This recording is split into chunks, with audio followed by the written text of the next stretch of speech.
friend. My expression wasn't much better than yours when I first saw this.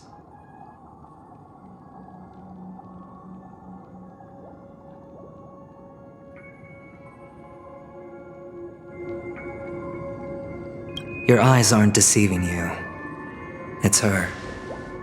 The famous singer, Robin.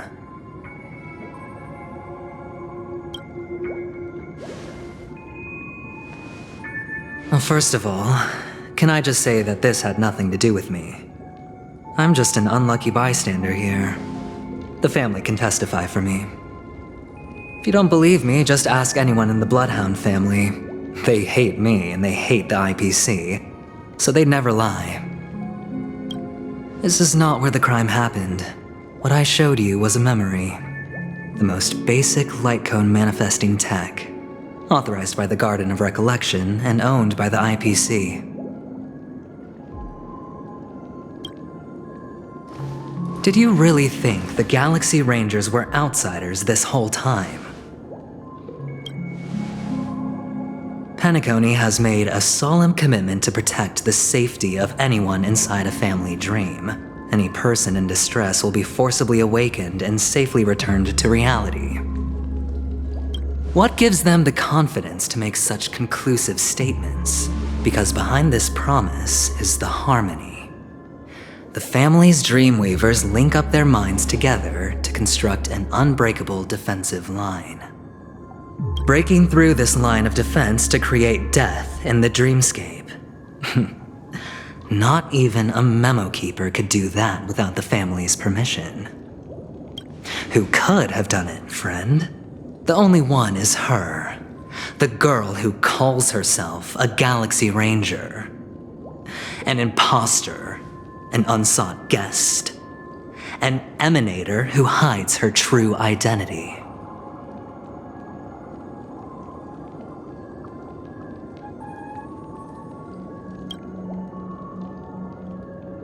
Ifrit's death was a foregone conclusion. And Robin? Her misfortune was staring right at her. Who will be the next to die?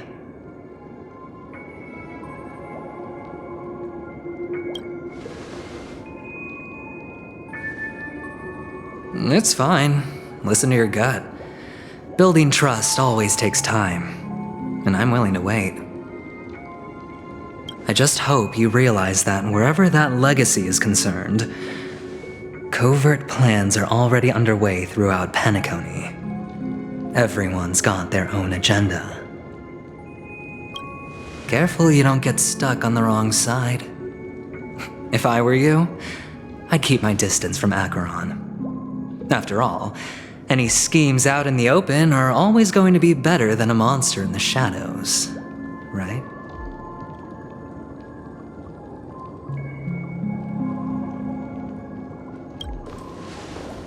Who's to say there isn't an even deeper conspiracy lurking beneath the surface? Memo Keeper, I think our little deal is finished. Aventurine is telling the truth. This memory is a real one, and there's no sign of any distortion grafting on. The IPC is not the Garden, and there are real limits to what they can actually do. But you know all this. Friend, let's not beat around the bush here. The thing is, I want to reach out personally to team up with the Astral Express. I told you I'm just not interested in scrambling for the legacy. I just came to Penacony for work. I'm here to retrieve some lost property for the IPC, if you catch my drift. I'm talking ownership of this frontier prison. This has all become a bad debt thanks to the cancer of all worlds. The IPC has tried sitting down for negotiations time and again, but the family wouldn't even take our calls. You have no idea how difficult these people are to deal with. Put it this way, they've hushed up the existence of death before, so they can definitely cover up any news about Robin's death. It'll just quietly float off like a bubble and pop. Nobody ever being the wiser. That's not fair, right? So then, friend, I need your help.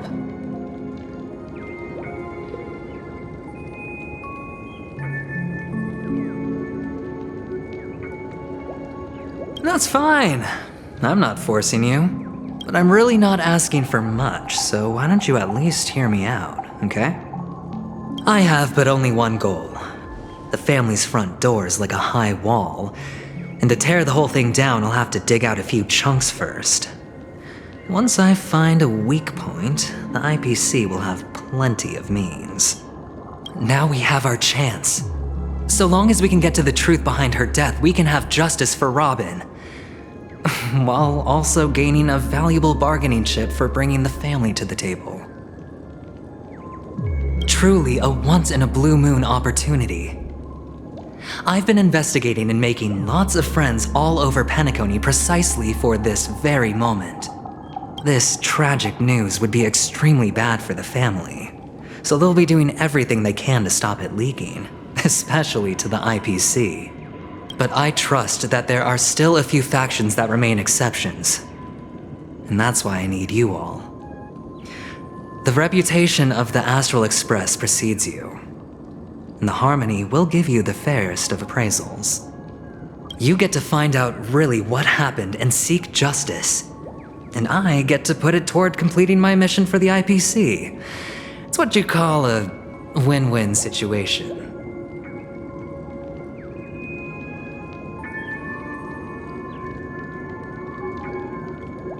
Don't worry, just head back and talk things over with your companions.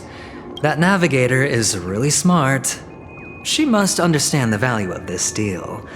Look, here's my contact details.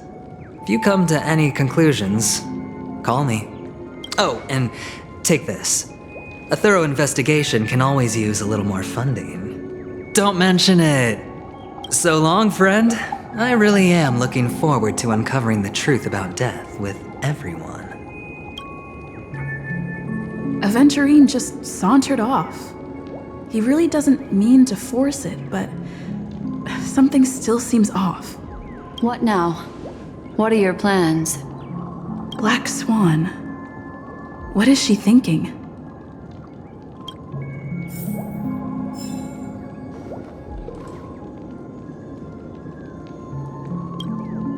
On the surface, this doesn't look like a bad deal for you. But Aventurine is a shrewd merchant whose scheme won't just be as simple as it appears to be. He doesn't know about Miss Firefly yet, but judging by your reaction, he may have noticed something going on and deliberately shifted topics to the truth of death to try and pull you in line with his way of thinking. That's quick thinking and very sound logic. Aventurine is no fool, and working with him definitely has its dangers.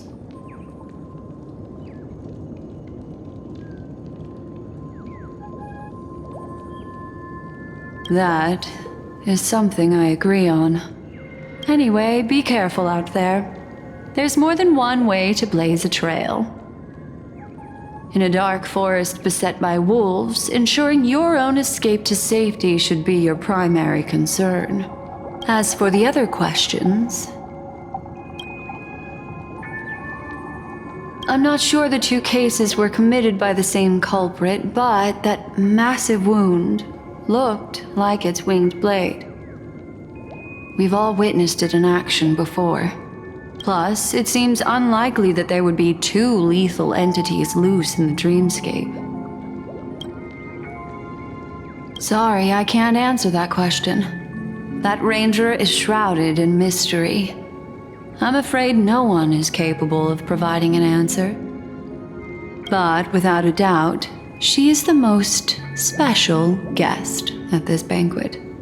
It's like Aventurine said just then. It's best to keep your distance from her. Two victims appearing one after the other in a very short time span, in and of itself, that's very unusual. Two possibilities. The collapse of Penacony's dreamscape has started speeding up.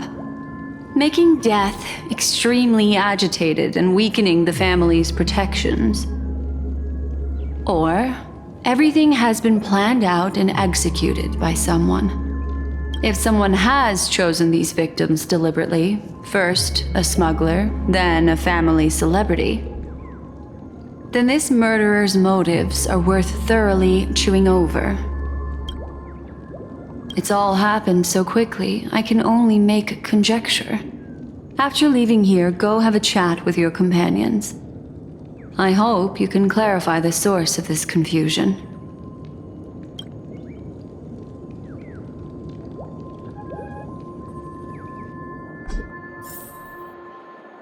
Come, this way. It's a short walk. Don't get lost.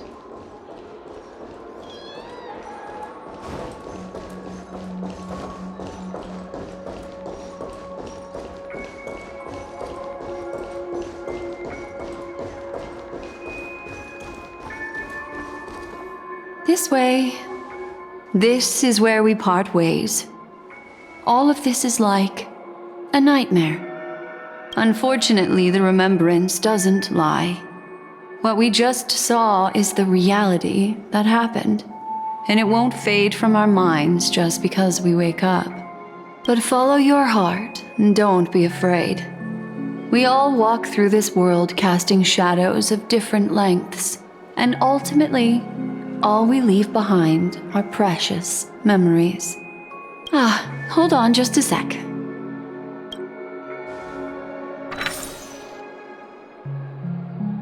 There you go. A small parting gift.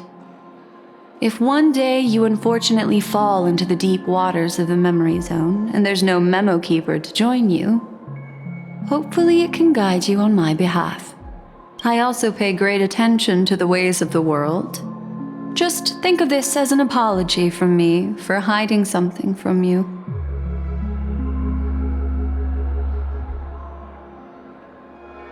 Then, I've something private to take care of regarding that Galaxy Ranger. Let's leave things there, shall we? What fascinating memories will you bring for me next time we meet? I sincerely look forward to them.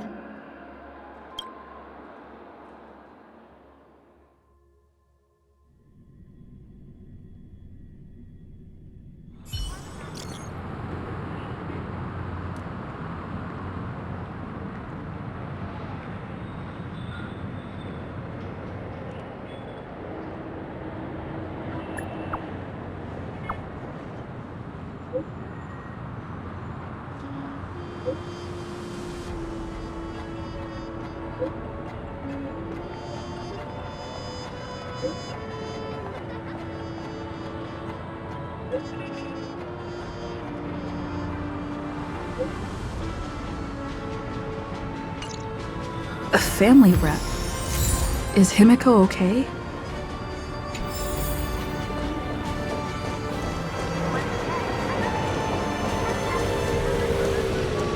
This is ridiculous!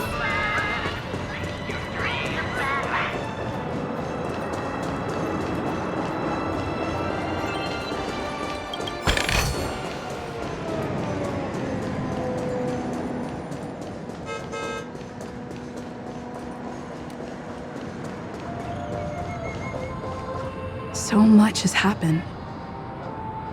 I should take a moment to gather my thoughts and wait for everyone to arrive.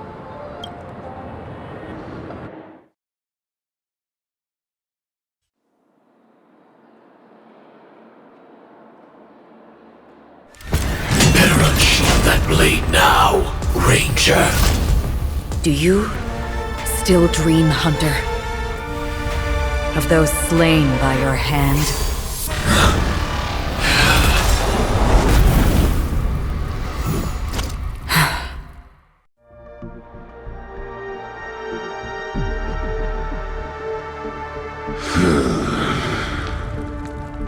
It appears the outcome has already been determined. We're still alive, as are you. We still have room to make a choice. Leave the music box behind, and then go. Choice? The bloody trail of the destruction leaves no room for hesitation. The Taurus Fire Demon. Even if you sacrifice your life for that Eon, you won't get special treatment. Ranger, you tread the narrow path of the hunt. You could never understand. We come from the fire, and are born bathed in fire. We spread, burn, and destroy, until all the kindling has burned out and we leave only ashes on the ground. Burning forms the entire life of a fire demon, from the beginning to the end. We are born to die, just to put into practice a profile of another universal truth. All things are created for the destruction. Your companions don't seem to think so. They fight for your chance at survival. They are my children, and just as I was, they are flames that have yet to burn white hot. They're still young, and I don't blame them. But my flames are faint, and time is running out. Can you see the planet of festivities in the distance? I plan to bring Purgatory with me there, and before that, I must surpass you. Why? Because on the path they have forged, you have traveled farther than I have. Emanator.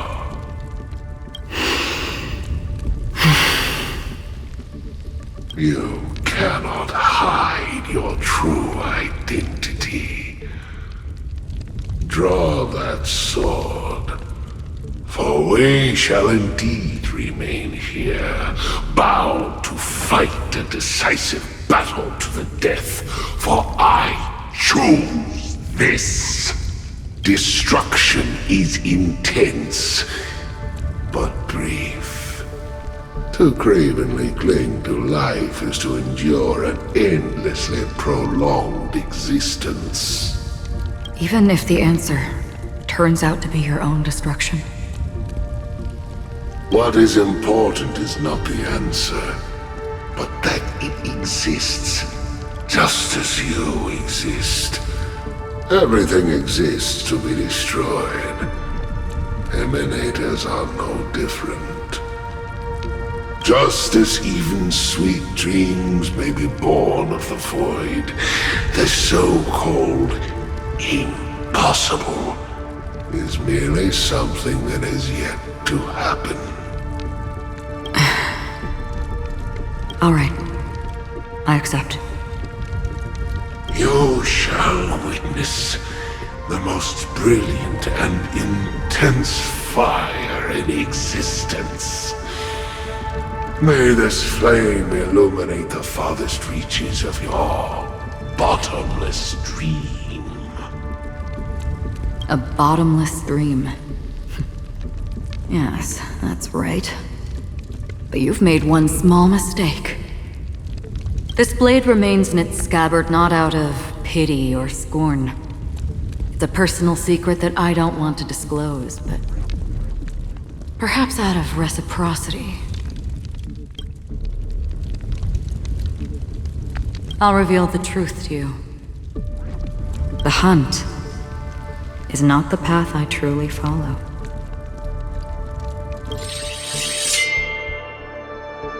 May death be the end of your boundless dream, guiding you back to the waking world.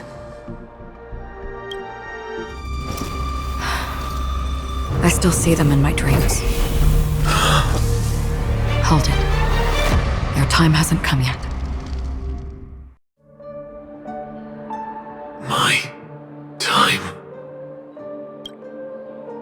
I've seen many clever disguises that can conceal appearances. But they can never cover up who a person really is. And you're no different. You had no desire to kill the Trailblazer. You only did what you did to drive me and the Memo Keeper away, but why?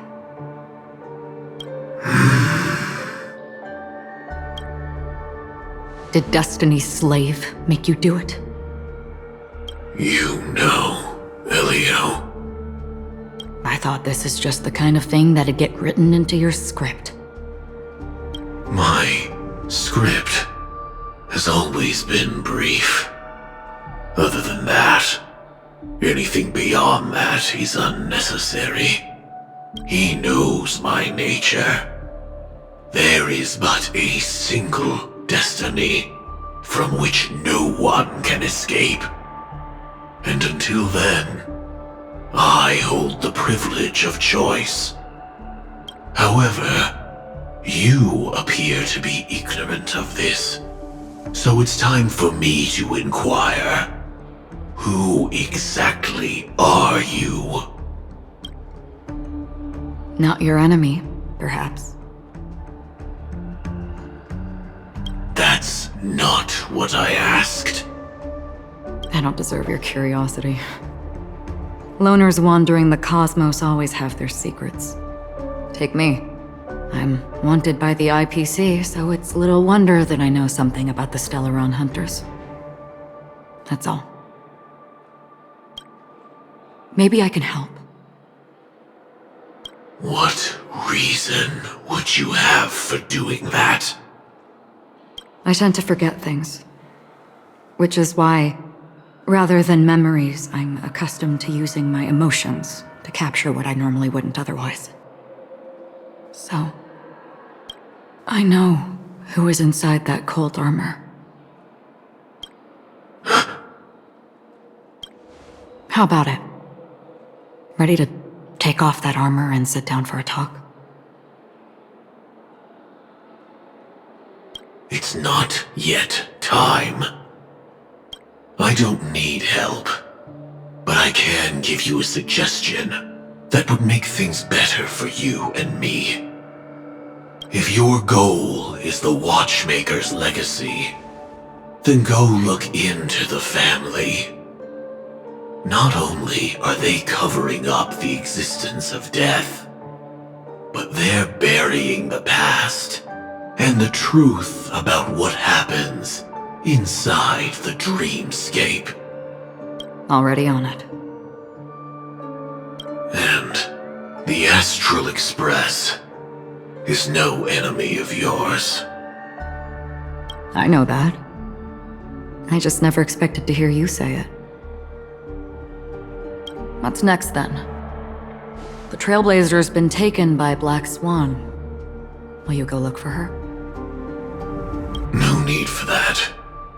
No harm in mentioning that Elio's only given me one instruction. Get all of the Astral Express to track down the Grand Legacy. I tried settling this in an easier and more direct way, but as you can see, here I am, confronting you. I failed. Can't ever go against the script. The so-called impossible is merely something that has yet to happen. That's it. Before we split, can I ask you one more thing? Is there anything else in your script about me? I'd like to know what kind of footnote I get to leave in that future foreseen by destiny. Unfortunately, not a thing came up.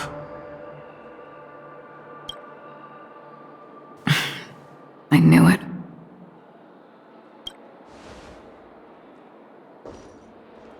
Hang on. I don't. Don't. What?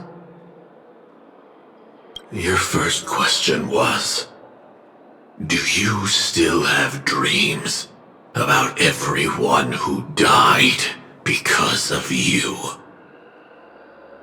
I don't. Never have.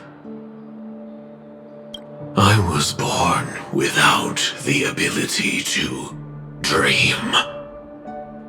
I live for this cold, harsh reality. For a little light. And to burn. To keep on burning. Until I turn to ash. So, I really envy you. Is that so? Then you're already living in the waking world.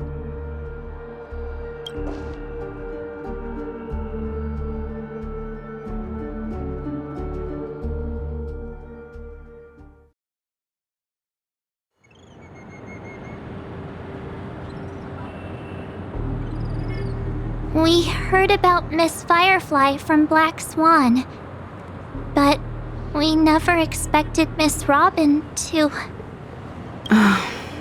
I'm sorry that I couldn't be with you then. Reality cruises on in serenity, while undercurrents bubble up from the dreamscape. Just like that memo keeper said. Stay strong, everyone. We can still do what we can for them. Starting with finding the murderer. Let's recap everything then. The Trailblazer just reminded me of something. March, do you remember what that family rep who negotiated with us said?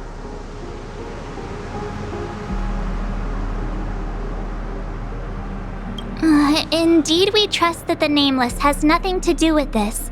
And we also beg each of you to help assist the family in verifying the identity of the deceased. That's how it was put, in reference to Miss Firefly. Looking back, he seemed a little evasive at the time. And he also failed to mention anything about the earlier murder, too. The family's planning on covering up all news about Miss Robin's death. If news gets out, Penacony's going to turn into a bloodbath. But the murder that followed closely after was obviously beyond their anticipation. The family had to try and turn things to their advantage by bringing in reinforcements from outside. The Charmony Festival is nearly here. They must be snowed under. It may also be that Miss Firefly's murder had so many witnesses that it couldn't be covered up. So they went with the flow and let more people on the scene to control the situation. After all, the nature of the two murders is fundamentally different. The family's first protective measure should be against malicious actors among the guests, such as that IPC envoy.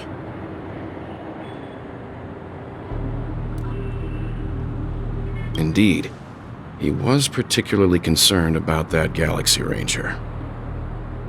Are we missing the forest for the trees here? I always felt that Aventurine's reasons for accusing Miss Acheron were highly subtle.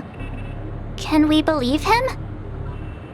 At this point, I'm afraid the only ones we can trust are ourselves.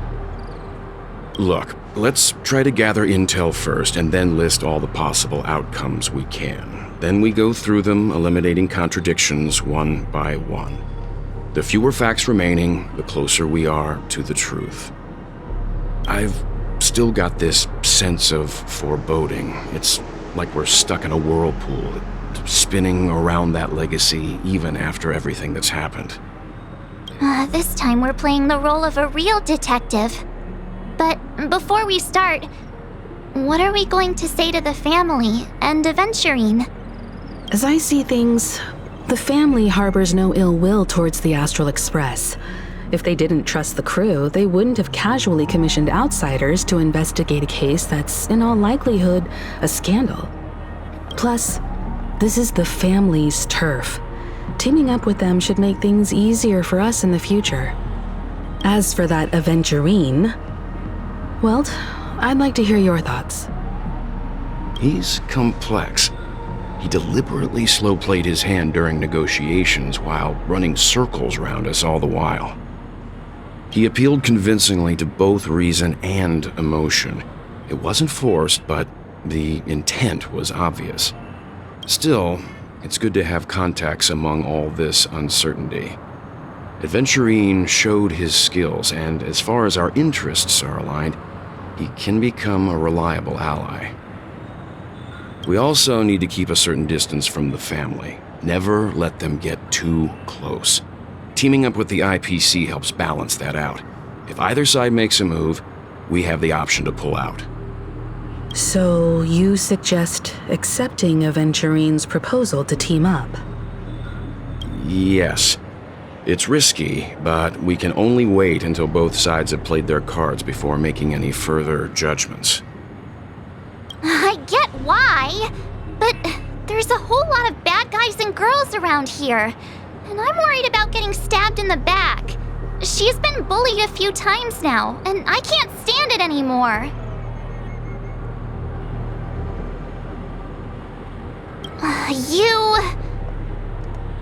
No, I can't accept this. Forget about it. Just let me keep an eye on him. If that doesn't work, we can just turn the tables and use him instead. Then, could you please reply to Aventurine?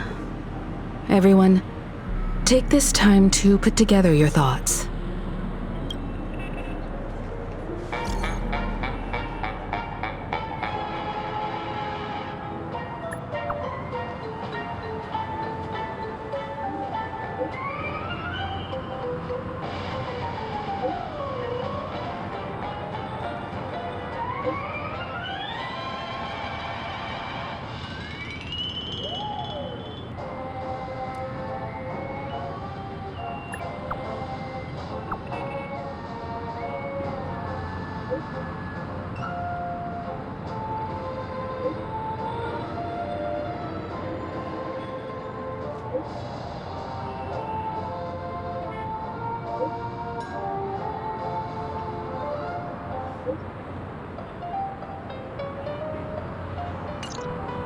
Looks like Aventurine is happy with this outcome.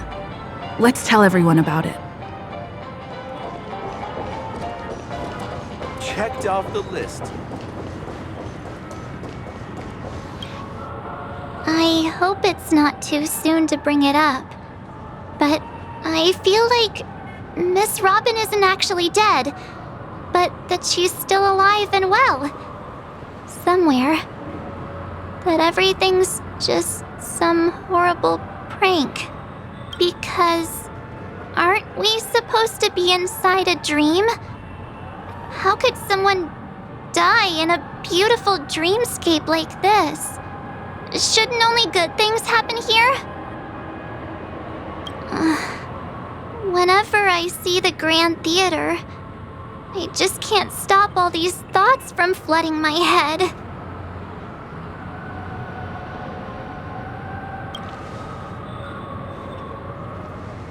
Yeah, of course. At times like this, we're so lucky to have our crew. The family and the IPC. Everyone has their own plans going on. Everyone's still having a great time out there on the streets. Nobody knows what's happened. It's all so unreal. As if Firefly, Miss Robin, and us we're all outsiders from another world. Aw, what a mess. I really want a nice cool drink of soda to help me calm down. But then I'd be just like everyone else out on the streets.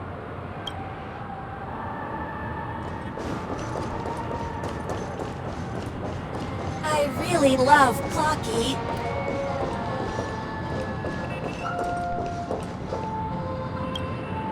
Aventurine said something that concerns me.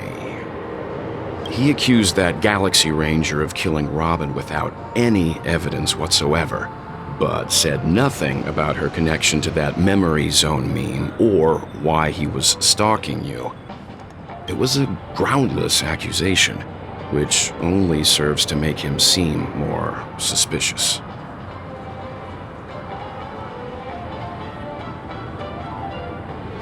Maybe Aventurine's goal was never to gain our trust. Maybe he wanted to foster a feeling of enmity towards Acheron and make the situation more volatile. 2 birds, 1 stone.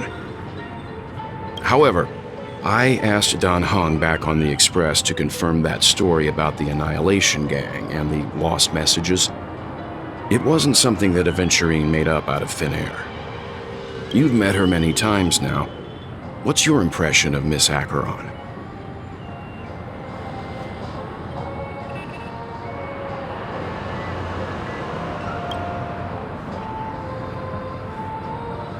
That fits the stereotype of a Galaxy Ranger to a T.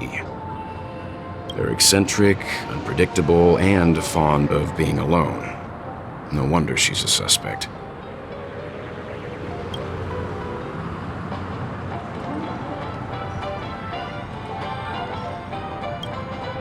Aventurine's goal is to try and recapture Penacony for IPC. To do this, he'll have to bring down the family in its entirety to create a big enough chance. The existence of death will be covered up by the family. So how does he plan on taking them down? It's gotta be something important enough that everyone will notice. But it also can't be anything too out in the open.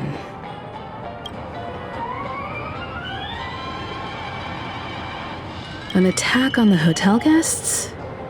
Unlikely. Penacony's guests include quite a few bigwigs known throughout the whole cosmos. People who not even the IPC would dare take lightly. Aventurine is a shrewd merchant, and there's no way he doesn't know that.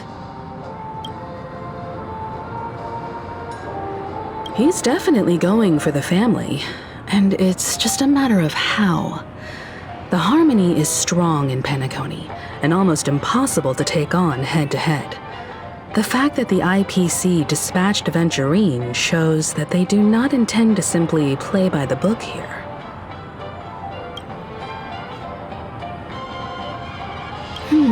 I was also considering this possibility, especially because he respects you so much and has sought you out before a few times. Perhaps he's also unsure of your intentions and is probing you.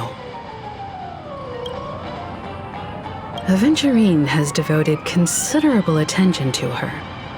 But this Galaxy Ranger, we know hardly anything about her and can't rush to any conclusions. I'm just speculating. In any case, we have to be careful when handling Aventurine. He's skilled at reading people and discerning the right moment to strike. Also, he's clearly a born gambler if he's willing to go all in to win. Looks like Aventurine doesn't need anything else. Let's turn our attention to the family's assignment for now. Himiko, what do you think? Among our current clues, the 2 murders that she witnessed are the most directly connected. I suggest starting here. One thing I'm curious about is, if a person dies in a dream, what happens to them in real life? Seeing as we're at the family's behest, why not pop back out to reality and verify Miss Firefly's situation back at the hotel? Perhaps we could also make a few inquiries about her while out there. How about we split off into 2 groups? There are still some things worth focusing on inside the dreamscape. I'll investigate those, and we can link up again later. Worth focusing on? Oh. No problem. I'll leave it to you then.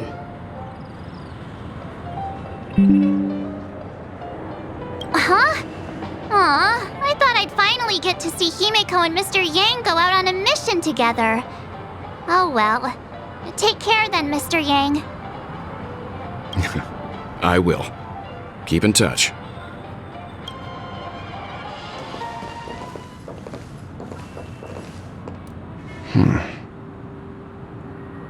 Honored guest, could you come out for a second?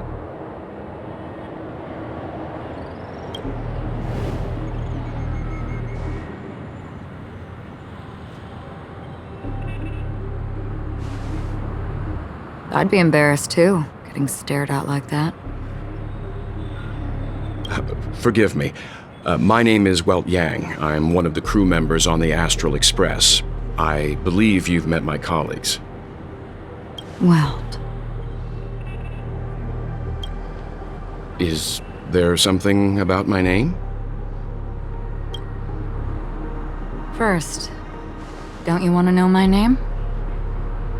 I already do, Miss Acheron. You're a prominent figure in Penacony. What are they saying about me?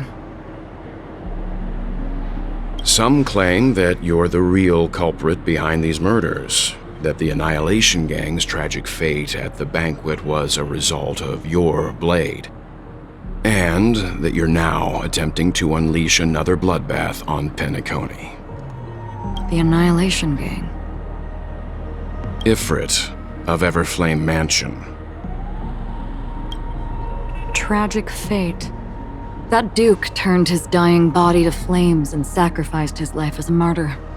He was a determined and heroic pathstrider. Not even a villain should be disparaged like this. And what's more, there were plenty of suspects invited. Do they really think that a blade is more dangerous than that black hole you're wielding? Keen intuition. Not even the family managed to point out the truth behind this cane. So you must surely know, Miss Acheron, that peering into a black hole is not a wise move. As a potential threat, your knowledge of us has reached uncomfortable depths. Reveal your true identity and intentions. Otherwise, brace yourself for gravitational disintegration. That shouldn't be necessary. But if it makes the Nameless feel less defensive, I'll be happy to abide. Believe it or not, Galaxy Ranger, Acheron, those are the names I go by to this very day. My trip to Penacony is solely to fulfill an old, final request.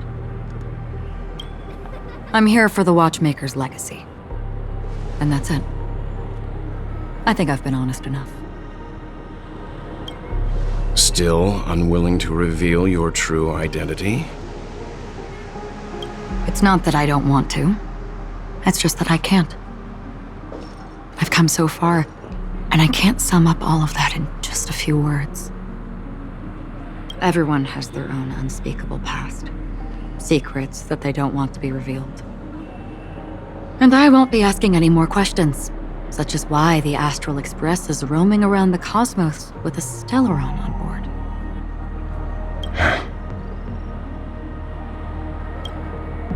Is she okay? That memo keeper didn't do anything, right? She's fine. Let's just stick with the topic. Gaining my trust depends on how much you're willing to reveal. I've run around many different Penacony dreamscapes just to try and find that legacy. And during this period, I came into contact with quite a few guests. In the process, I gradually came to realize the secret of Penacony may be closely related to the Trailblaze. That's why I've come to ask for your help. I don't have enough proof yet, but I'd like to speculate something. The source of all tragedy lies within the family. If you could trust me, we could find the proof to support this claim together. Mr. Yang, I think you've come to the same conclusion, haven't you? Let's leave it at that. For now, I'll choose to believe that you bear no hostility. Share your findings with me and me alone. I don't want vague conjecture to interfere with other people's judgments before we find solid proof. Mm-hmm. By the way, would you like something to drink? Before we go, how about 2 cups of Wake the Heck Up? No, 4 cups. Because the conversation coming up will last forever.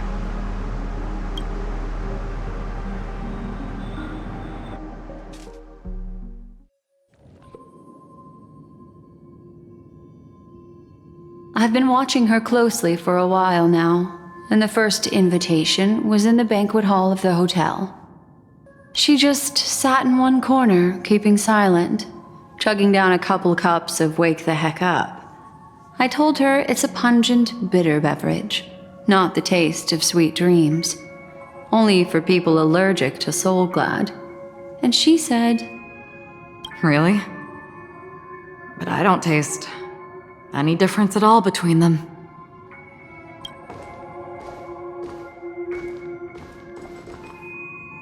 the guest rooms are charmingly minimalist. An aesthetic you share, Miss Acheron.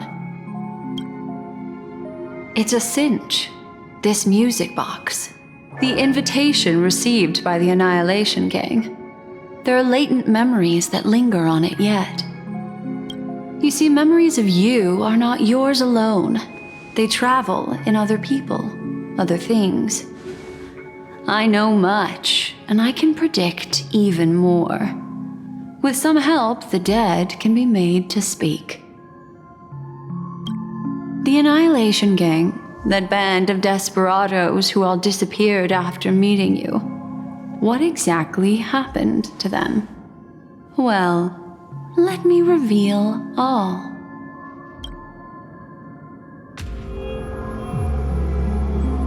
Gradation 12. Dreamscape 12. Father, I dedicate this to you. Well done, Dubra. Wherever they go, shall be met by annihilation.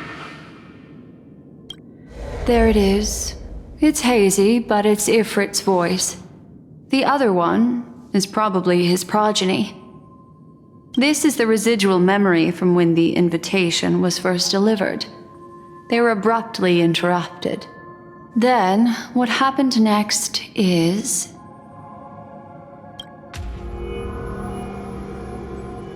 They sought refuge in a land of sleep, merely wishing for undisturbed rest away from the storms.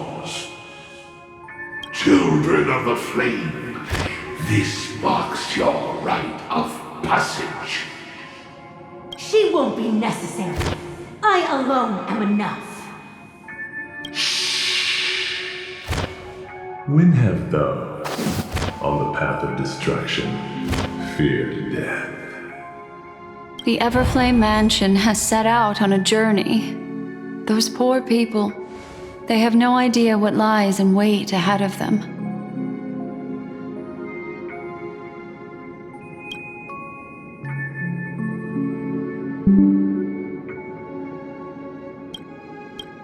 Memory recovery is going well, but slowly. She'll be here soon, and time is short. There's nobody else here, so there's no need to be delicate. In fact, I think I'd better go all out.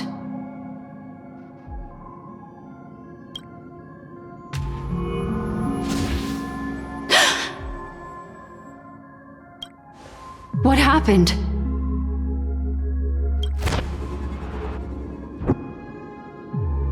The memory after that is blank.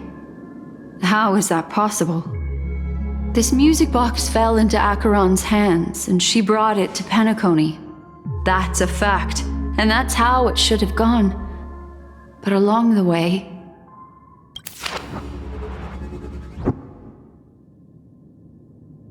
it's like it's been erased. Who's done this? Who are you? Who are you? It's... No. Is this not a memory? Oh, a memo keeper. Do you serve the Garden of Recollection? Or the Cremators? My name is Constance. A pleasure to meet you. We were supposed to meet in Penacony and spend an unforgettable time together. But that seems unrealistic. Dahlia's not welcome on the banquet star, and I don't need a coming-of-age ceremony. And you, I know what you're looking for. Want her secret?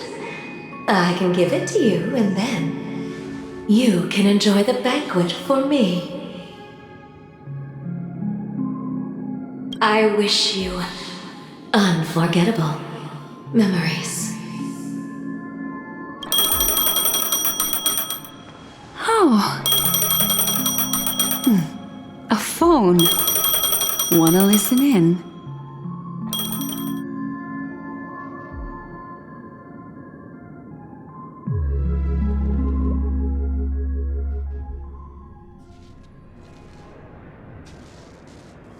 A few days ago, the IPC made an announcement.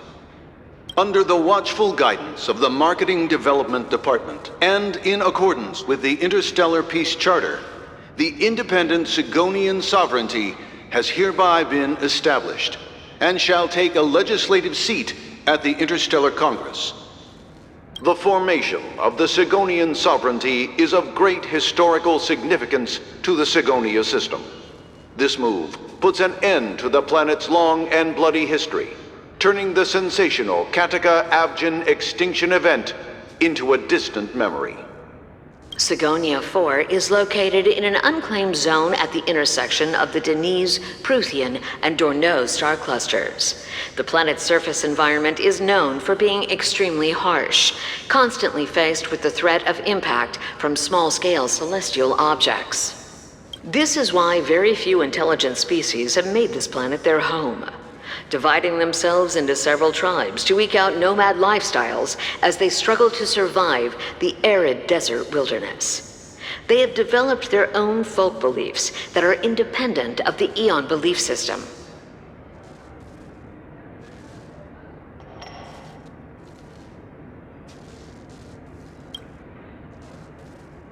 Sigonia. Sigonia. Ravenous eye of the storm, spurned by all the gods. Land of rock, but not water. Lightning, but not rain. Blood, but not tears. You beat us with your falling stars. You lash us with wind and storm. You chew us up with the cracked earth. You promised us a land of honey, yet yoked us beneath a sword of bitterness. Oh, Gaiathra Triclops, if thou can hear me, please open up thy 3 eyes and gaze upon this child. When you took his father, my child was still sleeping in my belly. And where my husband went, I too soon must go. I don't ask for a peaceful death, just for you to tell me. Does the baby swaddled sweetly asleep? Does he dream of his mother's heartbeat and the sound of falling rain? Please tell me whether this life is all just a fleeting dream. Otherwise, why would this child be born to face impending death? Mommy! Mommy! The rain! It's raining! Raining?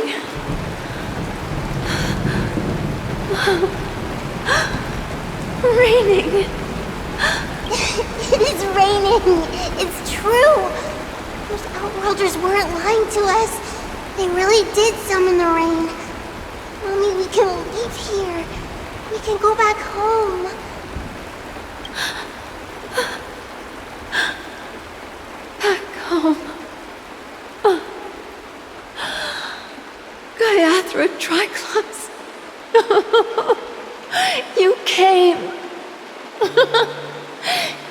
Do you hear that? Thank you. Thank you.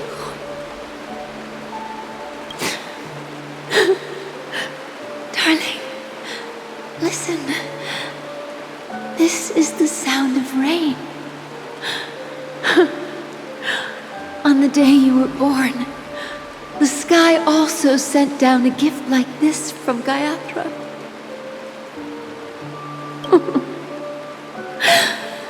Such a lucky child. Such a blessed child. Just like your name. A gift from them to Avjen. My boy. May the goddess Gayatra close her eyes 3 times. Keep your blood eternally pulsing. Let your journey be forever peaceful, and your schemes forever concealed.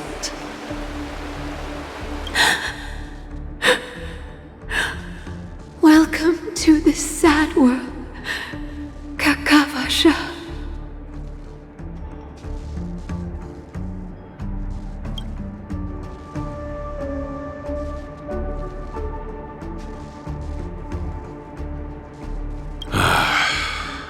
Time to wake up, gambler. Oh, heavens. I must have drunk too much Soul Glad. Didn't expect you to be back so soon. How is it? Find anything? Just as you guessed. Nobody outside knows about Robin's death. There aren't even baseless conspiracy theories. They're still streaming the rehearsal for her ceremony, using a stand-in, I guess. They must be dreaming. Of course. Who could imagine that death would actually descend upon the idyllic dream created by the family? Let alone that the victim would be the female lead of the Charmony Festival. To be honest with you, I didn't believe it. I even tested it a few times myself, until I discovered that I couldn't actually die. Whenever there's any danger, I'm forced awake by the dream pool, and it's all as if everything were just a nightmare. That's why I'm convinced that there are a few big secrets lurking behind the scenes. Then you must have heard about the Memory Zone meme. When I graciously deigned to establish connections with the Oak family on your behalf, they were quite in a pitiful state of disarray.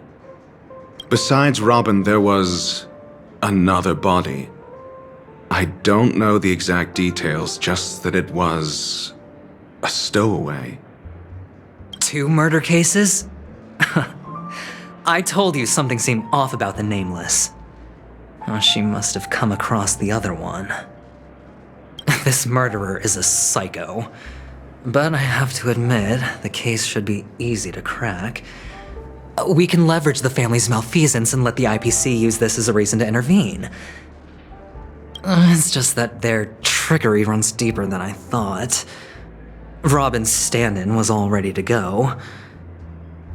These 2 murders are definitely getting hushed up. What should we do? Let me think. It's too rare an opportunity to miss out on, so I gotta be careful. Incredible, gambler. Have you already exhausted your limited repertoire of tricks so soon? There are plenty of chips, but it'd be best to choose carefully. The most straightforward has to be Robin. Remember? That masked fool once told me to find a mute as a friend. Robin is what she calls the mute. She has lost her voice, and while most people can't pick up on it, you and I cannot mistake that sound. Not produced by any voice box, but rather by the resonance of the harmony.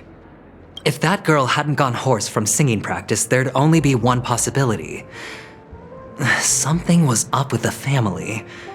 Or Robin herself. To get to the bottom of this, I tried every way I could to meet her. But she died. Right before my very eyes. A complete and utter loss. Incidentally, it seems to have resulted in your rather undignified arrival on the interrogation stand. There were eyewitnesses at the scene, and the family, in their graciousness, has tentatively accepted your alibi. However, for the foreseeable future, you shall, regrettably, find yourself under the vigilant watch of the hounds. Well, things aren't looking too optimistic, Doctor. I'm starting to break out in a cold sweat. Do you reckon there's still any chance of a comeback, given how things are? A probability? Yes, it exists, but it verges on the infinitesimal. To phrase it in a manner more befitting the vernacular of Penacony, you're dreaming. But if you simply can't control yourself and want to try your hand, then there just so happens to be a suitable candidate. That man wants to see you again. Who? Sunday.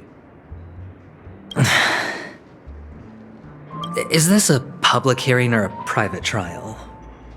If it were the former, it would hardly befit my stature to stoop to the role of a mere messenger. Fine. Oh, that's great. It's all great. You see, the dead can't talk, but the living can. Ratio, I'm convinced now that there must be something wrong inside the family. Oh, just you wait and see. That man's sister has died. He can't sit on his hands. Well, without any further ado, let's set off. Lead the way. The show is about to begin.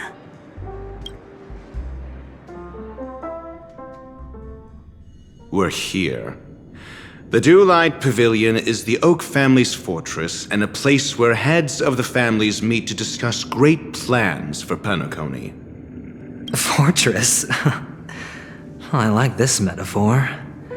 I dealt with the warlords of the Amanicus star system not long ago, and their synchronized orbital manor wasn't this heavily guarded. This mansion nominally belongs to Sunday, and is very befitting of its owner. Without his express invitation, the likes of ordinary guests would never grace these grounds in their lifetimes. Look around while you still have this moment of freedom. Hey, Doc, whose side are you on anyway? Who's to say I won't sell you out? We'll see. When we meet the authoritarian master of the Oak family, I'll pry an answer out of him. Follow me and I'll bring you to his parlor. Hold your tongue and let me deal with the members of the family.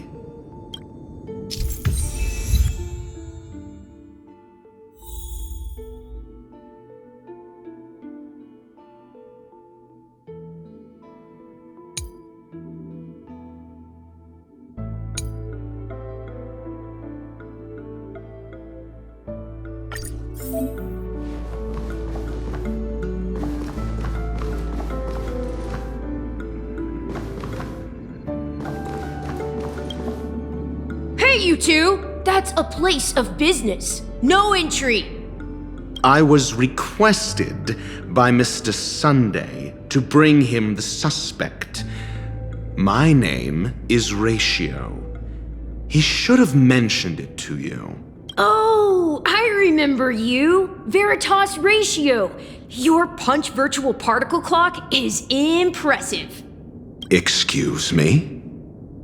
The one on your head. Of course, it's nothing compared to my full pocket dimensional annihilating power armor of the Mobile Knights. Right, and as I mentioned, that fantasy raiment of yours doesn't exist. That's because you can't see it. Like I say, only family can see the glory of the mobile nights. Ugh, enough. Get going. Don't keep Mr. Sunday waiting. It seems like the idiocy index here is no better than it is out there.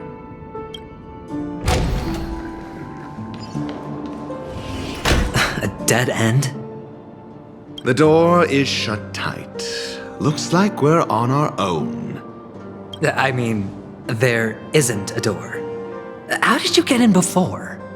For security reasons, the family built the administrative site deep in the dreamscape, with the mechanisms hidden in these nightingale statues. The direction of the statues can be controlled. On the previous occasion, an attendant named Kona had gone to the side room to verify something before setting the statues in the correct positions. Well, maybe we should do the same. Let's go and take a look. Of course, we can also use brute force.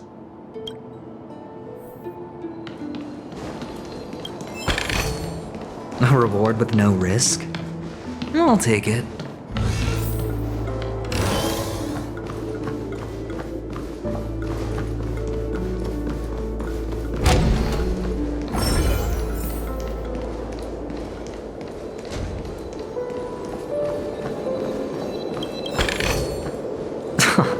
This is hardly enough for a seat at the table.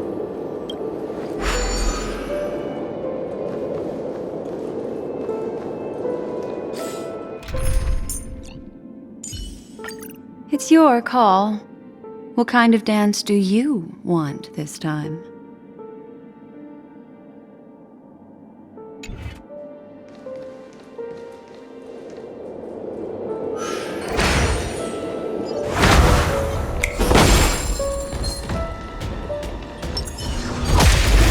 For oblivion. 6 nightingales facing in different directions. An obvious hint. But are these nightingales? They are. What's wrong? How can nightingales be so huge? They look more like torment eagles to me. There are no eagles in the 5 families, only nightingales. Why am I wasting time with you on this?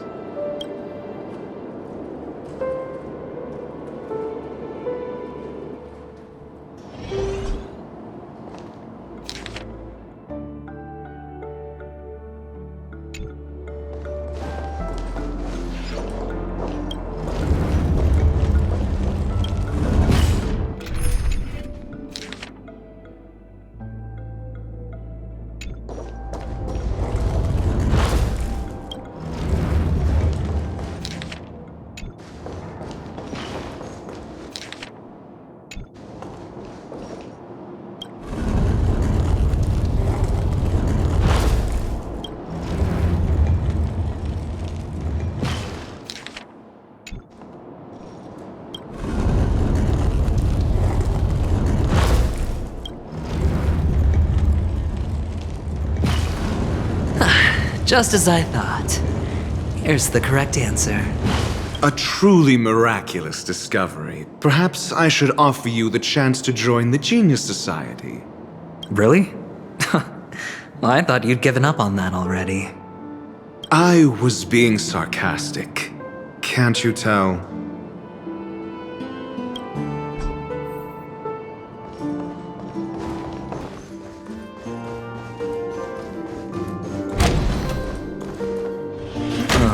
Impressive. So much for Mr. Sunday's reserved, virtuous image. Do you need me to remind you? We're in a dreamscape. No matter how grand the mansion looks, it'll not affect Penacony. Stop wasting your time nitpicking the family here. Yeah, you're right. The only way to destroy the family is death. Sunday must have thought the same. Let's head down.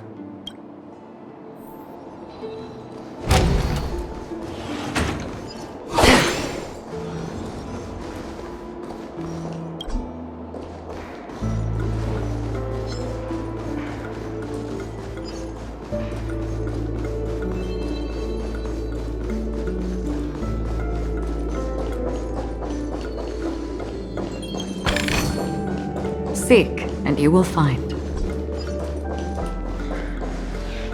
Hold on. Huh? What's wrong? Are we heading the wrong way? No, but this door is locked. My friend? Did you really make an appointment with him? It's a trial. You got to prove your worth to Sunday before you can speak with him.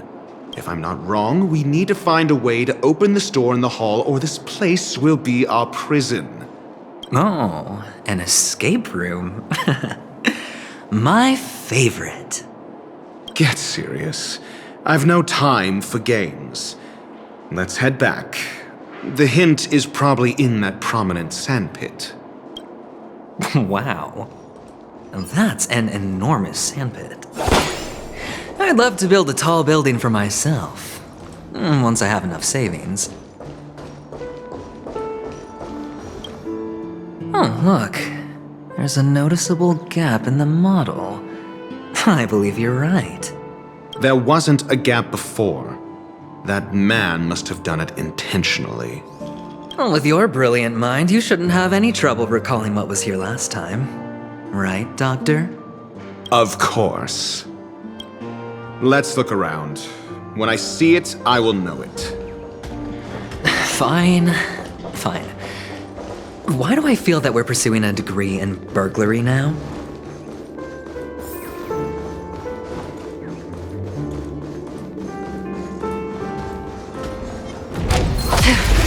It too shall fall.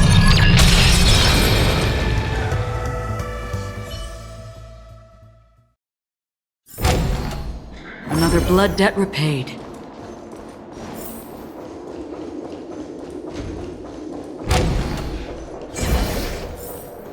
Found it. This is it.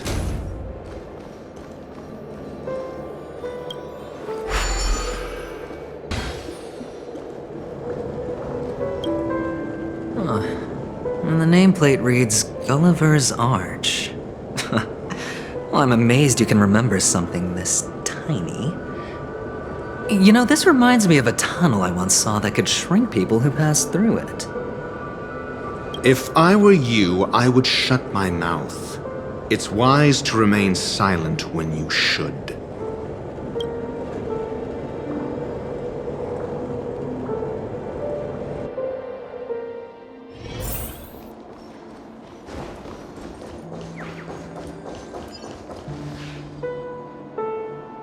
Oh, this reminds me of one of those building toys. You know, with the blocks. I've never played with them before. I wonder if it's more interesting than stacking chips. Oh, look. The gap is closed. And it fits perfectly. So, what's next?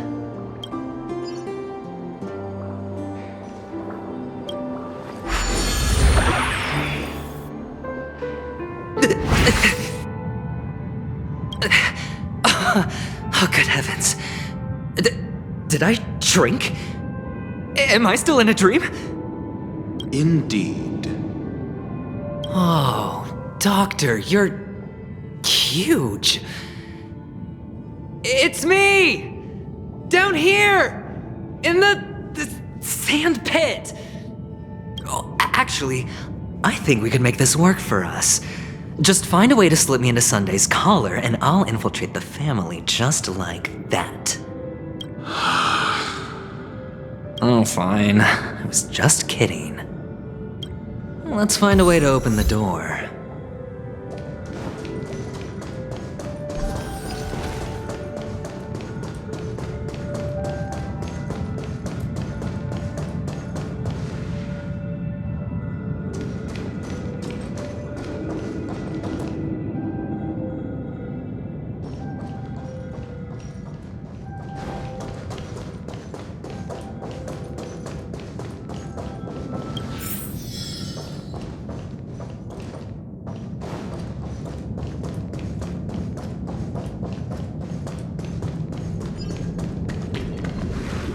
Hello!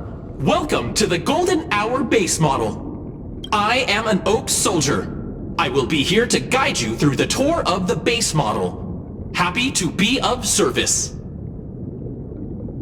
And tell me about the tour. Hello! Welcome to the Golden Hour base model. I am an Oak Soldier. I will be here to guide you through the tour of the base model. Happy to be of service. Generating guide. Please wait patient.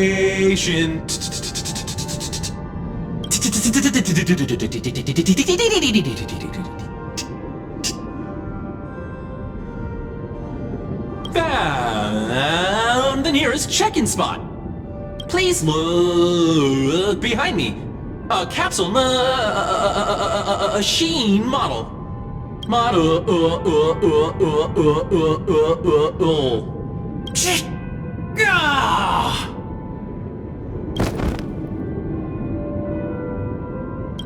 What's up with that?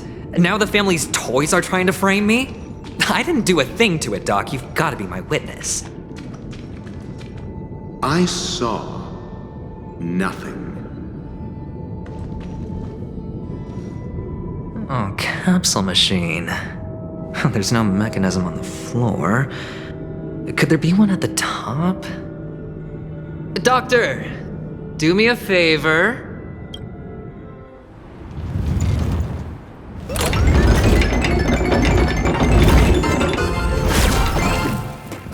So, I was right. These models have interiors that look exactly like the real buildings. The only difference is that no one lives in them. Funny that somebody puts a miniature that makes him seem like a giant by comparison right where he can see it first thing in the morning. Insecure much?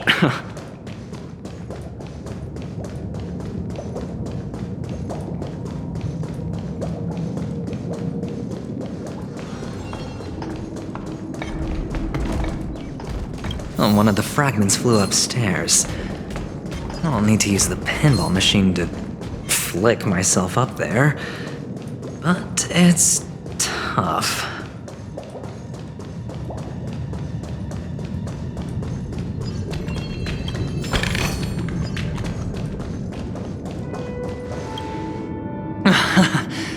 Oh, great.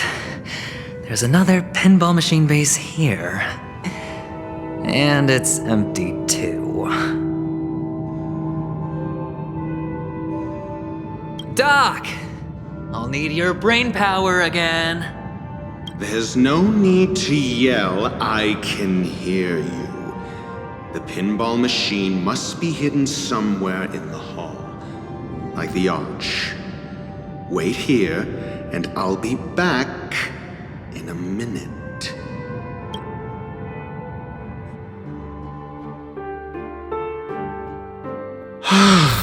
Finally, a moment of peace.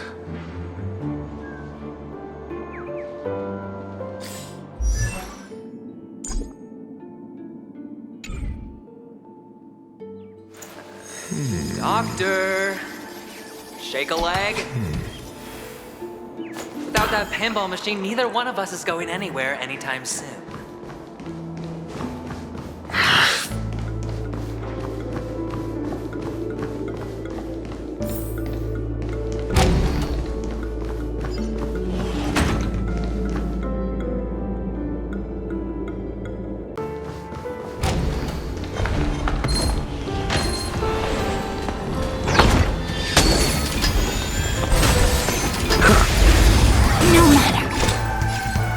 Still waters of oblivion.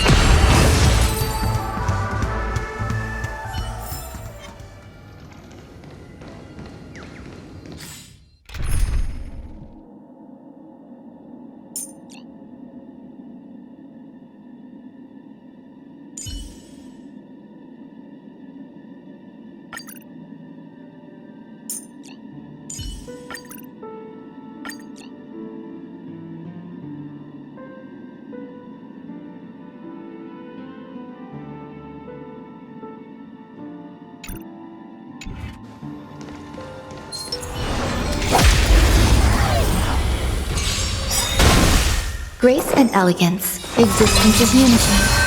Your answers? The test. I see through you. Converge and awaken! Free will? I weep for the departed. It too shall fall.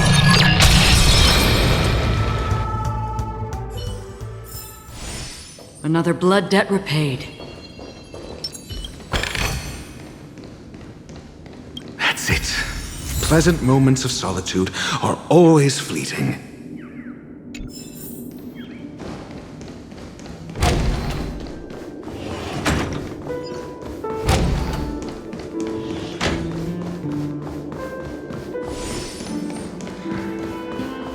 Oh, you're back. Just place it here. Thank you.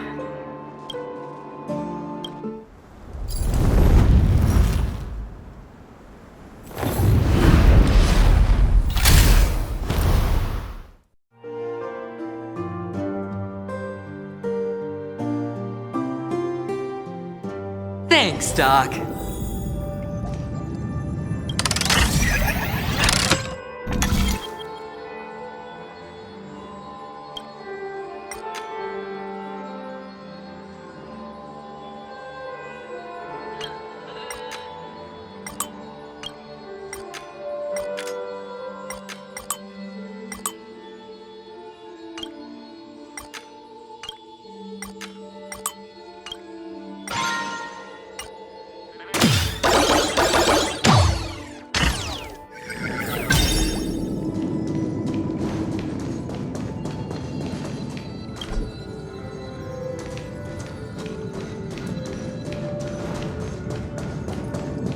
Oh, Horatio, you should come in here and take a look. The view here is breathtaking. Honestly, you could easily squash me with just a pinch. If that is your wish, I will do so without a moment's hesitation.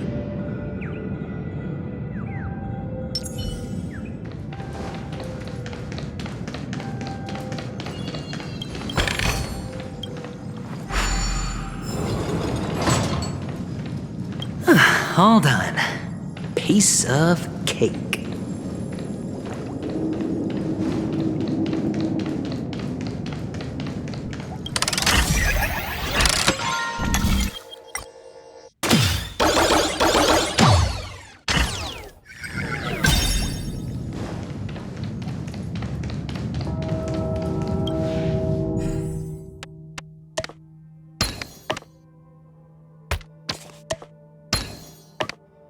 And the joyous tour of Toy City has come to an end. Makes me feel sad. Penacony isn't all bad, right? I'll use this interesting experience as a talking point at the poker table.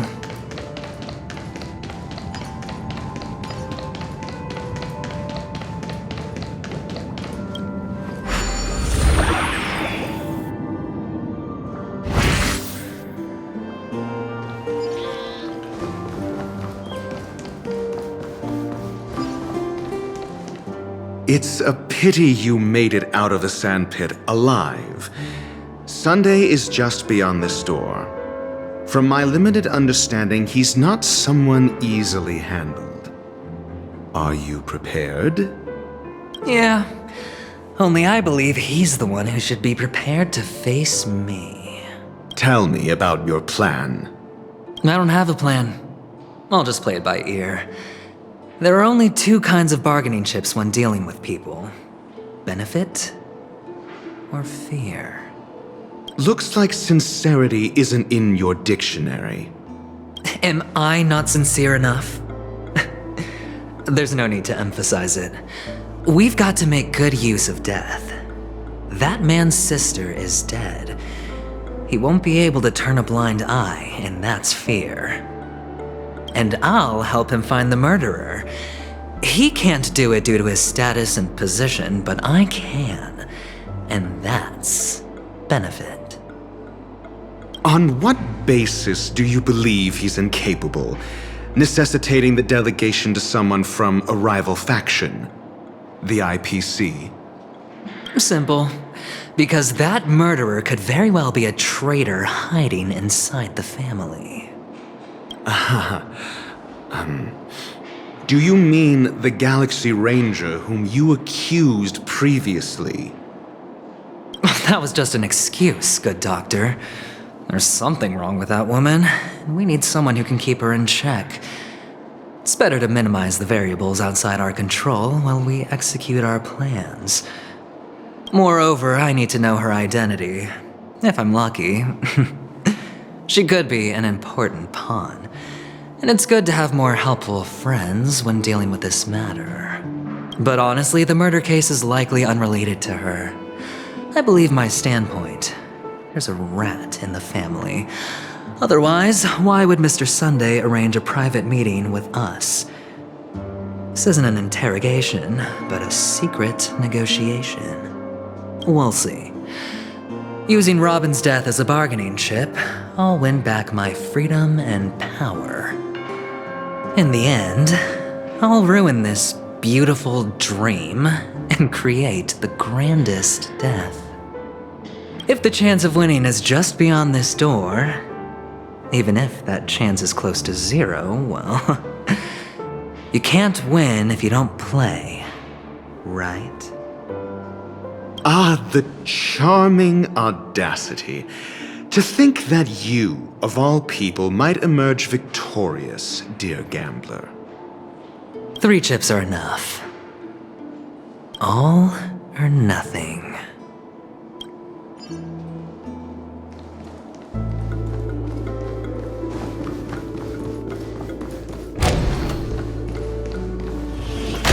It seems my puzzles are too effortless for you, IPC Ambassador. I appreciate your words. And I see you put a lot of effort into welcoming me, Mr. Sunday. However, this is no way to greet a guest. Well, this isn't an invitation, but a summoning. Before we speak, I need to test your character. I imagine this knowledgeable doctor friend of yours has been of great help, yes? Certainly. You ought to know this better than I do. He's already faithfully fulfilled his duties, hasn't he? Yes, the doctor has assured me of your noble character. He considers you, like himself, a virtuous person who can be trusted by the family. I have come to know you very well as a person, Mr. Aventurine. You're diligent, generous, and willing to cooperate. The fact that you succeeded in overcoming many obstacles just to meet me gave me the reason to believe in your wisdom and courage. But there's one thing I must ask you.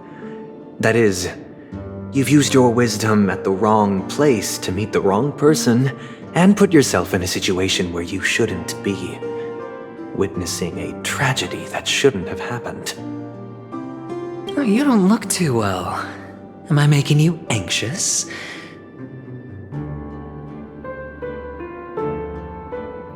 If not, then it means I'm on your side.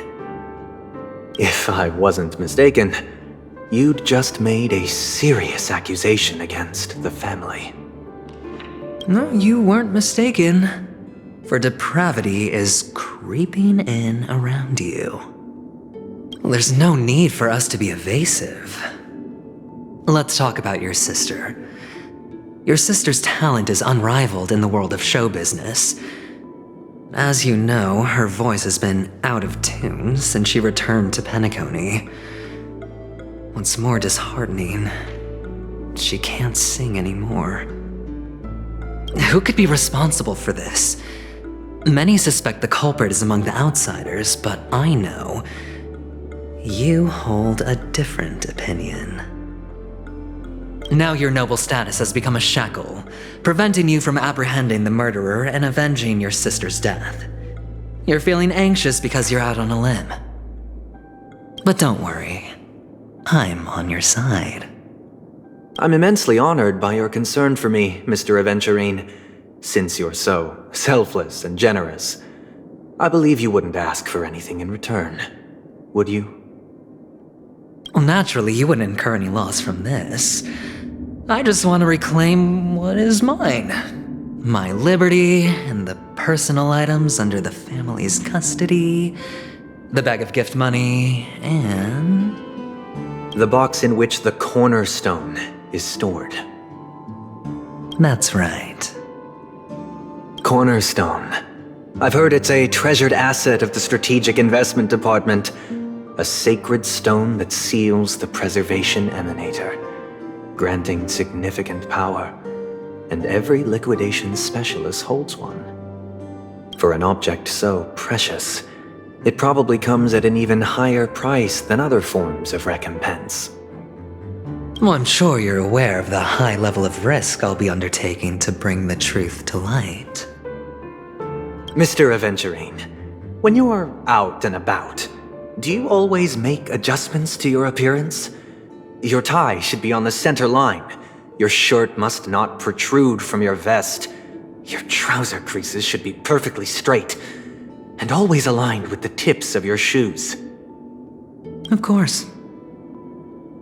But I don't, because it's not appropriate to do so in public. You should make sure everything is presentable and in order before leaving the house.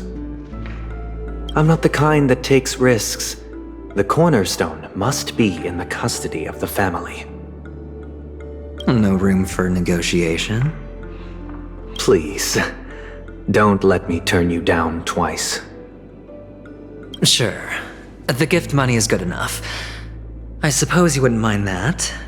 After all, a merchant can't function without a bargaining chip. You compromised quicker than I thought. Unfortunately, it's a gambler that needs a bargaining chip, not a merchant.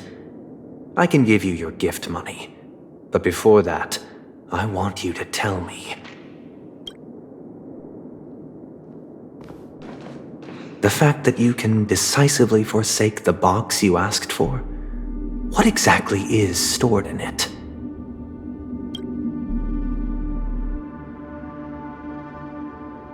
Oh, triple-faced soul, please sear his tongue and palms with a hot iron, so that he will not be able to fabricate lies and make false vows. What have you done? Under the light of the harmony, all wickedness is revealed. I implore them to shed their light, and I'll ask you questions on their behalf. Next, you have 113 seconds to prove your innocence and gain my trust. And if I refuse to answer? You can try, and we'll see if the harmony rejects you. Question. Do you own a cornerstone? Yes. What a simple answer. You, too, understand that idle chatter leads only to poverty. Did you hand over the cornerstone to the family when you entered Penacony? Yes. Does the cornerstone you handed over to the family belong to you? Yes. Is your cornerstone in this room right now? Yes. Is your memory free from any kind of tampering or deletion, encompassing but not restricted to the techniques of the Garden of Recollection? Yes. Are you an Avgin from Sigonia? Yes. You even know about that? Do the Avgins have any ability to read, tamper with, or manipulate one's own or another's mind? No. Does it matter? Do you love your family more than yourself? Yes. All the Avgins were killed in a massacre. Am I right? No. Are you your clan's sole survivor? Perhaps. Do you hate and wish to destroy this world with your own hands?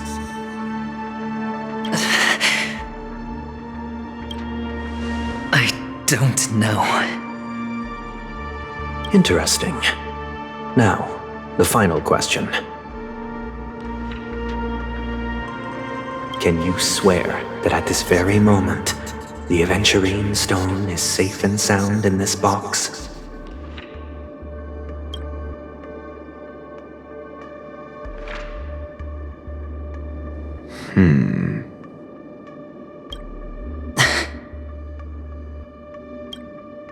Of course.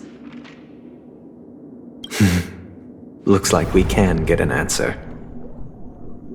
Open it, Mr. Aventurine. It's your last chance to defend your honor.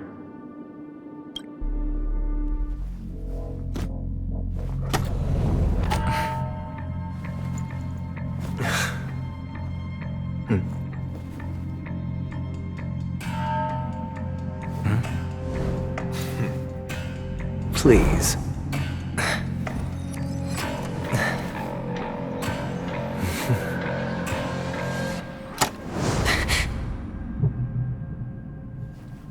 Are these what you're looking for?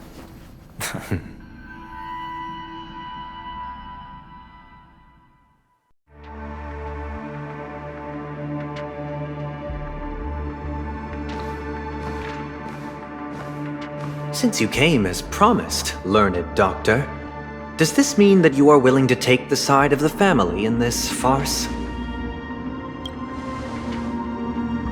What makes you think you can convince me?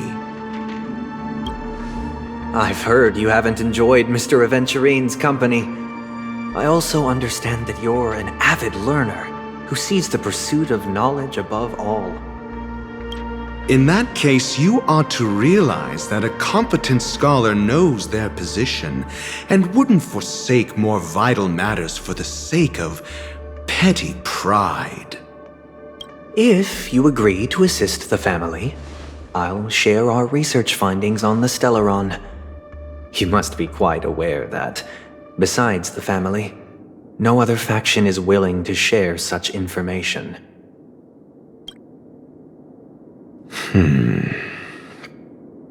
Cut to the chase. What do you need from me? I need Mr. Aventurine's comprehensive plan. Haven't you confiscated his cornerstone? You can't expect a featherless bird to take flight. But I've also heard the 10 elites in the Strategic Investment Department have united, progressing together in the interests of the IPC. You'll have to speak more clearly than that. The cornerstone, which Mr. Aventurine surrendered. Was it really his? You question whether he would entrust you with someone else's cornerstone. The 10 Stonehearts aren't as united as you think. Cornerstones are significantly more precious to them than their very own lives. But you know that he's a crazed gambler. The more vocal he is about it, the more cautious I must be. I never imagined someone would share his way of thinking. Honestly, you should see a shrink. Bring it. The box containing the cornerstone is unique, and only IPC senior staff and related members can access it. But I happen to be among them.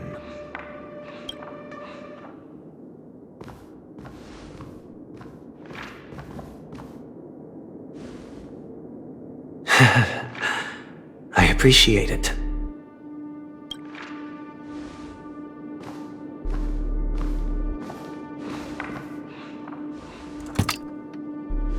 Unfortunately, your guess is correct.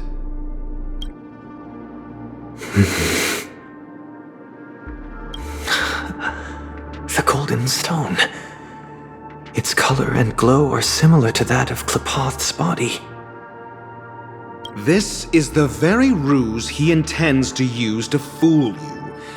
He won't reveal to you that the 10 Stonehearts chisel their own will into the cornerstones, granting them an unparalleled radiance. And this golden statue is also known as Topaz, not Adventurine, and it belongs to Topaz. So, do you wish to confront him? Not at the moment. I'm more interested to know the location of his cornerstone. The safest place somewhere you'd never think of. Because he never intended to hide it. In fact, that cornerstone has been in your hands from the very beginning.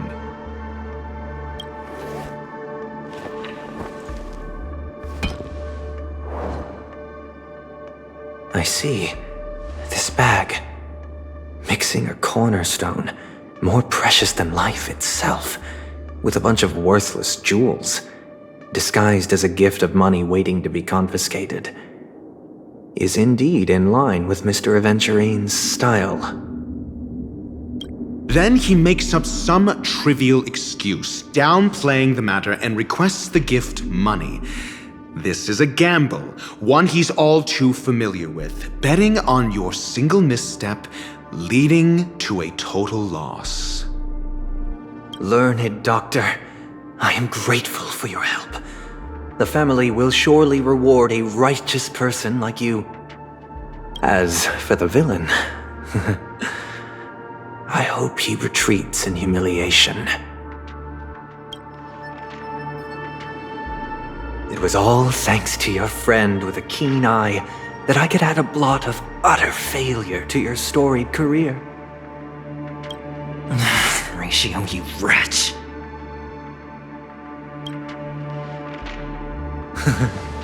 Finally shown your true colors, huh? Oh, and just to remind you, you currently only have 17 system hours left to live.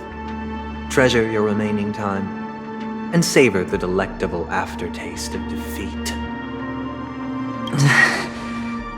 You might as well explain yourself a little more clearly. What I performed on you just now was the Harmony's consecration. You were to show allegiance beneath the illumination of their grace. Yet you acted willfully, uttering nothing but falsehoods, transforming the consecration into a trial. I genuinely see no reason to absolve you from it. Is this what the Harmony represents? But is it built upon constraint and coercion? You misunderstand, Mr. Aventurine. Punishment is meant for the irreverent, but I have seen your resilient spirit, and thus I offer you the possibility of a new beginning. Throughout these 17 system hours, you will be unable to escape the dreamscape, or contact any of your companions. You only have 2 paths before you, and it all depends on whether you can complete my test within the time limit. Should you succeed, you will be able to coalesce into the Harmony and be with your family. If you fail, you will suffer the wrath of the eternal Centurion and fall into an abyss of doom.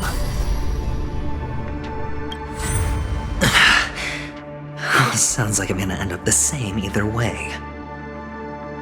I indeed do need a servant to help me uncover the evil hidden in the family from an external perspective. I will purge the evil from the inside and bring the real culprits to justice within 17 system hours. When the time comes, compare your findings with mine.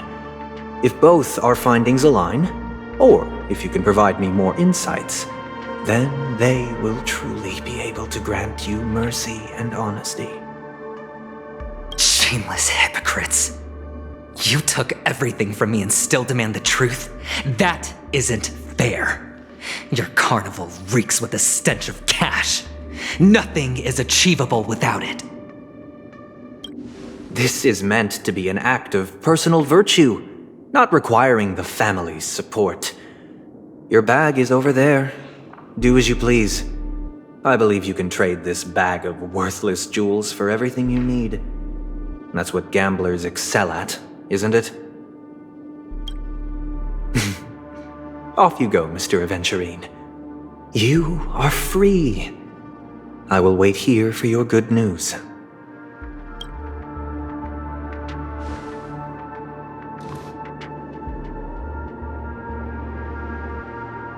This meeting isn't an interrogation or a negotiation. It's an outright execution. Why would I do that, Mr. Aventurine? I'm just wondering what a passerby who stumbled upon a scene of a murder could have found out. That's all.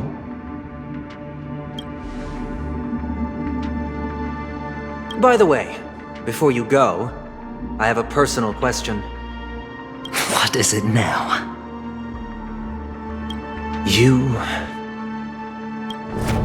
Do you truly wish to bring about the destruction of this world?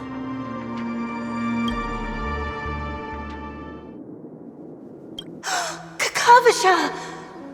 Where did you go? Oh, are you injured? I got it back, sister. You went to look for them? That's too dangerous. It's just a necklace. It's neither food nor water. We can survive without it. But I can't live without you, little brother. Promise me not to look for those catechins again, okay? Sister, don't be afraid. The catechins are fools, but I'm smart. I played a game with them, and I won. Won? What happened exactly? Tell me. I made a bet with them. The two birds in the desert and me. Who will die first? I won. They suspected me of cheating, but I didn't. I won fair and square. Of course. Of course you'd win. You've always been a lucky child. Gaiathra Triclops must be watching over you. But that's no reason to push your luck by going up against those bloodthirsty, cruel catechins. Have you forgotten how Mom and Dad... Look, this is just a necklace. But Kakavasha, you are my only family. I'm sorry, sister. I thought you'd be happy. Because Mom left you this necklace. There'll be no next time. It is important. But not as important as you, my dearest brother.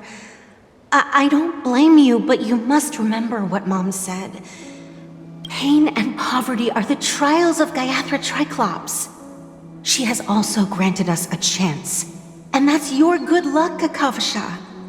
Your good luck is the most precious wealth we, all Avgin, have. You're a child blessed by Gaiathra Triclops and can lead the clan to happiness. So always remember to protect yourself and never resent the pain and poverty you're going through, all right? Listen to me and swear to Gaiathra Triclops. Okay. We'll swear to Gaiathra Triclops to protect this wealth.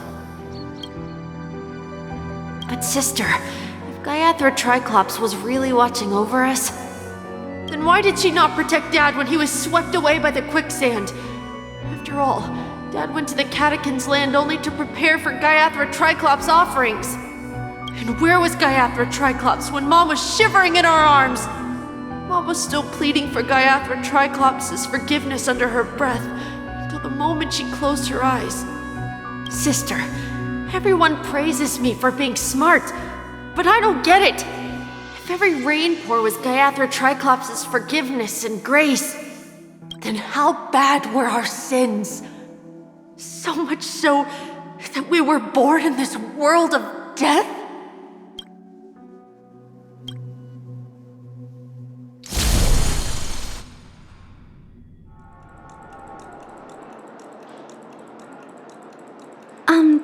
Excuse me.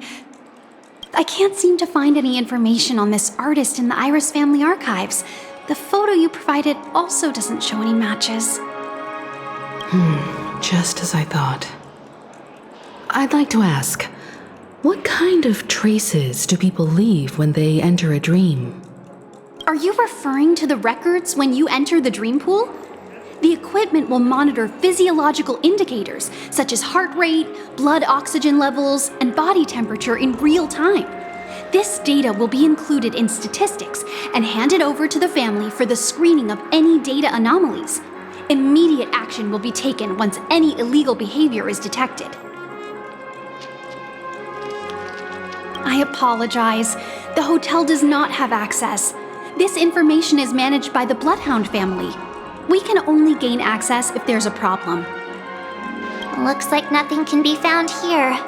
At least we know who to look for next. We can ask the Bloodhound family for information. Thank you for your assistance, Miss Allie. By the way, is Miss Robin doing fine? We are looking forward to her performance. Fine? What does that mean? Is there something wrong with Miss Robin? The preparations for the Charmony Festival have been proceeding smoothly, so I guess things are pretty good. I believe she will be able to put on a spectacular show for all of you. I'm sure.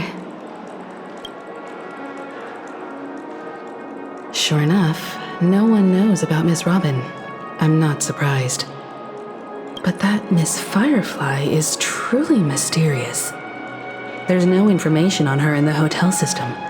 Even if she's a stowaway, she should have a disguised identity after entering the planet. She's also in the running for the legacy. How is she going to sneak into the dreamscape unnoticed? Is there any other way to enter a dream? Besides the hotel room's dream pool?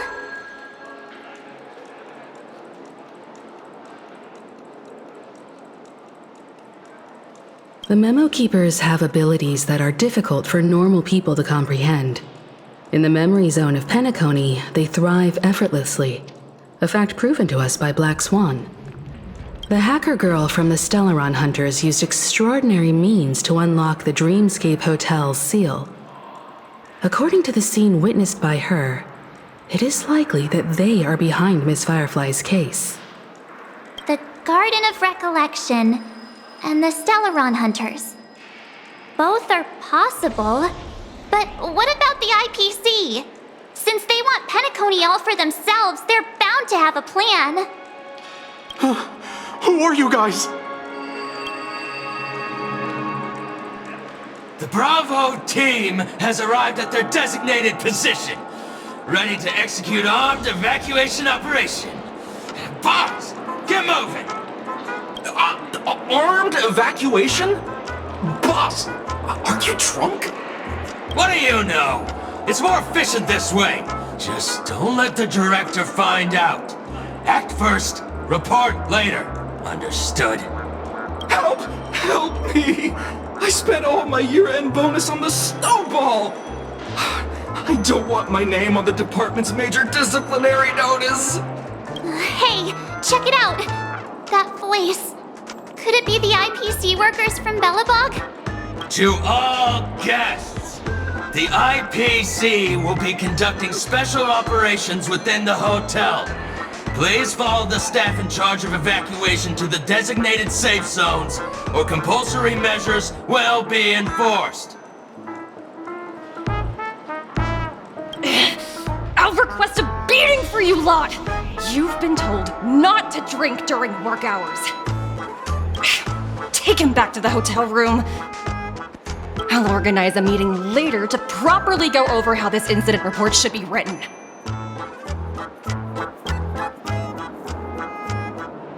Miss Topaz? I never thought I'd run into you on Penacony. Long time no see, Astral Express crew. Aventurine has told me a lot about your happenings. Huh?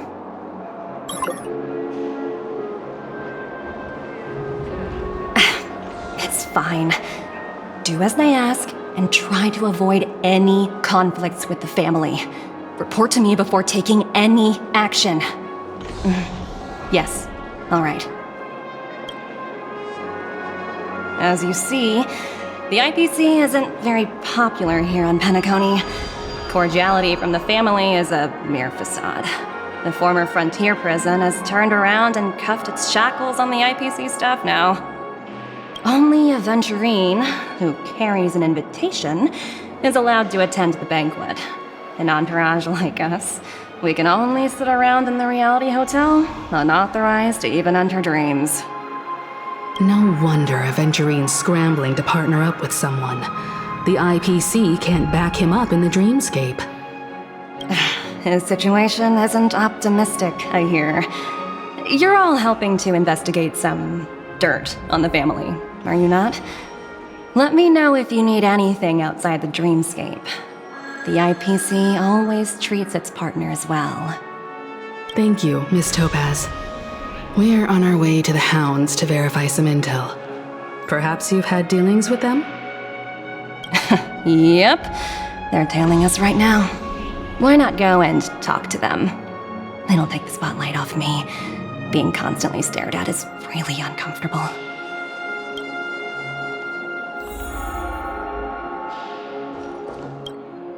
How does it feel to be in business with a Venturine? I bet you're not used to it. That's just his style. All or nothing is his mantra. He's always cozying up to his clients while egging them on to undertake some dangerous assignment with him. But everyone has their merits, so I won't comment further. But Venturine's luck has always been good. He's always closed all his cases without a hitch and basically never lost a gamble. Which is why, on the issue of retaking Penacony, I'm watching with keen interest.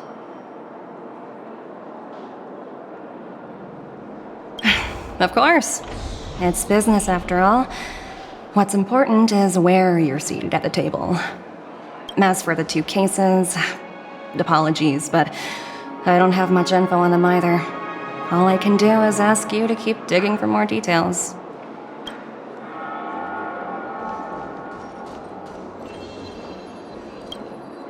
We're carrying out our captain's orders. What do you want? We made a mistake last time, and we're working hard to rectify it now. We don't have time for anything else.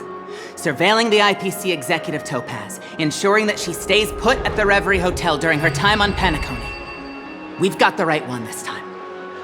So that's it. They were the pair who were after Firefly at the time.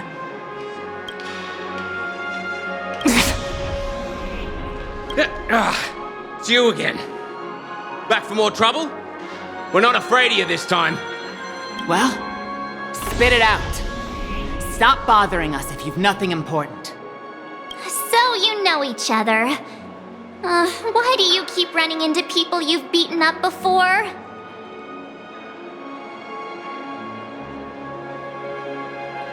That's right. We're investigating a murder for the family. Can we speak to your captain about the case? Well... Hey! The security officer instructed everyone to shut their traps before he returned from Dream's Edge. What murder? You'd better stop spouting nonsense. Yeah, that's right. We have nothing to report. Please leave. Looks like they're not going to cooperate. But they did at least tell us that the captain is at Dream's Edge. Why don't we just look for the security officer then? It's probably Gallagher, the one she mentioned, right?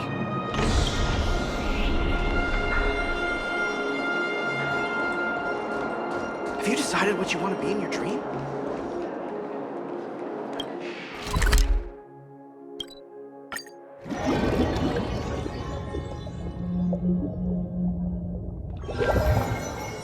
Such tight security. I bet they're stumped by the case as well. Gallagher. Gallagher. Where could he be? Constructing dreams is something supposed As I... Apologies. The Bloodhound family is running an investigation up ahead. No unauthorized personnel allowed. Hold on a minute. I think I've seen you before. The gray-haired one. How much trouble have you stirred up exactly on Penacony? Not possible. It was you the last time, yelling about some clockwork friendship while beating me up with that silver-haired girl.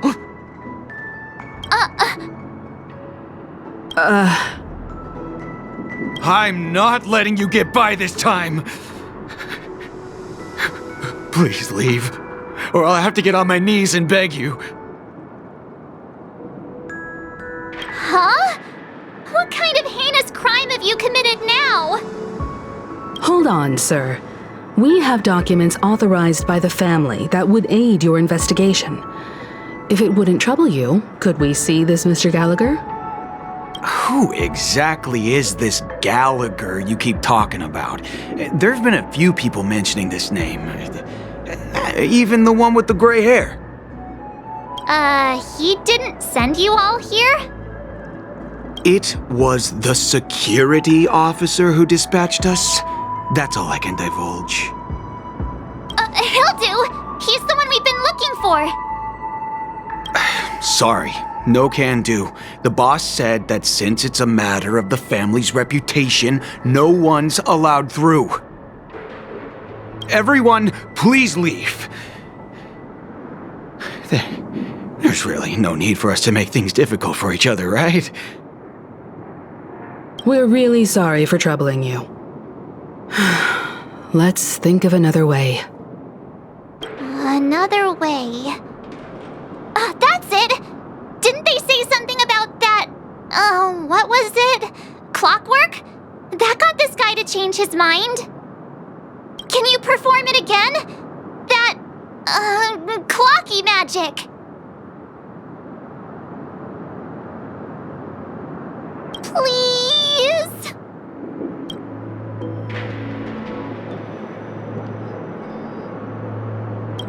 Sorry, no can do. The boss said that since it's a matter of the family's reputation, no one's allowed through. Everyone, please leave. There's really no need for us to make things difficult for each other, right?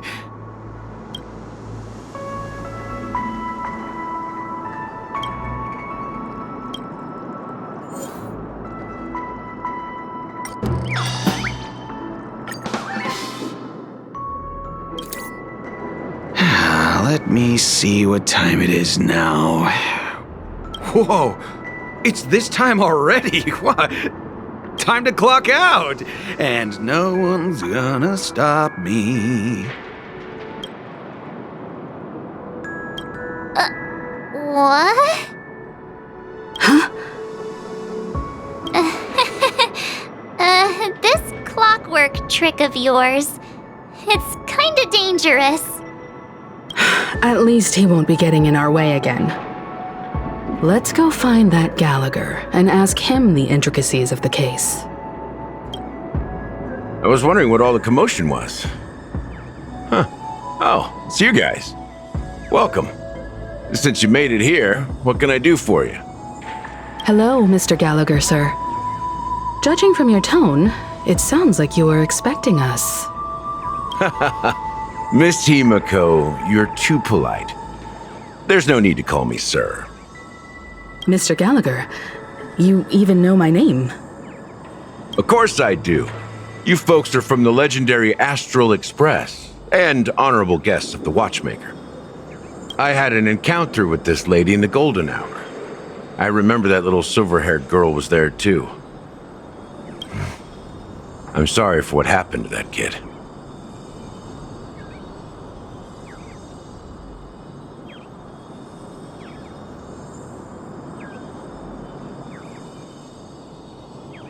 This is also the reason why we've come to visit you, Mr. Gallagher. The Express can't just overlook the death of that child. So we've decided to help the family get to the bottom of it, in the hopes of getting justice for her. The Nameless involved with the family. What an unpredictable twist of fate. Why? What's wrong with the family? It's nothing. On Penacony, everyone loves the family. No matter how much one resists the beautiful dream, when the time comes, they too will find it hard to let go. Who wants to leave a warm nest? Just idiots, little kids, and inebriated fools. Mr. Gallagher seems to be getting at something. You got it wrong. I'm not. You want to discuss the case? Sure, come with me. This is not a good place to talk. Let's go elsewhere.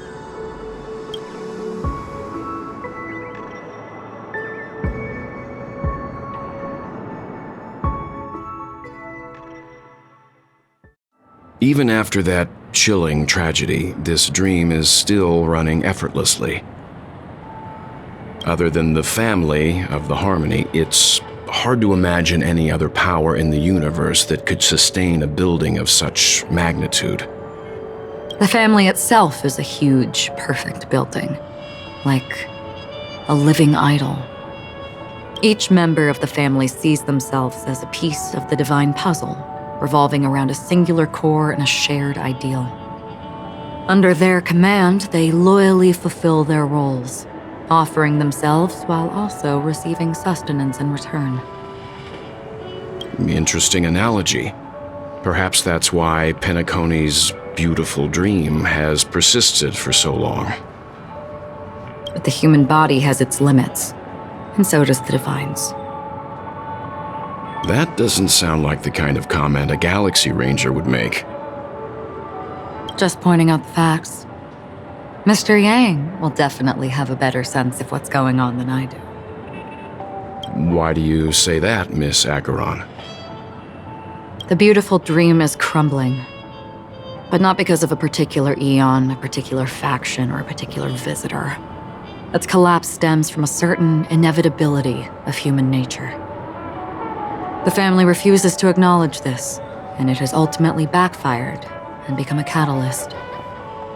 As people immerse their souls in the dreamscape, where consequences and pain cease to exist, and only ease and pleasure prevail, they draw closer and closer to necrosis. Regardless of the perceived bliss, death looms as the inevitable conclusion. Also, this necrosis will diffuse and spread. One piece of the puzzle's mutation will eventually cause the entire building to shake, break, and crumble. In the end, the dreams that people built in the name of freedom became the cage that imprisoned them. I'm sure you've gained a lot from this trip, Miss Acheron. Are you willing to share your findings with me? Of course. That's if I remember.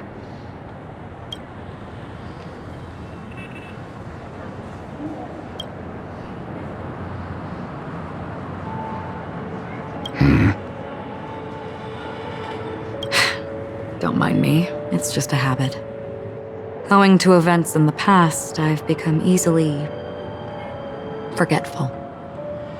It's only when this sword is unsheathed that those hazy memories start to become clearer.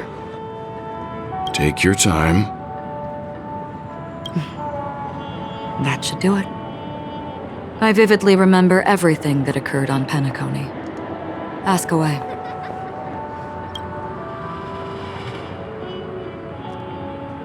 The moment of daybreak. I've heard that's where the Dawn Factory, which processes the foundation of the dreamscape, is located. Behind the dreamscape's song and dance stand many imagination factories. Workers create all kinds of whimsical works day in and day out in their dreams. Then they return to reality and sleep on a narrow bed in a room. A far cry from luxury. They say it will suffice. Experiencing the bizarre and motley dreamscape is the best reward. There I encountered a young woman who had just come of age, the perfect time to indulge in beautiful dreams. Her greatest wish was to one day move to the golden hour and see the magnificent garments she had woven with her own hands. For certain reasons, her wish was difficult to fulfill. But I managed to bring her a garment.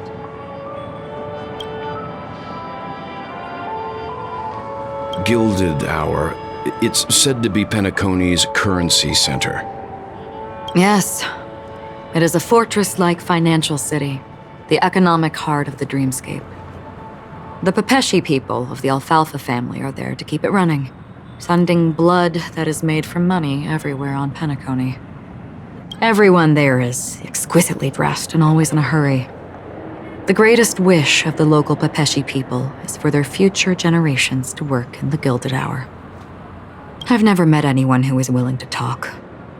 I could only stand at the crossroads, watching crowds of people hurrying like the wind through the jungle of steel, only to deposit the alfalfa credits that they'd earned into the bank's vault.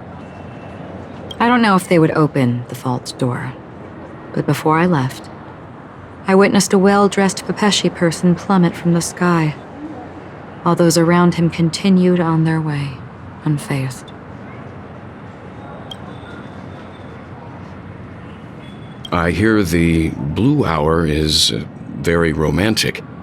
Do you have any tales to share? Perhaps Mr. Yang has heard. There is a large boat called the Eventide, anchored along the Sea of Dreams, where soft music and dancing persist endlessly every night. I ran into a wizened lady there. She was at the dock, waiting for her long-departed lover to return, waiting for countless hours within time that stood still. In the humid sea breeze, she spoke of her own youth. Like many who desired wealth and love, they came to Penacony to pursue their dreams. Alas, her lover's consciousness was lost in the dark depths of the Sea of Dreams. Finally, she suggested we continue our conversation on a boat in the shallows. I agreed and boarded the boat with her. But she never said anything. Her eyes absent-mindedly gazing at the horizon for what seemed like forever. Finally, we retreated to the beach.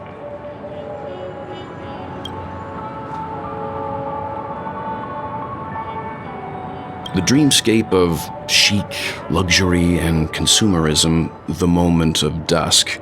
My companions have been there too. Then you all must have seen those who are attempting to realize their dreams. Or have realized them, scattering money as if it were dust and betting it on all or nothing. Everything has a price, and everything can be bought or sold. Even dreams themselves. I saw an Intellitron there, who was preparing to auction himself. When someone wins a bid under stipulated periods and rules, he would do the buyer's every bidding, becoming that person's very possession. That Intellitron had been auctioned off 12 times, and I participated in his 13th. That was the grandest banquet I had ever attended. But never again did anyone cast another glance at him. This time around, there were no successful bids for him.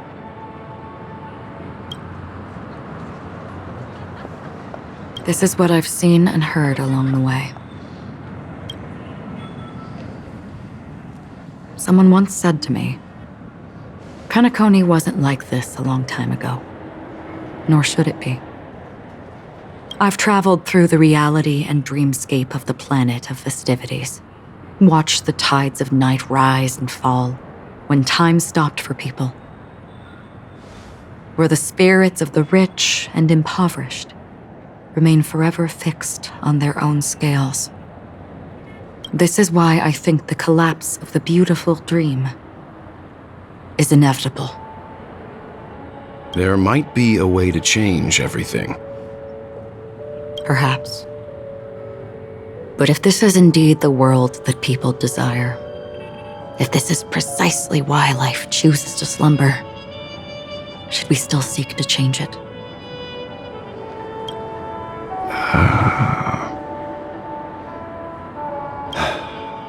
Miss Acheron, now it's my turn to share a story with you. There was a man from my homeland who, at a time when the world was grappling with deep, unhealable pain, made a choice. He wove together the dreams of everyone in the world, linking people's dreamscapes, and shouldered this burden himself. From this, he created a giant, a spiritual Adam.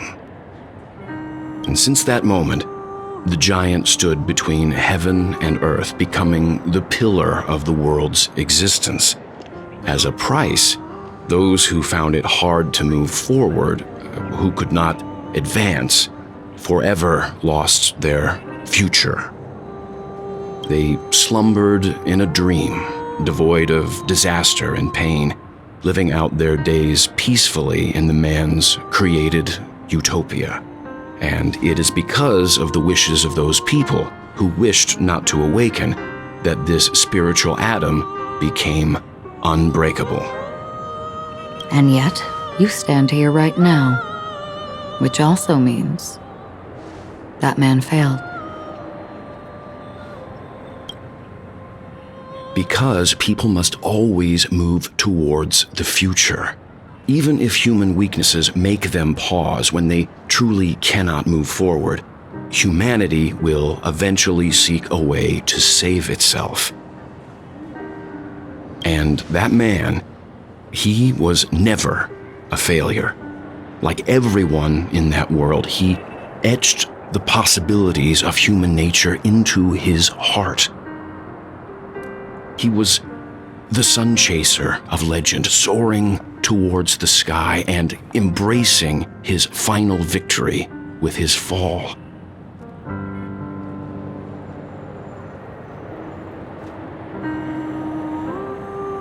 He ascended to heights uncharted, only to come face to face with the sun, a place not visited by anyone before. His wings would melt because of it, only for him to fall into the sea, and after that, countless others would surpass him, soaring to even greater heights. A fitting metaphor for the Nameless's trailblazing spirit. Thank you, Mr. Yang. I know what you wish to confirm. The universe has innumerable similar, yet different worlds. In these worlds, there are innumerable people who look alike, yet don't.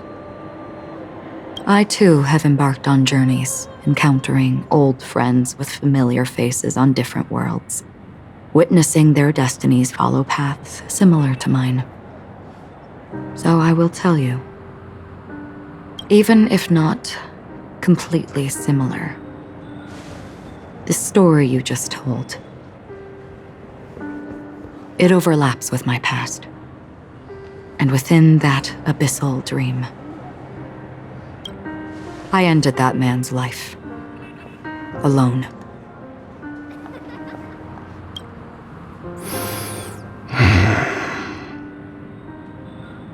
I am not who you think I am, nor will my home be as fortunate as your world. I am sorry.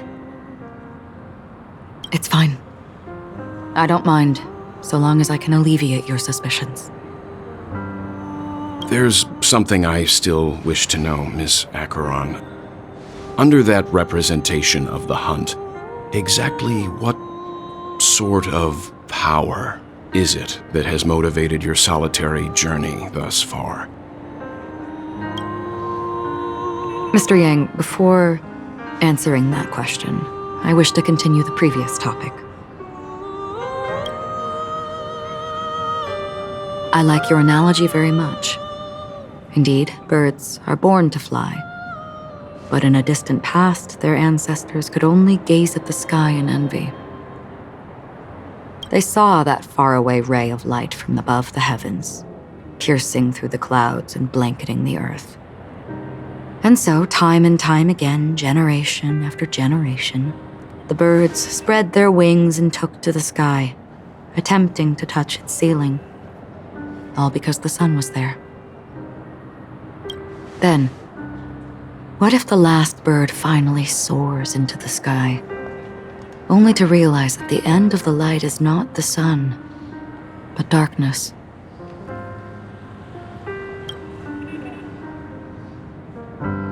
Then why, exactly, do we even walk towards the light?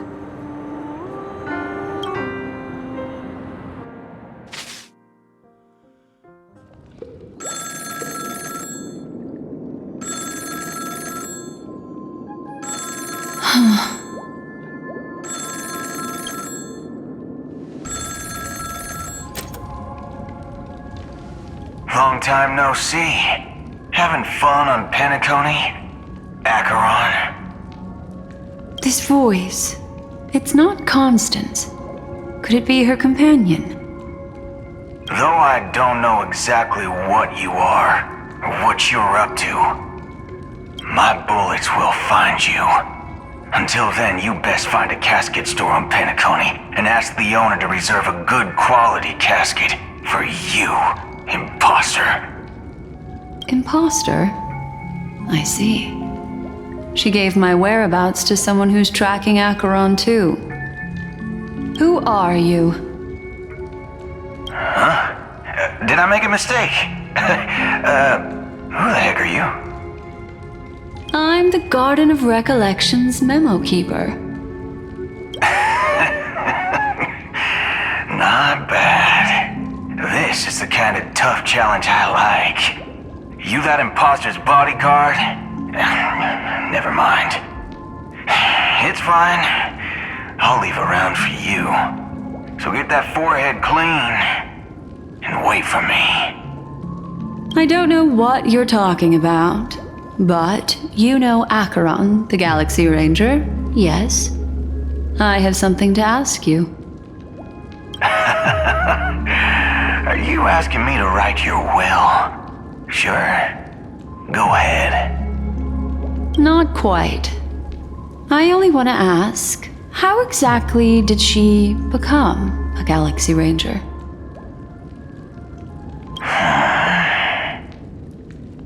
She's clearly not a pathstrider of the hunt, but you are, aren't you? Tell me, what's Acheron's deal? Sure. Heck, never thought I'd come across an ally. What a stroke of luck. Well, I'll be on Penacony soon. Memo keeper, go buy a bottle of Asdana's white oak and warm it up, and I'll raise a glass to you. That lady's passed. Well, nobody knows. But if all you want is a simple answer, sure, you best get a chair and take a seat. That woman, named Acheron, is an emanator who should not exist.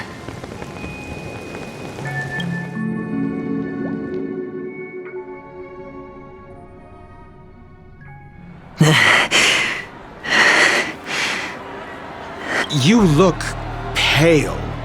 Or is that also part of your act?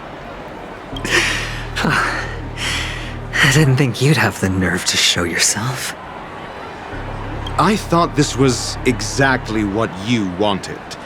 After all, I faithfully fulfilled my duties as you instructed. Just tell me if you can't hold on any longer. So, the genius of the Council of Mundanites wants to be my Undertaker now. What an honor. Yes, and I'm pretty sure the people at the Strategic Investment Department would love to be notified of your death in due time. But let's not forget, you won't be seeing them, because I'm the manager of this task. Great. Then tell your people that Aventurine is ready to go in 17 system hours. Oh, you've got a lot of nerve. How exactly do you plan on completing your task while your hands are tied by the Harmony?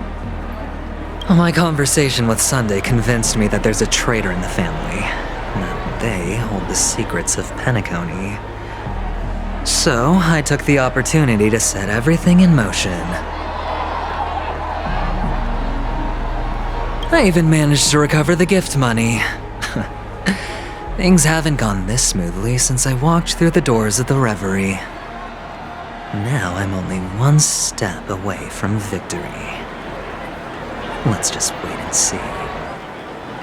Sounds like a very elaborate way of saying that you failed. That's all I can say. Have you forgotten, Doctor? You betrayed me.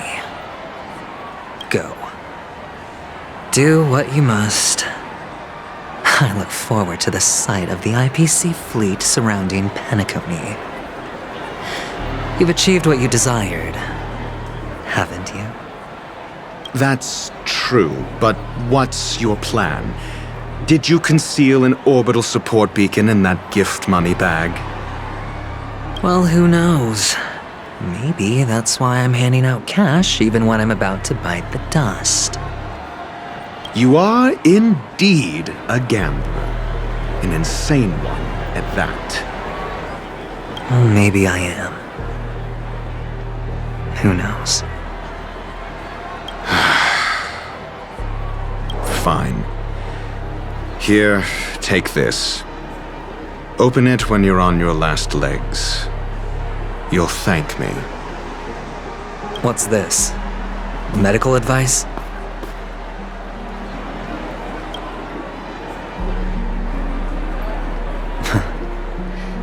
You catch on pretty fast, Doctor.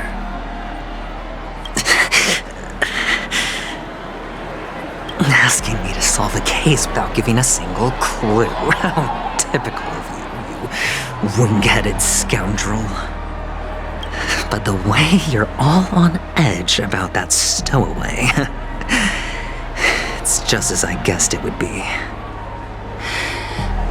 As for now, let the rain of wealth from the IPC fall evenly on everyone.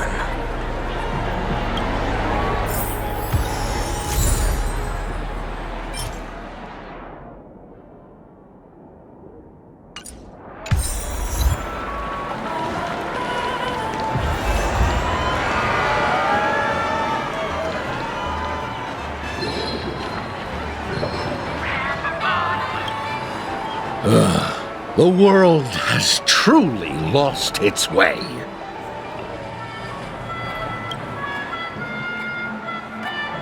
You... wait. I get it now. This is some sort of prank show, right? You must have some cameras set up around here to film yourself doing good deeds, right? You youngsters are always looking for a quick way to get an audience. But you know what? A truly great show never comes easy. A great show will start soon, old man. But before that, I need to ask you something.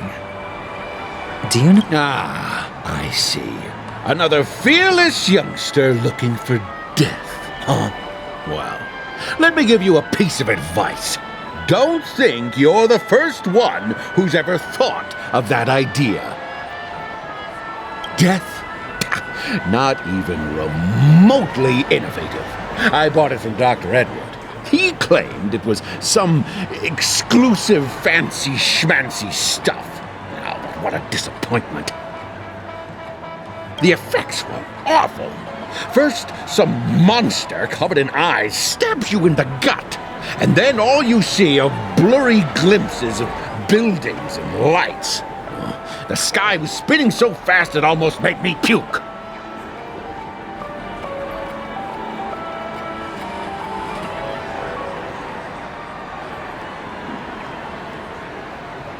Is that all? Yeah, what else can you expect? Don't put too much stock in the Penacony movie industry. They even called this junk groundbreaking art. Can you believe it? What a joke. Well, I'll leave you be then. I hope you have a wonderful day. A monster covered in eyes. That sounds like the Memory Zone meme. But buildings and lights... I don't think those have anything to do with death. Well, that whole dream bubble was probably created using rumors and gossip.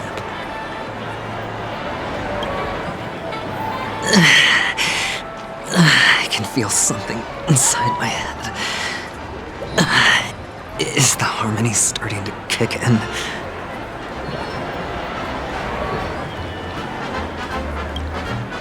Would you be willing to support my performance? And keep the Song of Beauty alive in the cosmos? Wow, how fabulous! But why would you give such a wonderful gift to a random stranger like me? Well, you see, I can't bear to see anyone in this sweet dream suffering from poverty. That's incredibly kind of you. Thank you so much, sir.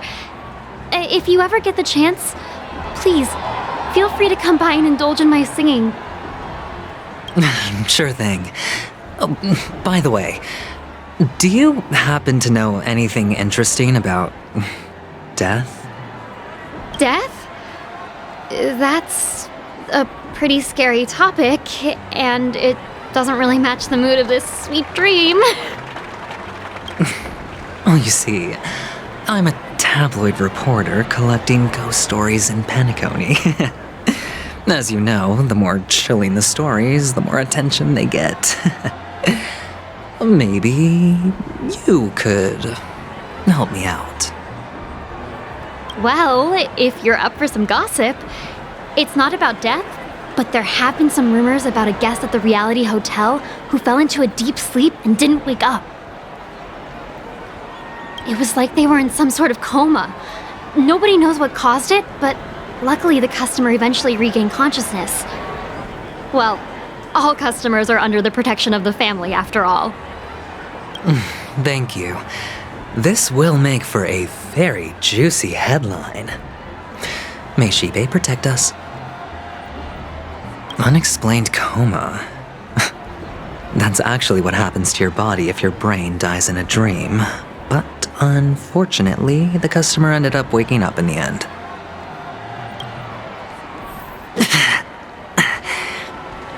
The disturbing voice in my head. It's getting closer.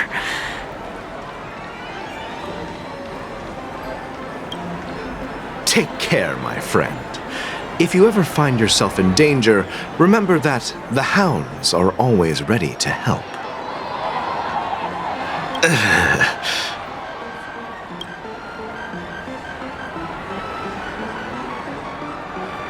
You don't look good, my friend. If you need assistance, I can contact the hotel and have them wake you up forcefully. That won't be necessary. I have some business to attend to. But thank you all the same. All right then. If you ever need help, don't hesitate to reach out to us hounds. Well, actually, I do need a favor. As the most outstanding hound in Penacony, have you come across any stowaways recently? Stowaways? How could there be stowaways in Penacony? We've never had anything like that before. All right. Good luck with your work then. What was I even thinking? Family would never share intel with the IPC.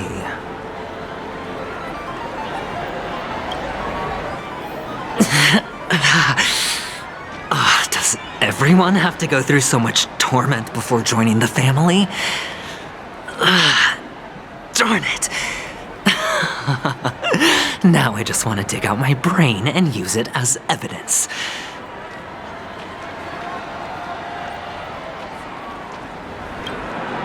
A sip of liquor, a blissful reprieve, to drown 1,000 sorrows, let worries leave.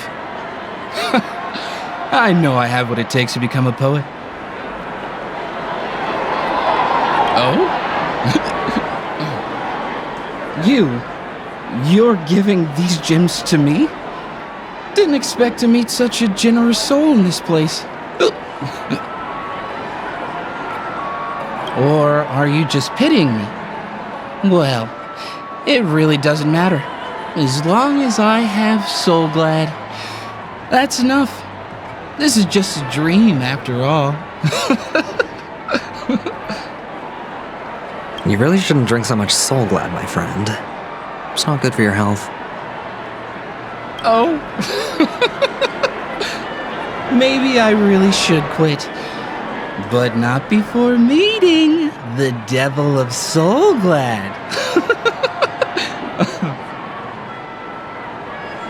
The Devil of Soulglad? Care to elaborate?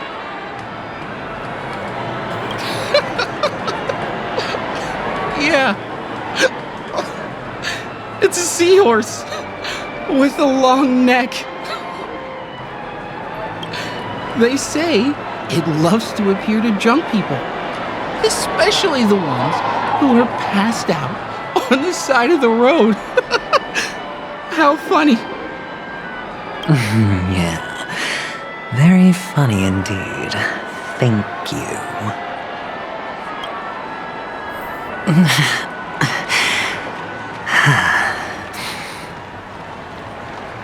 Please do not hit the entertainment facilities. This is the one.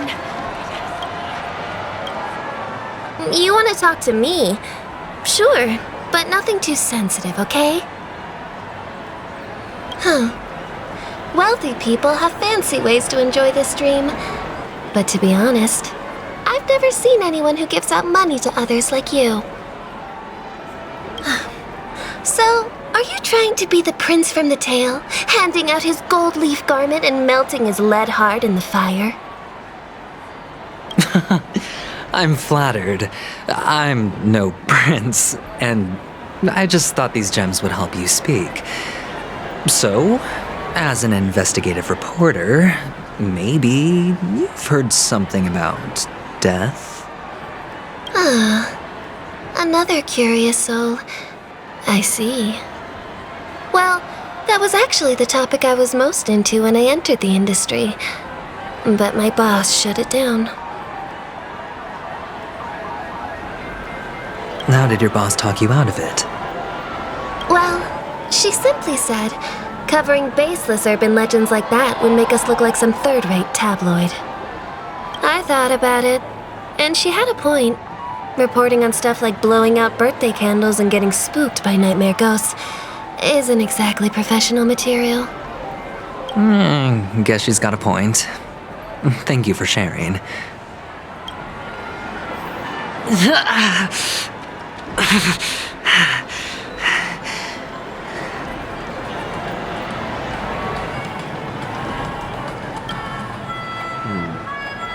Were you wanting to talk to me? Sorry, I thought you were checking out something behind me. Is this a gift? For me? Are you sure this isn't some kind of mistake? Yes, it's for you. Just take it. Is this for real? Someone is actually giving me a gift. Not for my parents, but for me. Thank you. Thank you so much. No, it's not much. I just want to ask you something. I knew it. What's on your mind? Are you trying to ask about my father or my mother? Neither. I just wanted to know if you've ever heard about death in the dreamscape. Oh, you sound just like my father. Always warning me about danger, even in dreams. He's an Intellitron, so his dream entry methods are different from us organics. Can't count on him to protect me if something does go haywire. Funny, right now I'm still under his protection. How ironic. Hey, stay positive. Gold will always shine one day, right?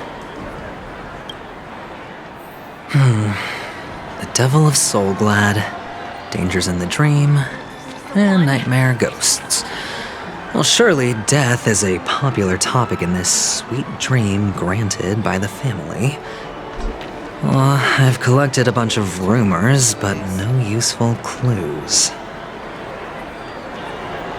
The gems in my bag are running low. Well, let's see if my last lucky interviewee brings some surprises.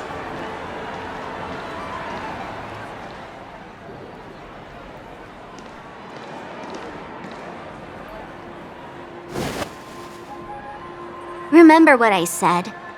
You Sigonians are better off hiding in the sewers.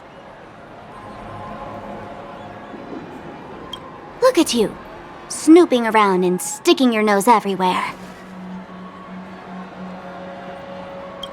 Is the smell of death so enticing, my fine fellow? Oh, it's you, masked fool. I should have guessed it. You're the imposter who appeared on TV after Robin's death, right? I heard you got caught by the family. I gave you a clear clue. Befriend a mute. Simple and straightforward, you know? And what did you do? You messed it up and ended up as their prisoner.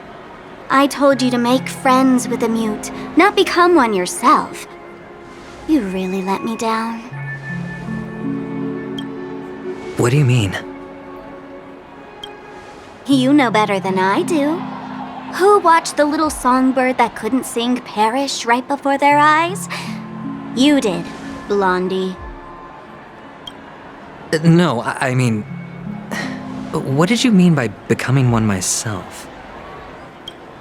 Well, it means you'll soon end up like her, unable to speak ever again.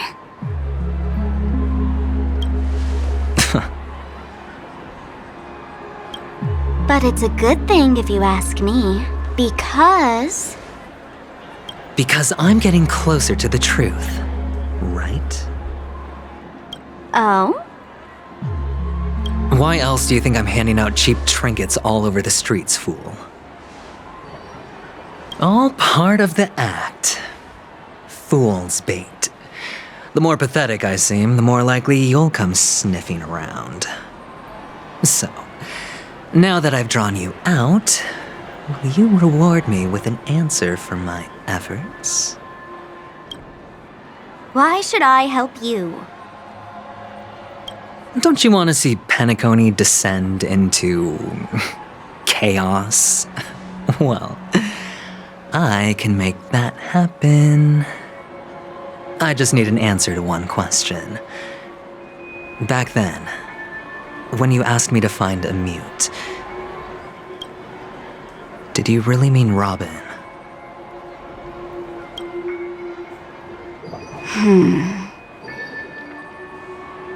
And what if I say no? Then I'll thank you. Oh, the word no has never sounded so pleasing. Well done. I admit I underestimated you, but what difference would it make? Let me tell you something. There were 2 mutes, but one is dead now, and the other, though he's still in Penacony, I'm afraid you'll never find him again.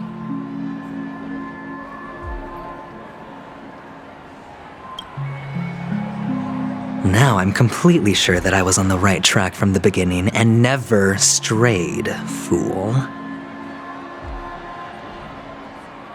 Right now, there are only 2 things missing from my grasp: the meaning behind the truth and the means to expose it. How impressive. That's quite a fancy way of saying I haven't learned anything so far. Not exactly. I've gathered enough clues to prove its existence, and that's enough for me. As for the answers to my questions, I'll find them within 16 system hours. Oh, really? Only 16 system hours? Well, let me lend you a hand. Here you go. This is my precious, mutually assured distraction button, and I have one just like it. When either of us presses it, the other and the whole of Penacony will go up in smoke. If you're really so desperate for the IPC to take over Penacony, blowing up the chessboard isn't a bad idea. Start from scratch. That's where the IPC excels, right?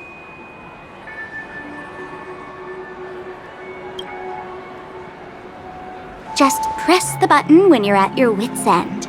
And of course, feel free to reach out to me for my hospice care too.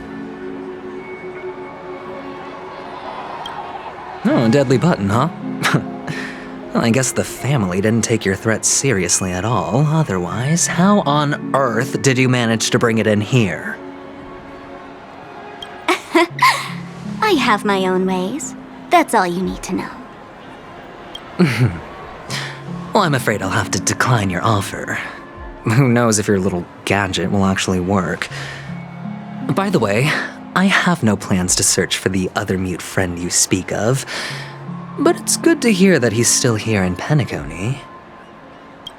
I'll handle the rest myself. I'll orchestrate a grand finale for the downfall of the family. And at the climax, the walls will crumble, people will wake up, and those who couldn't speak will find their voices again.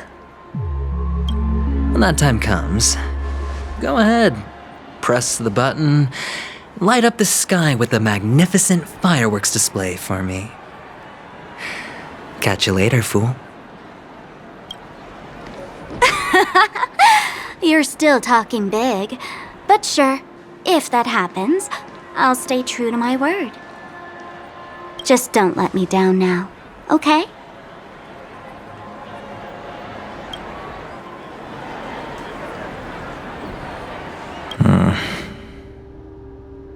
So, number 35. You're back. Like your new lucky charm? Can a commodity code really be considered a lucky charm? Silence! I didn't give you permission to speak, you Sigonian hound. The guys in black didn't say much, so I've no idea what you did to save your skin in that massacre back in the day. But I figured you must have had good luck, so I bought you. From now on, you and your good luck are my assets. Are we clear? Your first task is simple. In addition to you, I've purchased 34 other slaves. Go and play a game with them. You came out alive after 2 days. It proves that you are the real deal. You're insane. Testing out if you're a good product. Aren't you worried that the money you spent on me will go to waste? I've got stacks on stacks, Blondie. The slave market is never short of self-righteous brats like you. But you look good, and that's why many customers are betting their fortunes on a scrawny brat like you. So go along now and don't let your master down.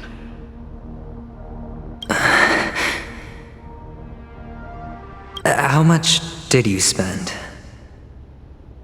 What? My price. How much did you pay for me? Huh. You really want to know?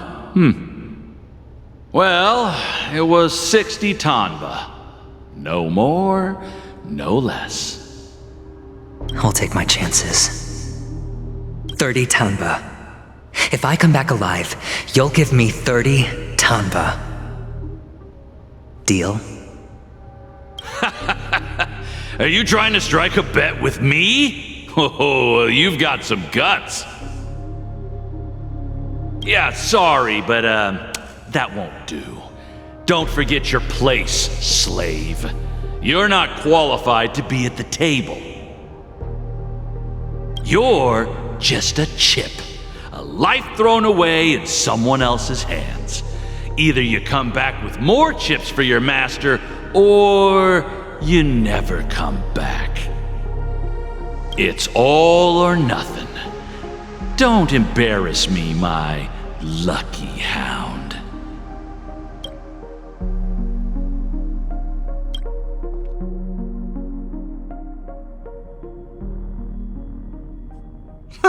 What brings you here, Gallagher? Some friends from the old days. Do you have a moment to spare, Siobhan? Oh, I have the whole day to spare. Ladies and gentlemen, welcome to Dream Jolt Hostelry. This bar offers a wide variety of drinks, but we draw the line at Soul Glad. Why settle for ordinary when you can experience extraordinary? We're dedicated to serving up nothing but pure joy and laughter. What would you like to drink? I'll whip it up for you. Oh, look! A lady as cool as Serval! Who's Serval? Will you, introduce me to her? Huh? Oops. She's heard us. Just spare them, my esteemed bartender. I'll take over the bar today. I'm getting up there in age, and I need some practice before I forget the skills that used to put food on my table. Where did you stash the ingredients? They're all under the counter. Since our guests have traveled from afar, shouldn't you whip up some special drinks? That's exactly what I had in mind. Hey, my friends, do me a favor. Go around the bar and bring me any ingredients you fancy. The discussion might take quite some time, so I'll prepare some customized, non-alcoholic drinks for you. In the bar? But aren't all the ingredients right there on the counter? Why, we're in a dream, my lovely lady. You can help yourself to anything if you wish for it. Comfort, hunger, confusion, or even boredom. It's all within reach, right at your fingertips. Oh, did you hear that? She just called me my lovely lady. Even in reality, mixing drinks is more than just throwing ingredients together. A bartender needs to capture the bar's atmosphere, master technique, and spin a tale of mystery and anticipation. Only then can a perfect drink crafted with a customer's life story be created. In other words, what you get from your drink is down to luck, so don't overthink it. Indecisiveness has no place when it comes to enjoyment.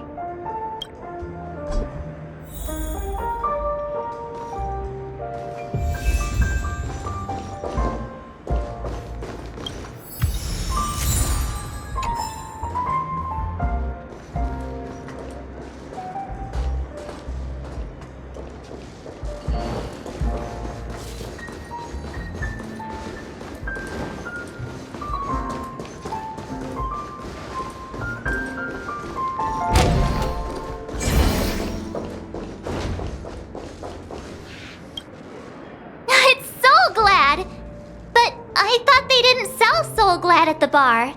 Let's give it a shake. Nice, it's still fizzy and has a long shelf life.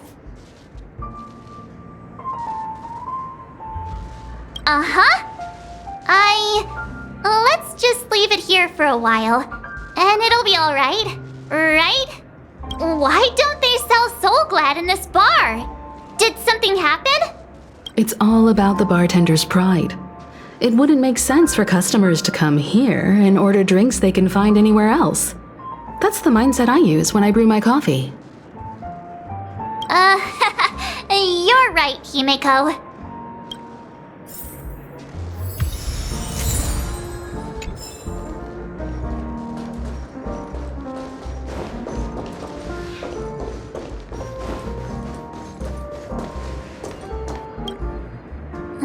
Can this be used for mixing drinks?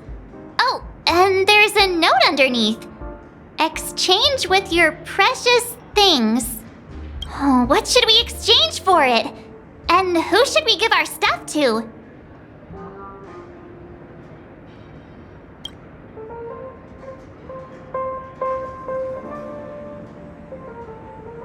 Whoa! The words on the note are changing. Happiness belongs to the noble.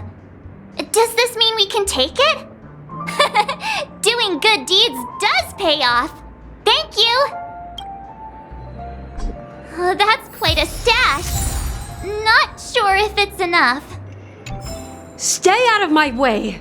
I'm looking for Siobhan. Uh-huh? What's all the commotion about?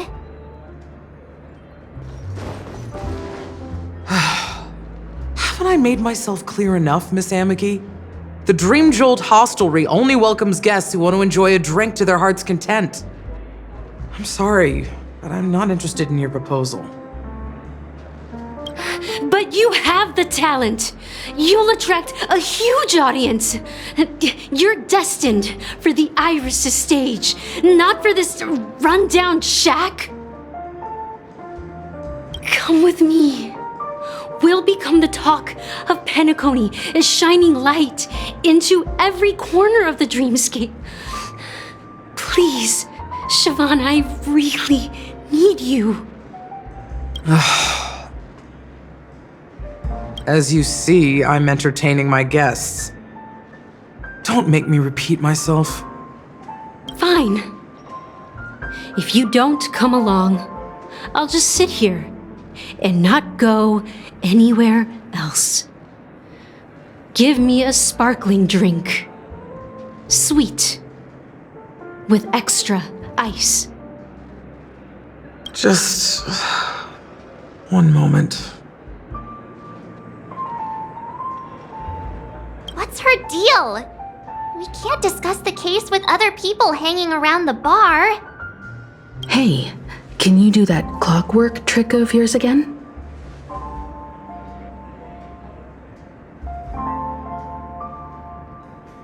Time is running out.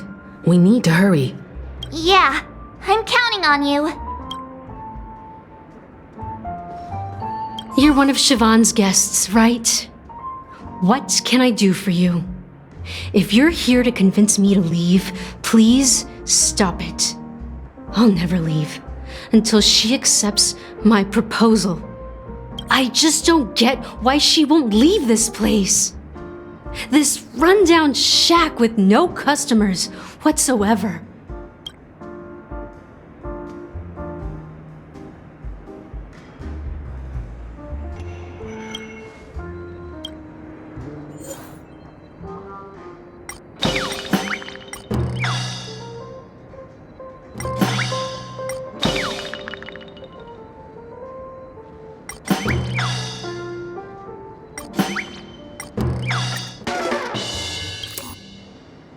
Those darn Iris jerks! They're the ones who forced Siobhan into hiding here, running this pesky bar. It's all their dirty scheming. I get it now. She's not leaving because she doesn't want to run into them again. I can help clear the way for her. I can do her a favor. I'll go back and write a letter to the Dream Master exposing the crimes committed by the Iris family. Siobhan will definitely appreciate it. Things might get out of control if she gets any angrier. I need to come up with another plan. I just don't get why she won't leave this place.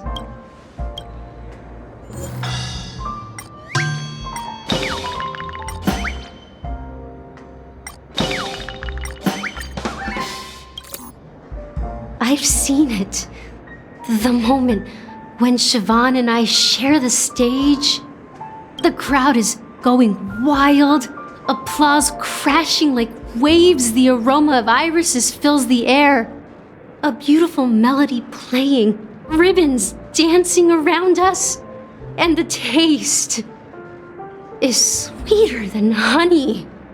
I've seen that scene countless times in my dreams, and every time it mesmerizes me. That's why I have to bring her back to that world, no matter what it takes. Want to raise a glass, my attentive listener? let's consider it a toast to my far-fetched dream.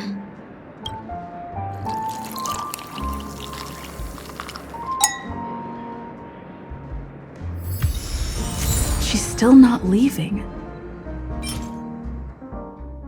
Maybe I'll have to try again. I just don't get why she won't leave this place.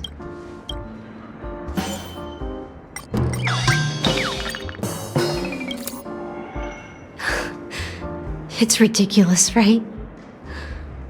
Our paths were never meant to cross, yet I'm still holding on to her.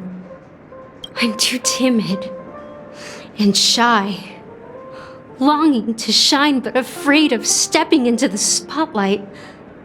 I need her guidance because I'll never be able to do anything alone.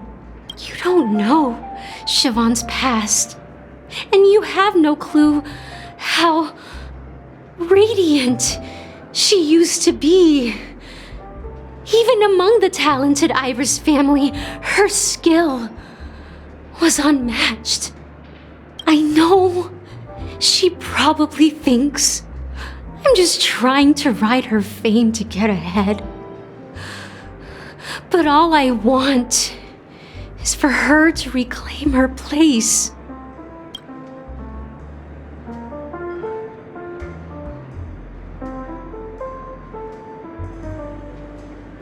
Well, talking to you has got me feeling a bit down.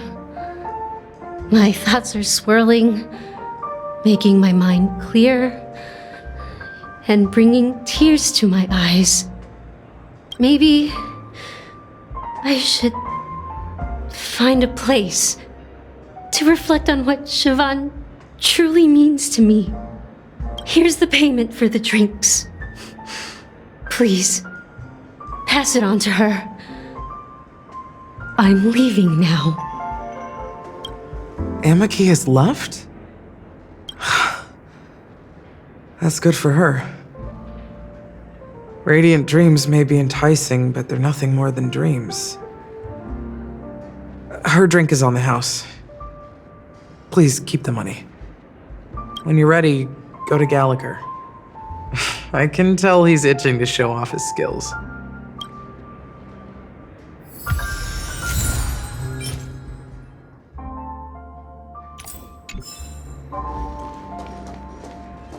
That being said, mixing a drink is way simpler than you'd imagine. Just pick your favorite ingredients, toss them in a glass, mix it up, and it's done. So go ahead, explore the bar, and bring me any ingredients you prefer. Nice work. Let me take a look. You found some interesting ingredients there. Now take your pick. Each drink has its own unique flavor, and the base ingredient sets the tone for the initial taste and the lingering aftertaste. So, which one would you like to use as the base?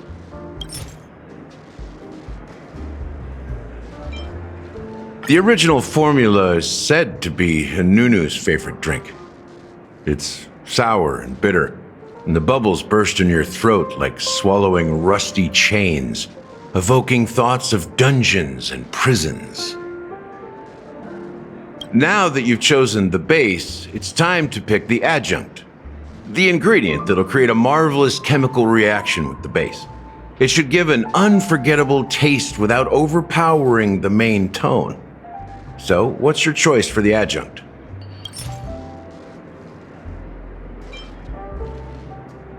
Bright future. A taste that's been a long time coming. I'll never forget the flavor that danced on my tongue as Mikhail whisked me through the dreamscape wilderness. Those were haunting times. Too beautiful to be real. Mikhail. Almost there. Let's pick a decoration. Which style do you prefer? Anything you need, I've got it. The IPC's favorite. Ambitious, aren't you? Well, it's done. Here's to you, the Nameless, with this glass of a ticket to the boneyard. To the dead and the dying. Well done, Gallagher. You're not over the hill yet. So are you satisfied? Oh, the flavors! They're way more sophisticated than Soul Glad. The richness and layers of these flavors are a masterpiece, especially with the adjuncts. I can taste the spicy and sour notes with a hint of sweetness. I'm not entirely sure what it all means. Maybe Mr. Gallagher can shed some light on it. Well, if you're expecting a profound answer, I'm afraid I'll disappoint you. The imagery it implies is pretty straightforward. It's just a glimpse of what this dream truly tastes like. Nothing more. Does this true taste have anything to do with that Mikhail? Yeah, that name does sound familiar. When you got knocked out by that masked fool girl, I think I heard someone calling that name. Do you remember?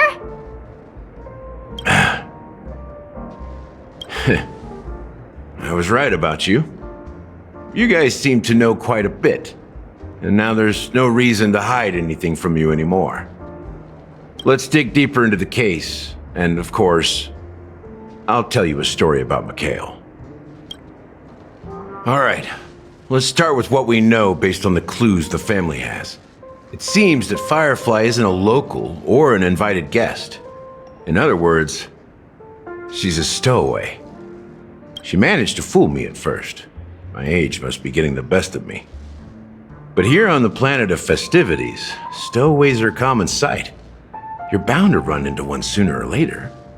After the incident, the hounds wasted no time searching for that girl in both the dreamscape and reality. But here's the thing. We only received bad news, and the trickiest kind at that. She simply vanished, leaving no trace in the dreamscape or reality, as if she had never come to Penacony at all. Huh? Does that mean...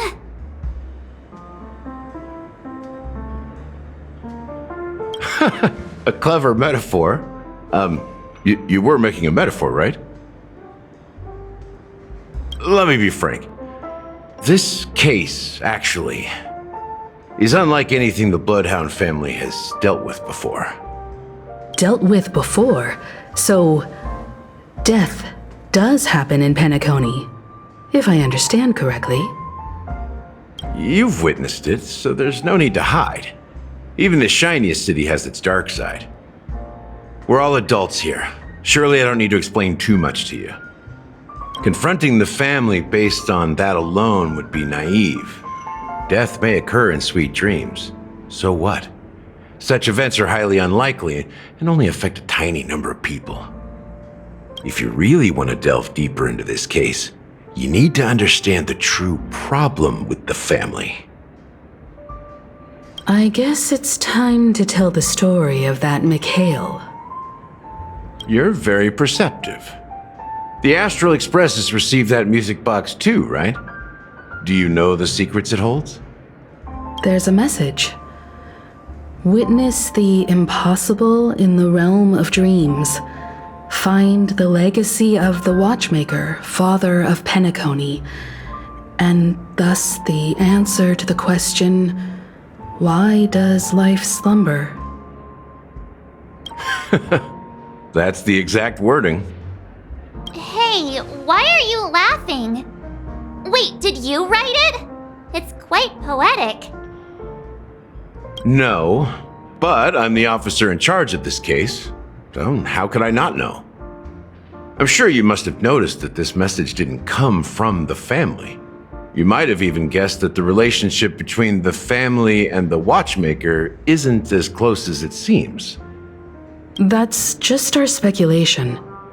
Actually, it's hard to believe that the father of Penacony and its actual managers are at odds. Now I can assure you that your speculation is absolutely correct. The family has considered the Watchmaker an enemy for a long time, but the hounds haven't been able to track him down, as he seems to be living only in the characters and stories he created. Let me ask you a question. Have you ever wondered why the family allowed the Watchmaker to send out such a ridiculous message to the outside world, inviting you here and causing chaos? So, you want to seize this opportunity to expose the Watchmaker? Well, now you understand why the Oak family authorized the Nameless to assist in the investigation, but kept you in the dark, right? Because the Watchmaker is not the legend of the Land of the Dreams at all. He's the most shameful stain in the history of Penacony, and he's the root cause of all the anomalies in the dreamscape. You don't get it? Well, I mean, Mikhail, the betrayer of the family, he's the Watchmaker.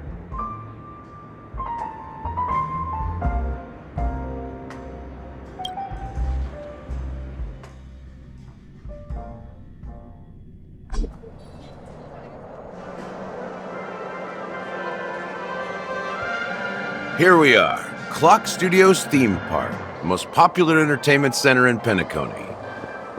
Wait, aren't we supposed to be discussing the Watchmaker? I would have expected you to take us to maybe a library or an archive room of sorts.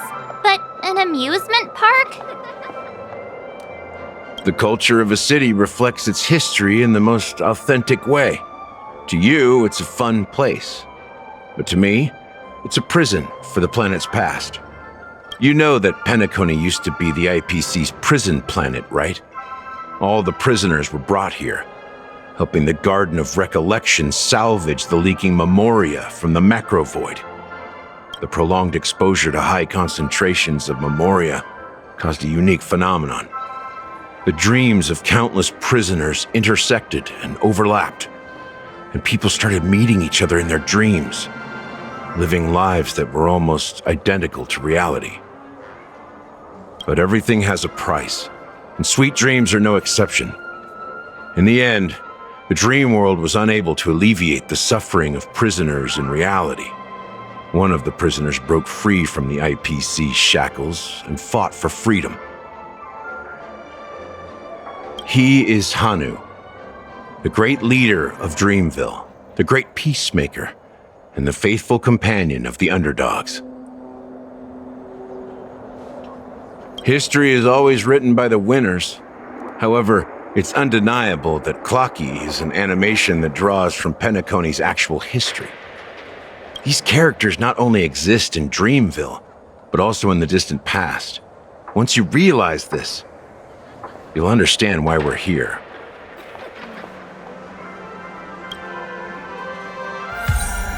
There are so many members of the Bloodhound family around here. They just received a lockdown order, supposedly from Sunday himself. Who knows what it's for? I wonder if there's been an incident in the... So many of them. I've never seen anything like this, even when they're tracking down suspects. We don't need to go in. We don't want to draw any unwanted attention inside. We can just talk here. Let's find a quiet spot and continue our conversation. View here is great, right? We can see everything from here, including Clocky. If all the characters in the animation are based on characters in reality, then Clocky's counterpart is definitely the Watchmaker. In the animation, he's Hanu's partner and one of the founders of Dreamville. Does that mean the Watchmaker was personally involved in that war and sided with Asdana? It was a monumental war for freedom. Hanunu fought alongside a motley crew of masked fools, nameless, history fictionologists, mourning actors, omen vanguards, even visitors from beyond the sky. In the end, they emerged victorious. Among them was the person who would eventually be known as the Watchmaker. But if you do the math, doesn't that mean the Watchmaker was around for several centuries? I'm not sure, but Mikhail was already the Watchmaker when I met him. So maybe he inherited the title. How old are you now, Mr. Officer? I'm 13. No way. Not even close. Anunu freed the frontier prison, but peace still eluded him. With limited resources, threats from the outside world, and internal conflicts between major prison districts, the future of Osdana was uncertain. It wasn't until the Watchmaker approached the family with the idea of turning the prison into the planet of festivities that Penacony finally gained its name and glory. Thus, he became known as the Father of Penacony. But didn't you say the Watchmaker betrayed the family? And you said you were his companion, so that means you... No, I'm not his companion, but rather one of his many children. But I am indeed a traitor. Not to the family, but to Mikhail. What did you do? I did nothing. And that's the worst betrayal of all. Just like you, I had close companions. We dedicated ourselves to Penacony. But the Oak family, they set us up. Mikhail was too old to protect his children anymore. So we left the family to find our own path. We were branded traitors of the Harmony, even though the true traitors were someone else. While they continue to praise the Watchmaker's name in the world, behind closed doors, they condemn him on a pillar of shame. Nevertheless, we wanted to clear his name. We intended to find the real traitor, the one responsible for all this, and restore harmony to Penacony. But we failed. Too much time had passed, and the land of the dreams had become deeply corrupted. After countless fruitless pursuits, I gave up. Like a lost dog. The family accepted me and made me an officer, supposedly as a form of forgiveness. But it was actually a punishment. Since then, I've been completely cut off from my partners and my past. As for Mikhail, I heard he died in obscurity, in a place where no one could find him. That's when I realized that the Penacony I once knew would never return. We're truly sorry for what happened. But this is not the end of the story, right? Apparently, someone has inherited the title of the Watchmaker and has been secretly working against the family all this time. Well, that's one way to look at it. However, only one member has truly inherited the Watchmaker's title. Unfortunately, after all these years, I have no idea who that person is, or if they're even real. Or just Mikhail's lost soul haunting the dreams.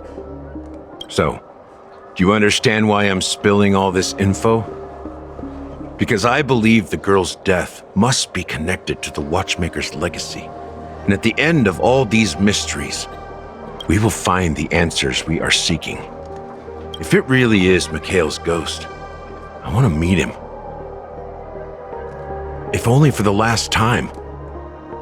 For those who despise me could form a line from here all the way to the entrance of the hotel. But those willing to look me in the eye and hear me out? Let's just say, there won't be many. I've told you all I know is a sign of gratitude. Thank you for listening to this old dog. Bark and all. Something just happened at the theme park. Now if you'll excuse me, good luck to all of you. How ironic. What's so different between the stowaways rejected by Penacony today and the dream seekers once hailed as pioneers several amber eras ago? Gallagher does have a troubled past, it seems.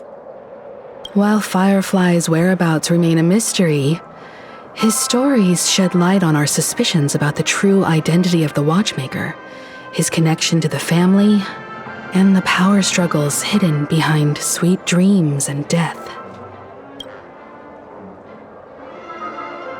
Exactly. Gallagher suggests that the real traitor is someone else, probably within the Oak family.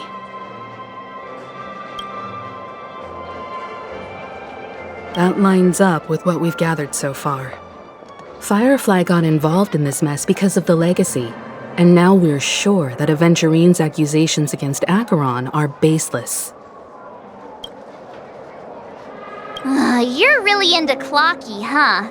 He's just a fictional character, not a real person. Speaking of which, that Clocky who only reveals himself to you is quite intriguing. It's a shame we've never met him since then. Now that we've confirmed a lot of our suspicions, let's take a moment to think about the clues we have. Send a message to Welt and see how things are going on his end.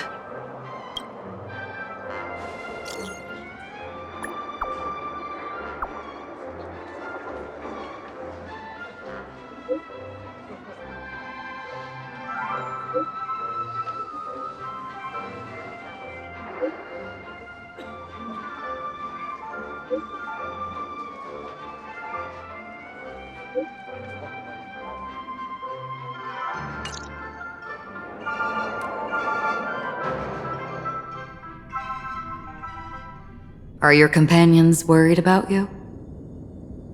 They're just checking up on me. Let's get in and get out. Seems they've made some progress. Looks like we're about to enter the depths of Dewlight Pavilion. It's been a smooth ride. Almost too smooth for a heavily guarded mansion. Let's see if there's anyone waiting to greet us.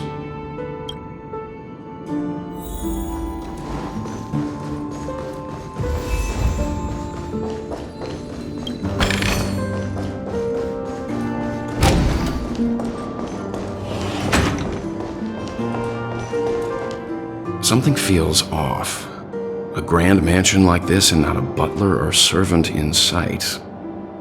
Could it be due to the disruption caused by the emergency? Well, this door is open. Looks like we'll have to investigate ourselves. Let's proceed with caution. Just one moment.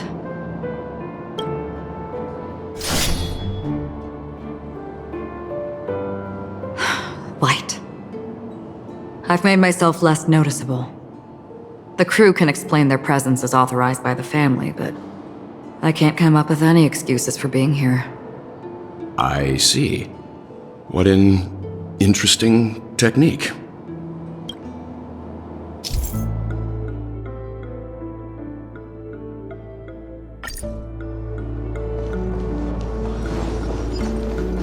Stream forth, gleam of old blades.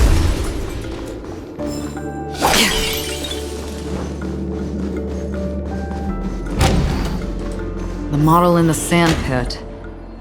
It's the golden hour, isn't it?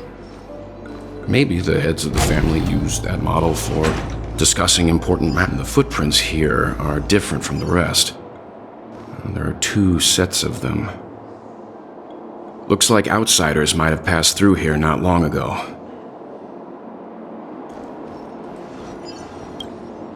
Can you identify the people who left these footprints? Well, there's a unique pattern here. Flamboyant, even. And judging by the size, I'd say these were men's shoes. If I'm right, it could be the IPC ambassador, Aventurine. Aventurine. What about the other set? It looks like they were walking side by side as opposed to one behind the other, so the second individual is likely equal in status to Aventurine. The IPC is eager to reclaim Penacony, so their presence here is not unexpected.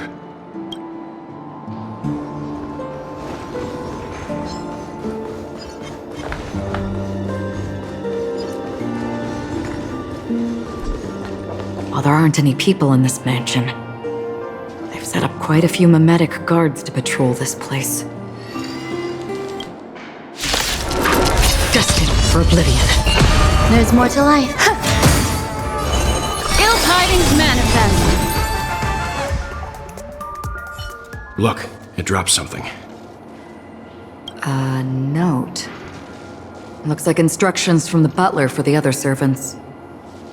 Seems like the mansion's entire workforce were assigned other tasks before Robin's death. It must have been a big project to require that much manpower. The Charmony Festival, perhaps. But no matter what their main priorities are, there should always be someone left at the mansion, right? So you're saying someone deliberately cleared the place out? Yeah, but I don't know why.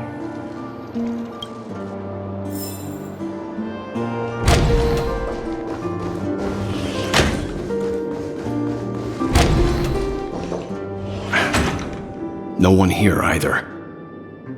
Since no one's around to entertain us, let's make ourselves at home. Stay close to me so that my white can cover you too.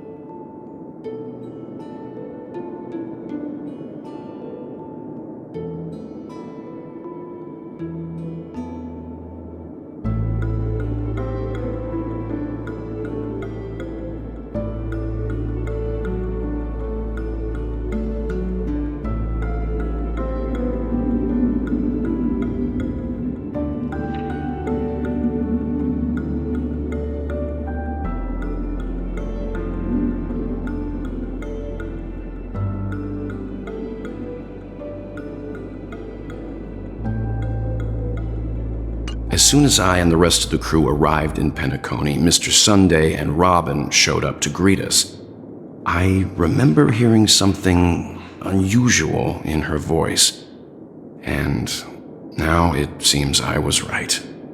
Robin believed it was because the harmony had been tampered with somehow. But as far as I know, there aren't many entities capable of interfering with the power of paths. Meaning?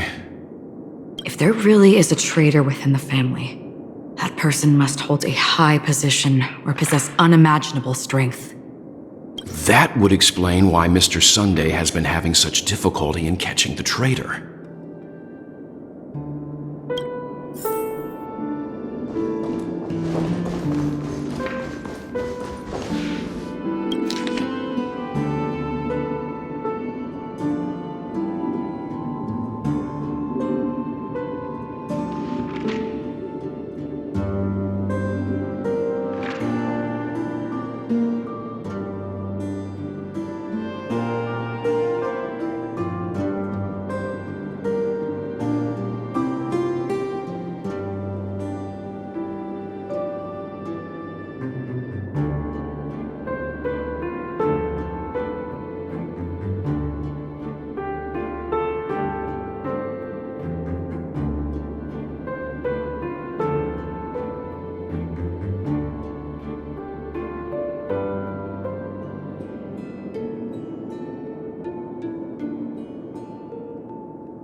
The information about Robin, Firefly, and the other victims. I don't see any commonalities among them. Looks like the rumors were right. Death does seem to be targeting random victims. And based on Sunday's notes, he's no stranger to death. He's just surprised that it has resurfaced. This light cone is securely guarded. It must hold some important memories. According to Robin's interview, despite having performed on so many grand stages, her favorite performance was a pretend show she put on with her brother when they were just kids. I wonder how their relationship is now. Growing up brings gains, but also losses. Yeah, time has a way of smoothing things out. The beautiful dreams of youth will eventually fade away.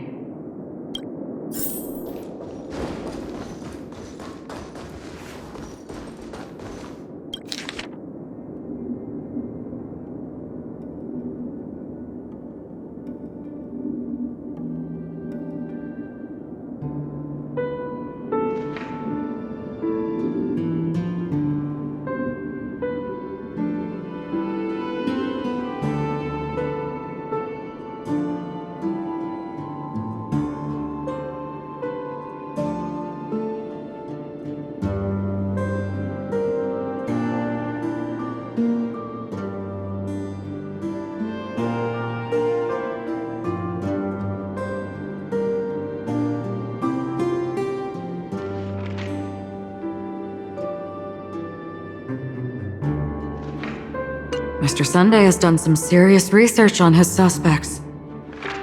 This traitor must have been causing trouble for the family for a long time. They all seem to be insiders, but I haven't met any of them. Huh? Wait, these characteristics. What is it? No, nothing. Maybe I'm just overthinking things. However, if this traitor really exists, could they be responsible for Firefly and Robin's deaths? Perhaps that's why Sunday is taking this matter so seriously.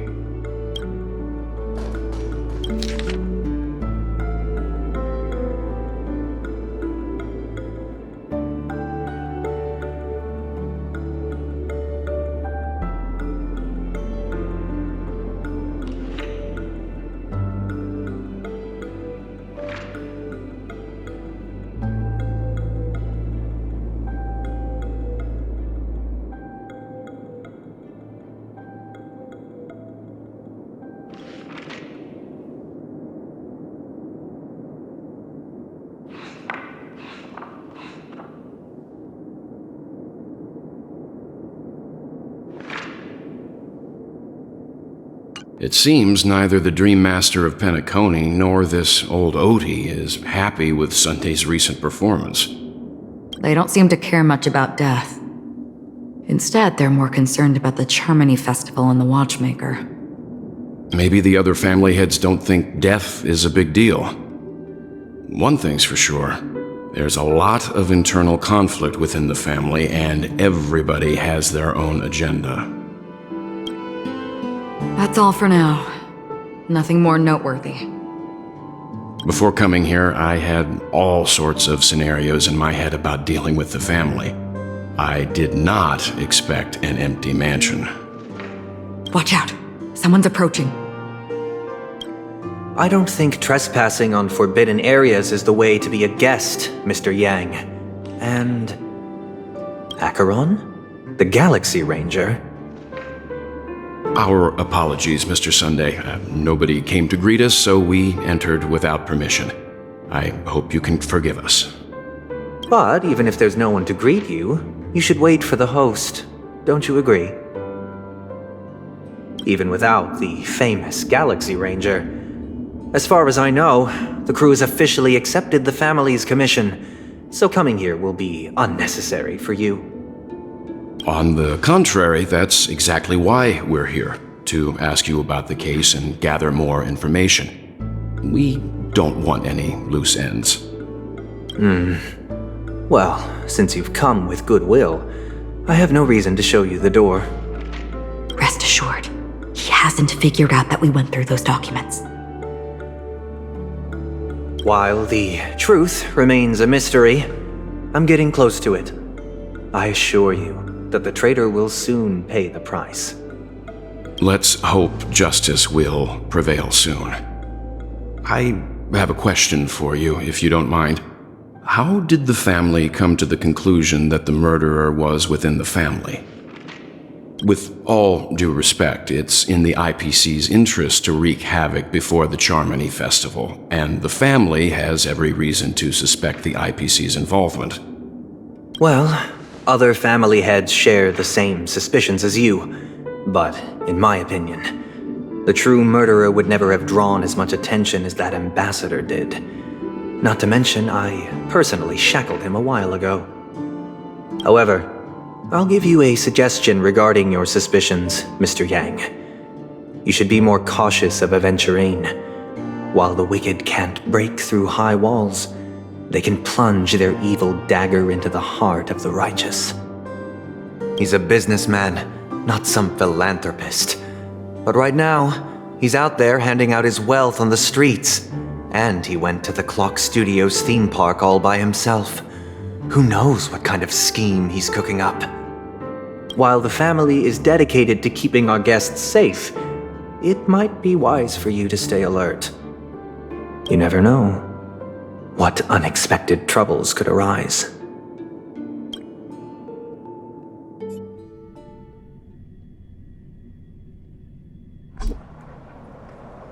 According to a Pierpoint hotline tip, there was a major breakthrough in the shocking Ejhazio Aventurine case. The suspect has been arrested.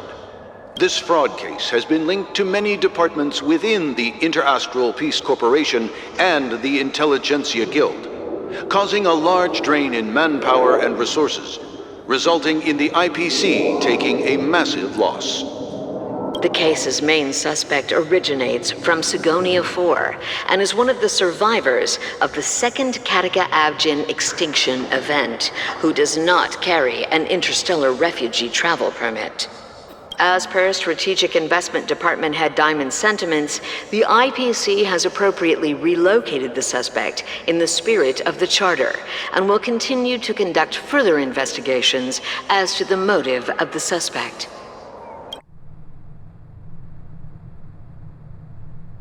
What pretty eyes. Tell me, do they shine in the dark? Well, if they did, I'd sell them in a heartbeat. You don't know how many people long for your eyes to be closed forever. As a servant, you should not resist your master. Yet, you went and killed that man anyway.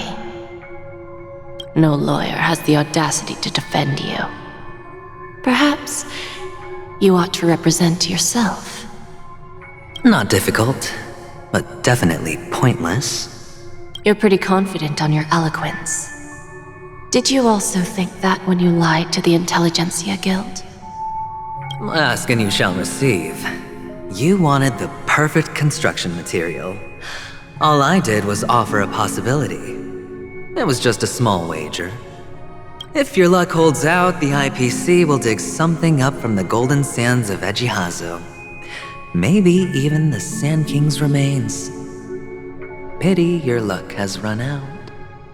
I'll admit that. What I'm more curious about, though, is why such a grand scheme failed to benefit anyone in the end, including the perpetrator himself. Madam, I already have what I want. To be brought before you for the next high-stakes gamble. Then let's talk about the second gamble. Tell me, what are you prepared to wager this time? My life. I bet you won't send me to the gallows. What do you want, then? I want your Lenore to meet with me. I have something to say. And then what? I want cash. It can't be that simple, can it? It is that simple. 30 tanbas. The remainder of my market value. 30 tanbas. No more, no less. With this money, I'll climb to even greater heights than you. Grasp even more riches than you. I wager you won't give me this chance. Which is why you should call him here. Interesting. A pity Diamond won't see you. No one gets to see him. From here on out, I am Diamond's representative, and I will decide on his behalf. You're wrong, 30 tanbas. He'll give you that. And much more than that. Wealth, status, power. The IPC will give you whatever you want, even what you don't want. Kakavasha. A good name, but unfortunately destined to be buried in the dirt. You, though, you deserve to live, to create even more wealth for us. Go, pick the clothes you like, then choose your desired identity. And then, use them well, child. May your plans never suffer failure. Life is like a long-term investment. Those who choose correctly, do the correct things, reach the correct outcomes, and show the world their value. People can't always make the right choices in their lives. But luck has always been on my side. I've never lost. Is it because Gayathra blesses me? Well, if that's the case, she must also be looking upon me right now. My success is inevitable. But what then? Even if I overcome this difficult trial, what would come next? What awaits me after this glorious gamble? An even more glorious one? Will I return triumphant with unending riches after countless successes, or will I encounter failure, never to return? I'm pretty sure you already have some ideas. Lowly gambler.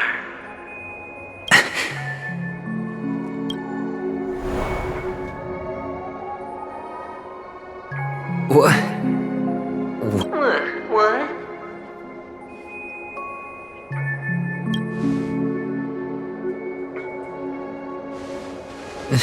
Am I dreaming, or have I gone completely insane? Perhaps both. Forgotten me already? When you were strapped to that electric chair by a mannequin warlords, who was it that gave you the idea? Fine. I may be crazy, but I'm not stupid. Get out of my head, newborn of the Harmony. The Harmony? Oh, don't play the fool. It's not the first time we've met. No need to be so polite. I'm you, and perhaps even more aware of yourself than you.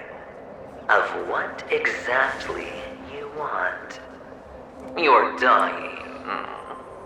And you still want to drag a bunch of unfortunate fools with you through death's door. That's why you're here, isn't it? A grand unveiling. You really think you can pull it off? Why not? Well, you may have fooled everyone, but you can't fool yourself. I can show you. Before you're entirely gone, I'll be with you for the last stretch of your road. Let's have a heart-to-heart while we walk.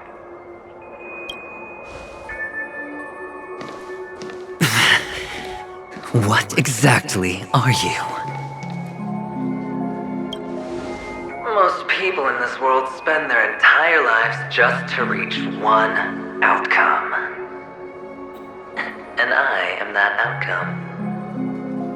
Kakavasha, I am your future. First, I'm hearing things, and now I'm seeing them. Great. Am I going to be elevated into the Harmony's Emanator next? Why are there no guests here? What's that featherhead doing?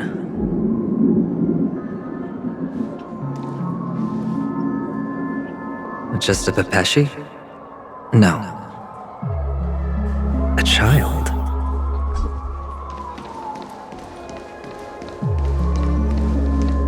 I thought minors weren't allowed in Golden Hour. Hey kid, you okay? Are you lost?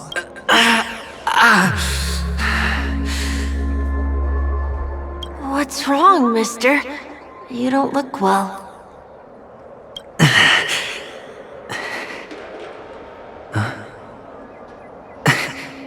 Your eyes. Impossible. Who are you? They're pretty, aren't they? Sis said they're a gift from Mama Funga. Colorful eyes are said to bring good luck. Mister, you have pretty eyes too. Beautiful. Are you alone? Where are your parents? They're in that amusement park. Papa and Mama went in first. I'm just about to go look for them. I have to go. Goodbye, mister. Hope you have a good time, too. Those eyes. And Mama Funga. No, it can't. There aren't any Avgens left.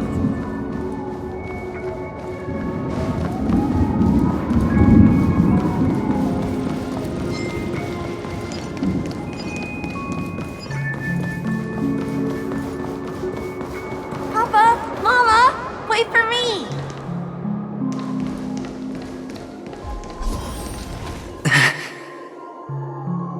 Only on Penacony, am I right? What are you still doing here? Well, you've known all along. The family truly showed leniency to everyone who came seeking help. Why would there be a need for such high walls and deep moats? However, people don't see it like that. Especially since the flavor of the dream syrup is so alluring. You will receive no charity on Penacony. And relying on your own strength alone to topple high walls?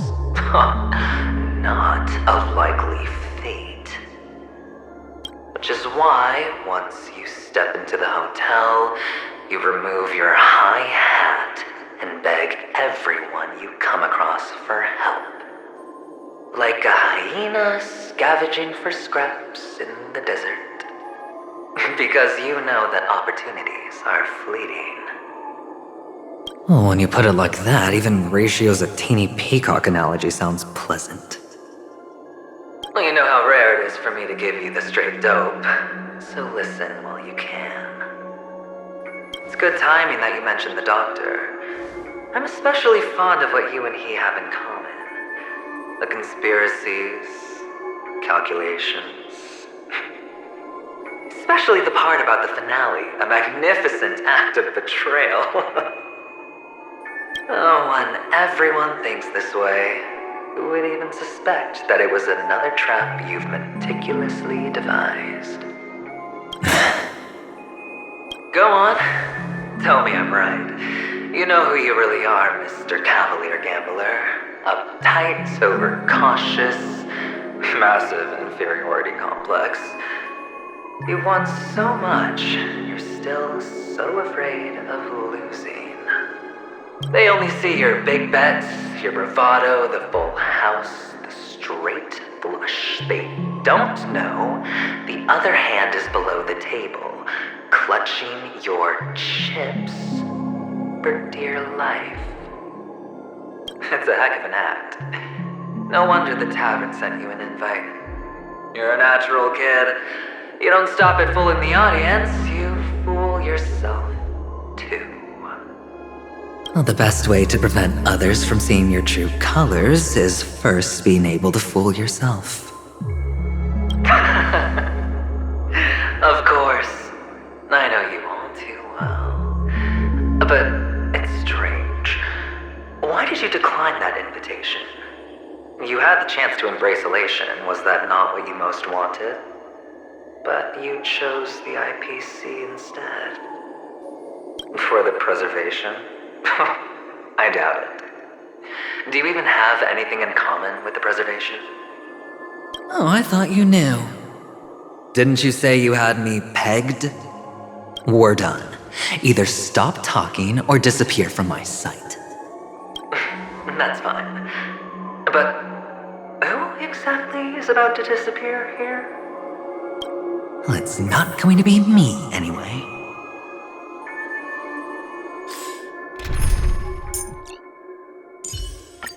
It's your call.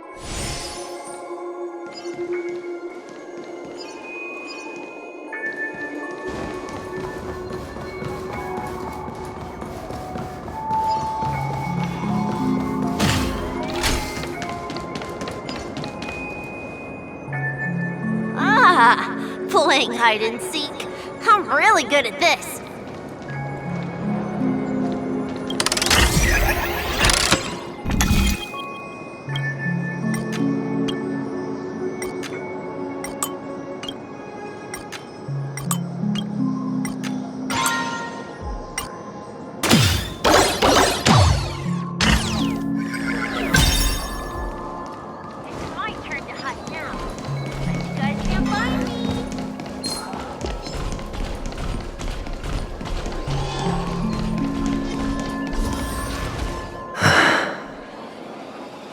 Hide and seek.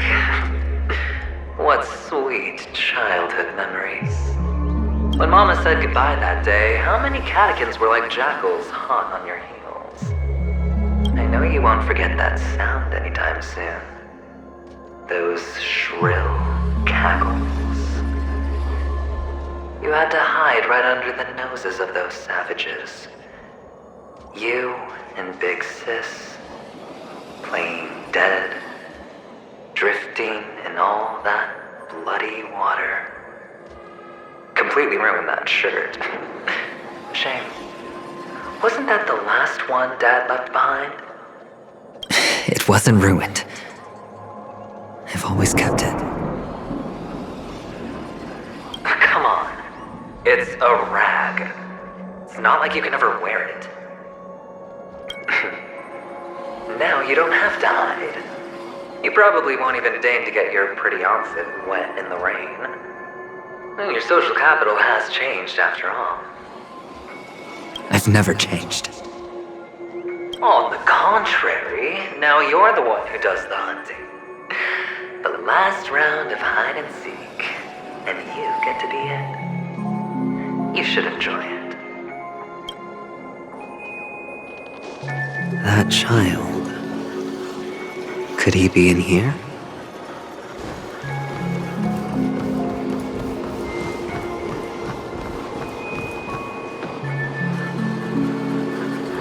Is this a topaz? What is this doing here?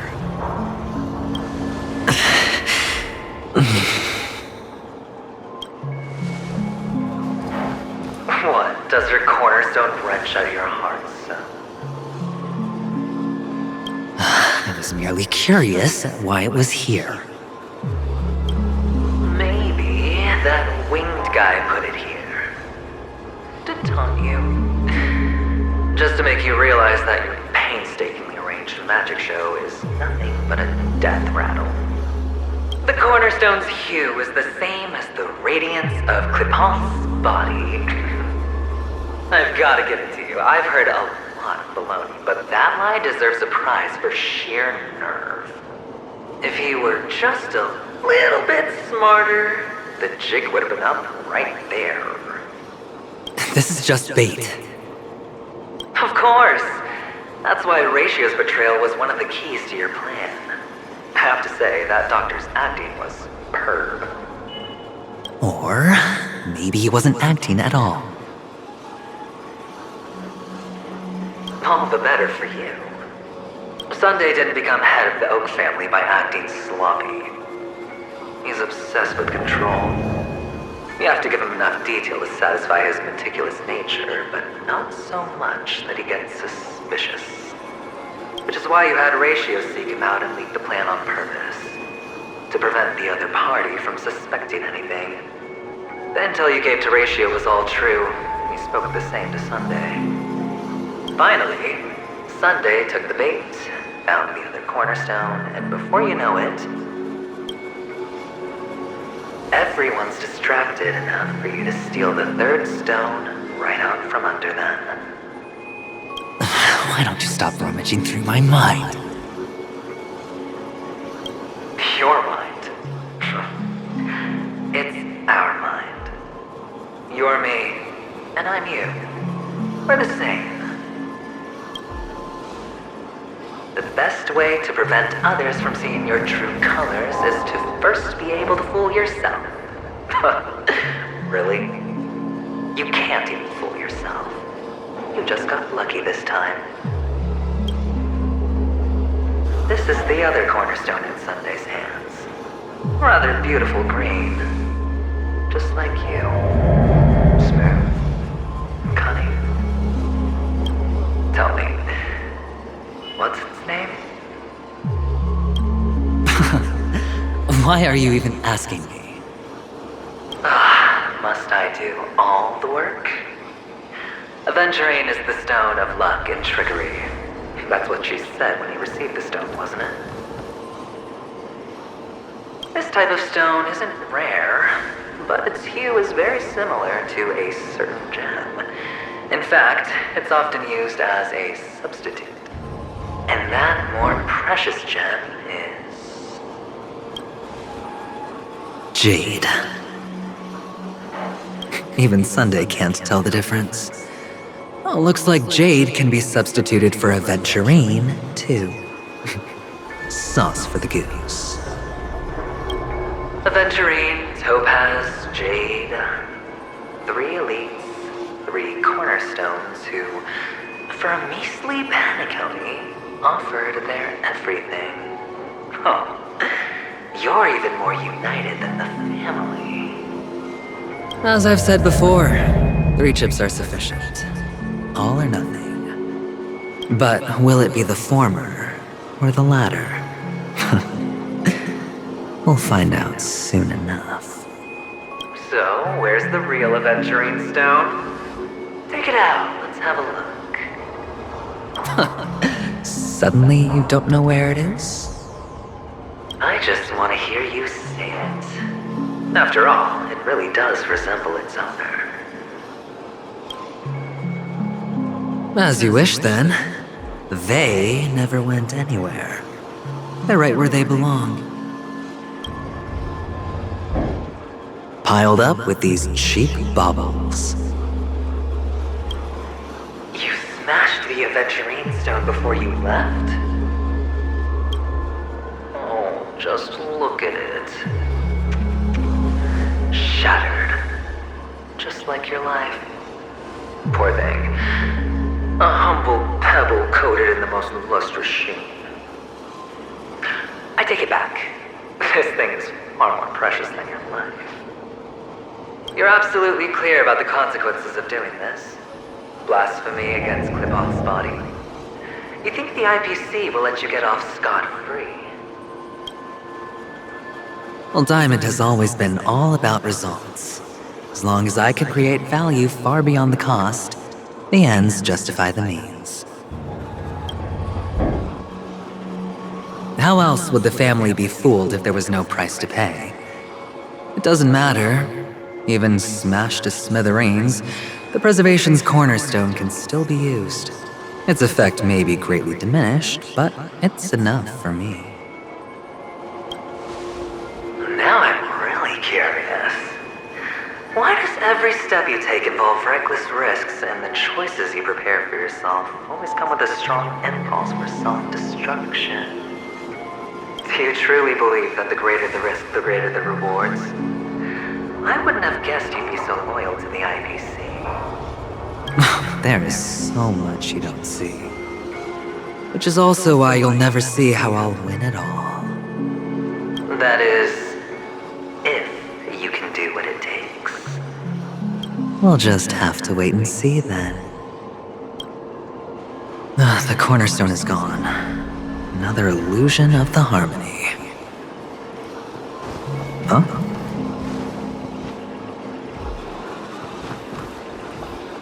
Hello. We meet again, Mr. Pretty Eyes.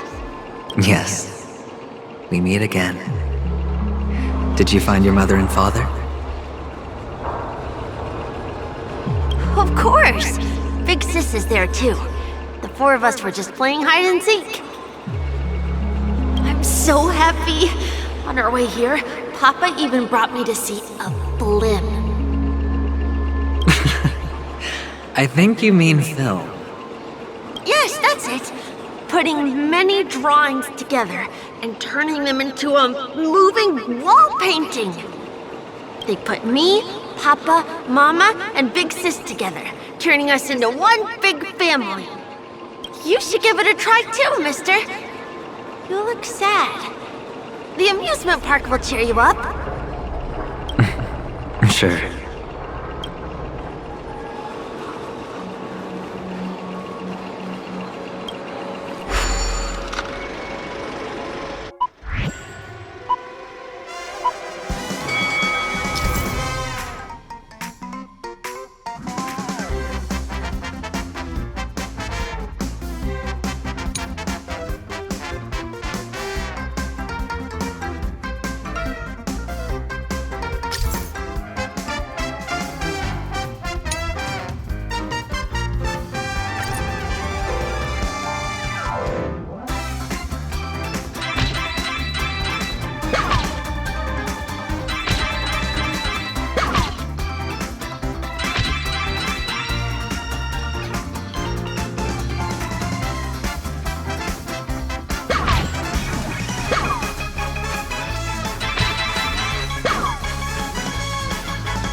How's that? Not a bad score, eh? Boring.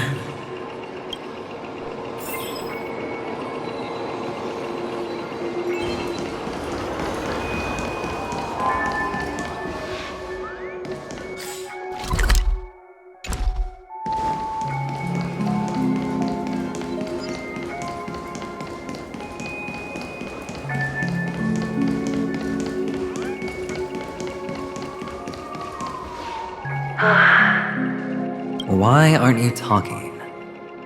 You've piqued my interest. I'll admit that there are still aspects of you that I don't completely understand. Well, you sound sincere this time, at least. Well, sincerity is one of my traits that everybody likes. And I have precious few of those. Moving on. See that maze over there? I'll know everything about you before you reach the exit. Our quaint journey through this amusement park still isn't over, and I wouldn't mind stretching this out at all.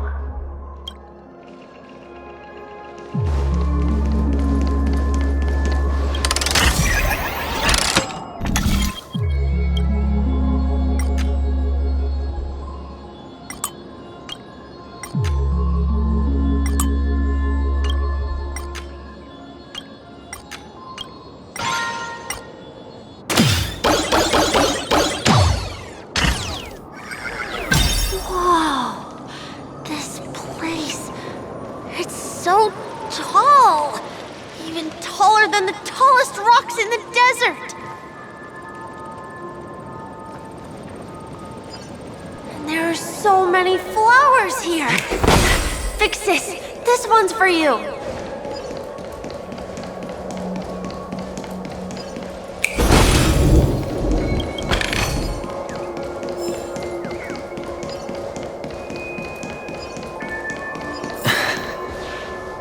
A dead end? Oh, is this the wrong way?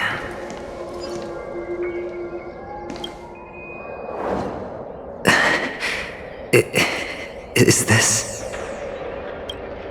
No, what's on your mind? It's got nothing to do with you. Do you need a hint? These are manacles on you. That man gave you your first job. you made your first pot of gold? I remember it all too well. You wrapped that iron chain around your fist, for that is the only tool you could find. Then, in that maze, you... Shut up! Oh, you don't wish to face your past? Unwilling to admit that your life is worth only 60 tanmas? Well, from what I see, you refuse to confront it, because it only proves your weakness. How could a weak person take such daring risks? Oh, that's right. You love the thrill of danger. But you refuse to let go of meaningless sentiments. Even in this beautiful dream, the only thing you dare allow yourself is death. In your hands, those who follow you could have become Joker cards. They're far more useful that way. It's not like this is the only place the family ever cut corners. You could have had tons of action if you weren't so all or nothing. All it takes is a meager sacrifice. I bet Opal would have resolved this without a fuss. A pity you're not him. Well, you wouldn't be in this state if you could just get with the program. And why couldn't you? Out of professional integrity. Those techniques you mentioned are highly efficient, but it's not that I don't know about them.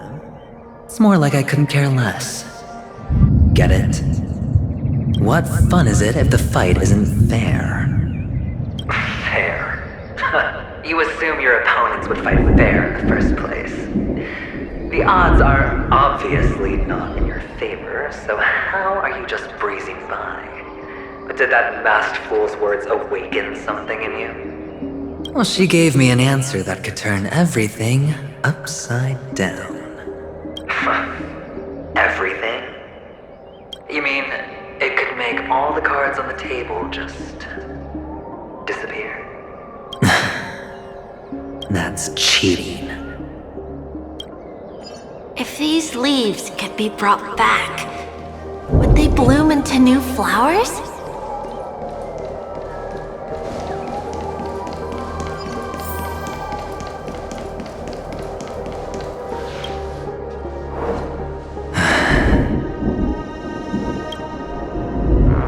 Your expression right now is hard to put into words. The lucky charm Mama left you is made from gold. Why did you never consider selling it? You obviously could have lived a normal life like Big Sis that way. Looking back, that was the better choice.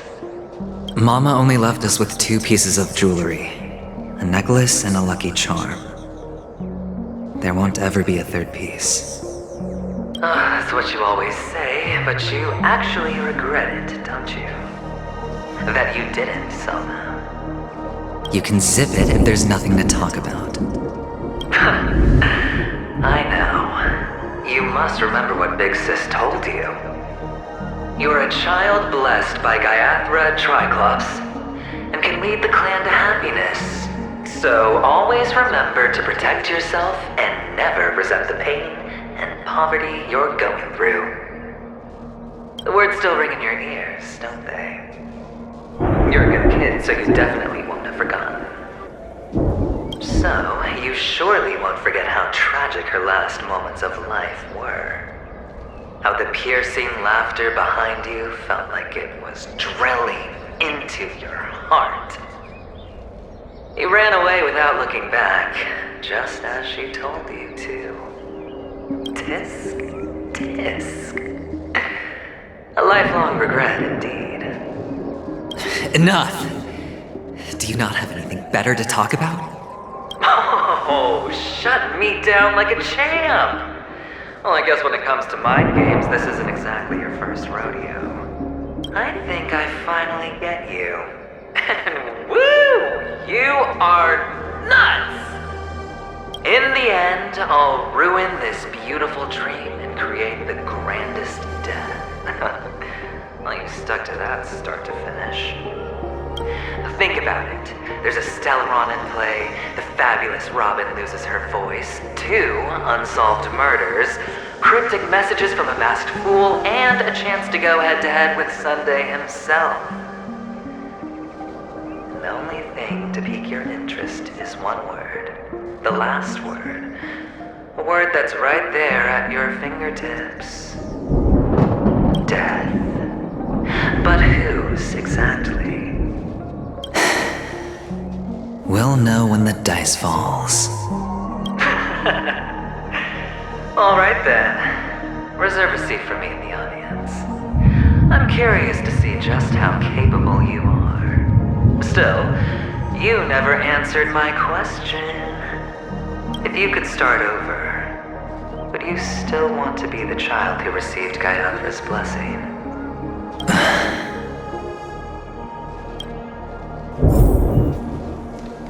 It's so quiet this time. Is he finally gone?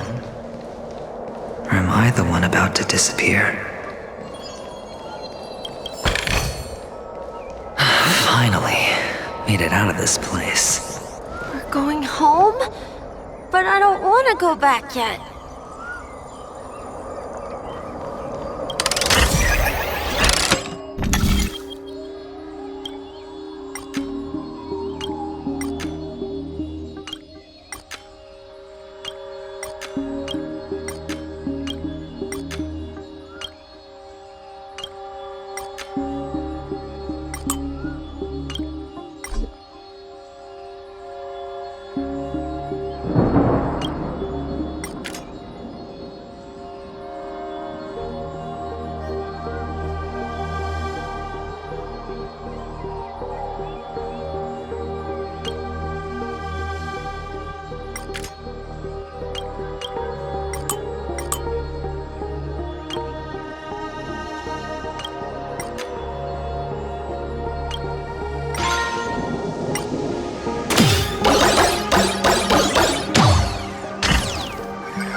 It's so fun here.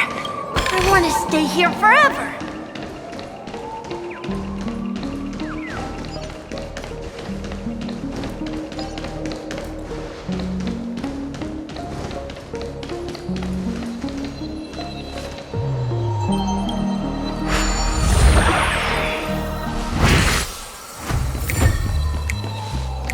Brother Hanu, where are you going? There's only one place he can be.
Mister, is that you? I hear the sound of leather shoes. Ah, it really is you. I don't know why, mister, but you always give me a special feeling that makes me more curious about you. It's sad that I can't get to know you more. We have to say goodbye. Did you have fun? You're going back? Yes, I should go home. The day's getting dark, and it's going to rain. I don't want to worry the others. You're home. Where is it? What a strange question. It's where Papa, Mama, and Big Sis are. In this dream.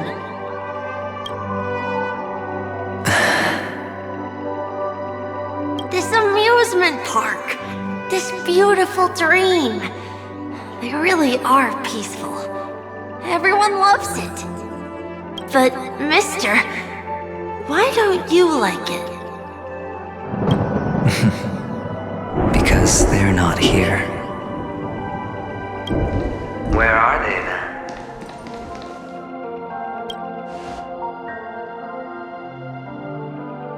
I don't know. You do know. But there's no point pressing the issue.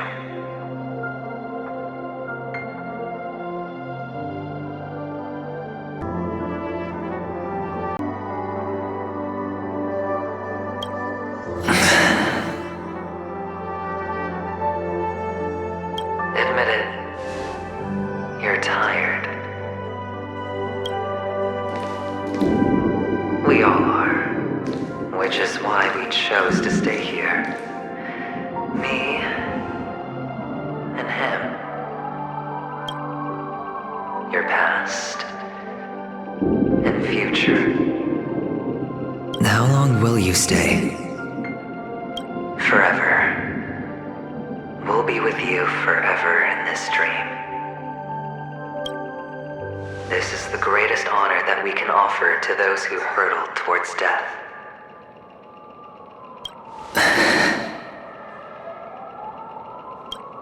The road less traveled is less traveled for a reason. But you've never gone in any other direction. Your own life is the chip you're most eager to lay down. Always has been. You don't care who the real murderer is, and the Watchmaker's so-called legacy couldn't be more boring. What you want, what you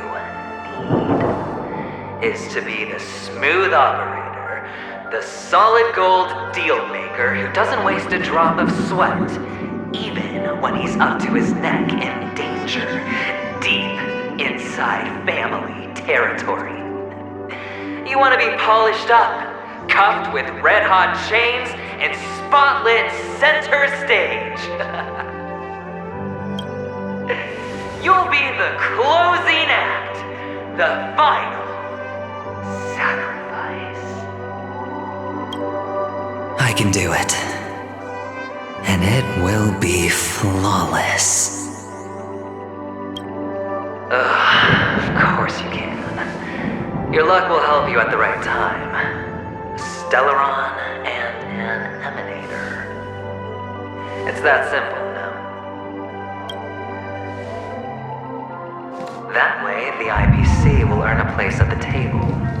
And as for you, you'll just happen to slip the leash, leave the rat race, extract yourself from this endless debacle. You'll have the freedom you've always dreamed of.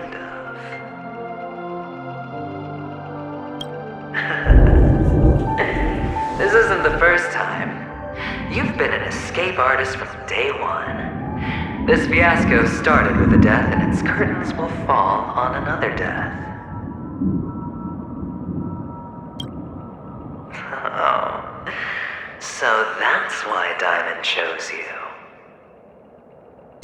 He's just after Penacony. No matter the means, no matter the price. It's not personal. It's hard, isn't it? Well, don't get soft on me now. What, did you suddenly grow a conscience? Hey, I was born from yourself. I'm well aware that climbing out of the hole you've dug is basically impossible. I can't stop you from doing what you want. We can't change where you want to go. Well, what's done can't be undone. All we can do is play the cards we're dealt and rake in as much time as possible. Yes. Alas, people won't make all the right choices in their lifetime. Though luck always seems like it's on your side. You will keep winning, having never lost before, but why you? Why must it be you? If all your luck is built on the pain of someone you love, on the loss of dozens more, if these windfalls, these jackpots, aren't a gift from Gaiathra, If all they are is a long string of meaningless deaths, then what did we do to deserve living in a world like that?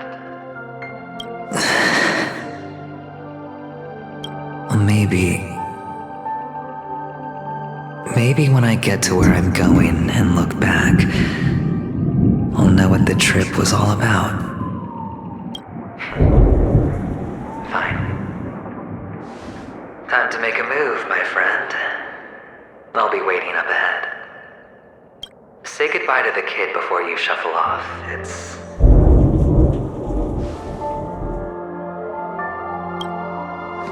best to die without regrets.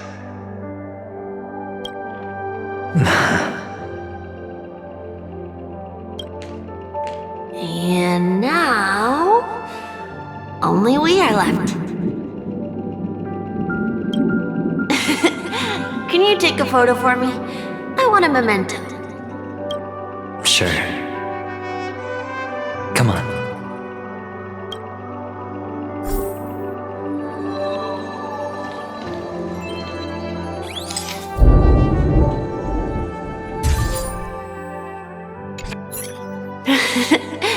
How nice. Now I can see what I look like too. Look at the lens when you're taking a photo the next time. Your expression will look more natural. Sure, I will. Then, mister, are you going back too? I can't leave yet. I still have a show to do. Oh, you're about to go on stage, aren't you? Let's go then. I'll take you to the stage. Sure. So you're an actor? No wonder your clothes are so stylish. I'm actually a merchant, but I do have a show to do. Are you the same as those men in black in the sky? But you're not wearing black. Only ordinary employees have to wear that. My position is much higher than this. Awesome!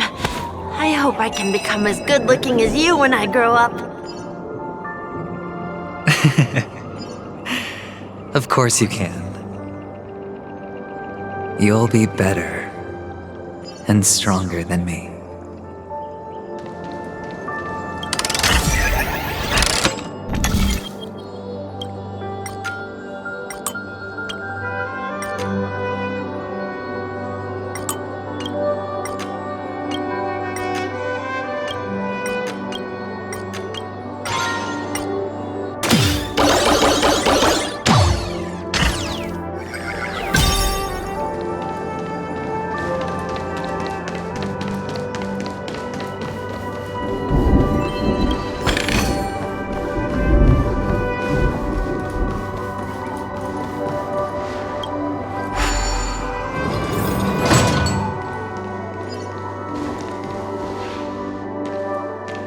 Behind this curtain is the grand stage.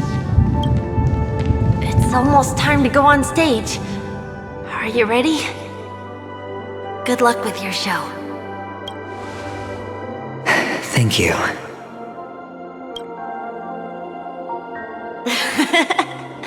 You still seem pretty nervous. Let's put our palms together. If you receive Gaiathra's blessing, you'll feel more relaxed. Putting our palms together is a simple ritual. By putting our palms together and reciting the prayer to Mama Funga, she will bless us. If you're not familiar, I can guide you. It's all right. I know how to do it. Of course I know. This is where we go our own way, Kakavasha. The catechins are coming. Why? The catechins have already taken all our money, food, and they killed our parents! What more do they want? Catechins are bloodthirsty, cruel, and insatiably greedy. They want everything only to end up with nothing. This is a trick, an act of revenge. Remember? Today is the day of the Kakava, and also your birthday. They know the Avgin will surely hold a festival today. With the aid of this rain, they will come to destroy our wagons and take everything they want. Little do the catechins know, this time we will fight back. The men in black that descend from the skies are on our side. The catechins stand no chance against them, and will surely pay for their arrogance. Without this rain, the catechins would never take action, and we would not have the chance to turn the tide.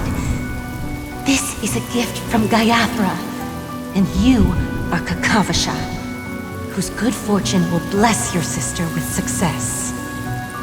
But people will die, and you will be in danger. How is that good fortune? Why are you all doing this? The Avgin always return their blood debts. Gaiathra calls for me, while Papa and Mama are waiting for me. I must answer the call. She will bless you with good fortune and help you survive. As long as you are alive, the blood of the Avgin will never run dry. So run, Kakavasha. Do not be afraid, and do not look back. Go to the other side of the mountain. The rain will accompany you, and the rain will bless you. As for us, we will reunite in Kakava's next aurora. May the goddess Gaiathra close her eyes 3 times. Keep your blood eternally pulsing. Let your journey be forever peaceful, and your schemes forever concealed. Farewell, Kakavasha. Newsflash from the Interastral Peace broadcast. The IPC Marketing Development Department spokesperson confirms that a small-scale rebellion has broken out in the unclaimed region of Sigonia. The situation is now under control. The insurgents are from a local clan known as Kataka, which has a long history of disdain towards the IPC. This has caused a serious negative impact to the work of the IPC's Marketing Development Department. The clan launched a massive attack on the Avgin, who were under the protection of the IPC, resulting in 6,728 deaths and 3,452 missing. The casualties are currently under the care of the frontline trauma team. The spokesperson expresses his deepest condolences for this devastating humanitarian disaster. At the same time, delivering an important message on this matter to all interplanetary citizens. Finally, he proclaims, the hammer of preservation will fall on all beings, regardless of life or death, regardless of race, regardless of ideology, to uphold the basic rights we inherently possess.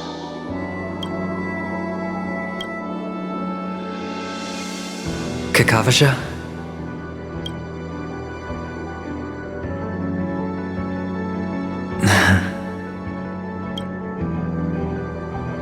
Bye.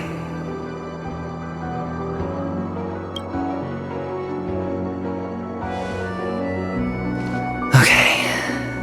All the actors are in place. It's time for the show to begin.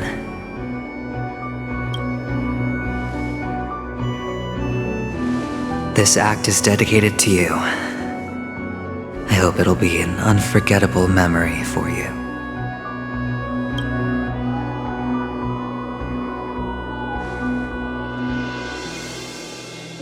Kakavasha.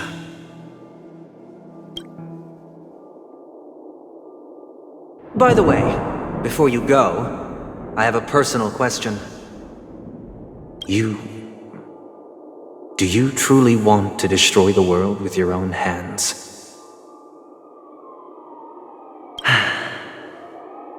Let's assume Just assuming now, that every time I roll the dice, there's a possibility of achieving this particular outcome. Then I would be quite happy to make that wager.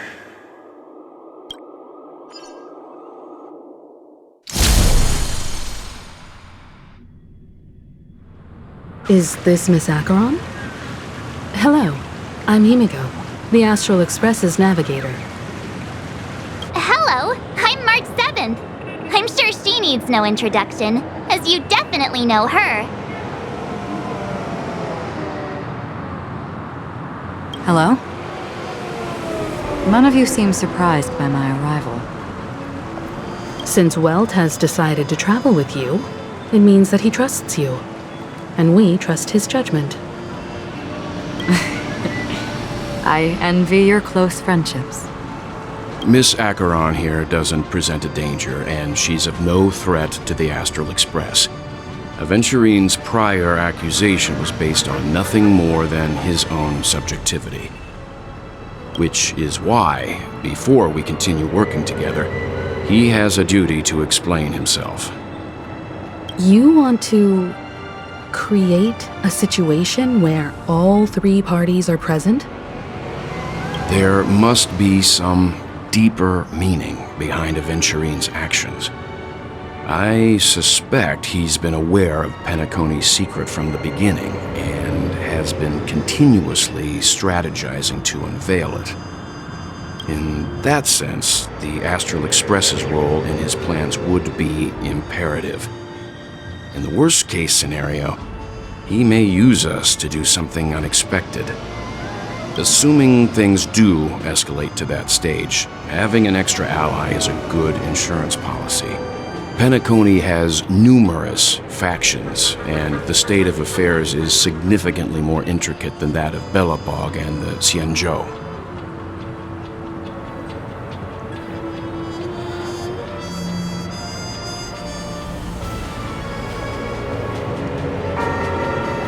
You're talking weird again. But it's a good vibe. No matter what, we can't ignore the safety of Penacony. To solve the mystery of the Watchmaker, it is crucial to get the IPC's intel. The path ahead is fraught with danger. But what's trailblazing without a little danger? Sounds like we've reached a consensus. Now, Miss Acheron? I will accompany you, of course. Let's move out then! But where do we start looking for him? No need to rush. If he truly has laid a trap, he will definitely use every means to lure us in. Ladies and gentlemen, the most wondrous, most magnificent show in Penacony's history is about to begin.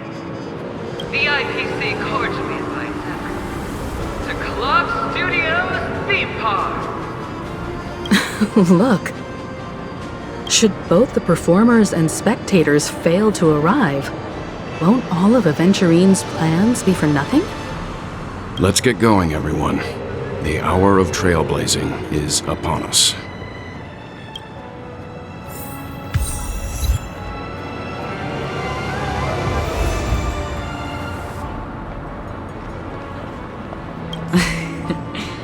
I envy your close friendships.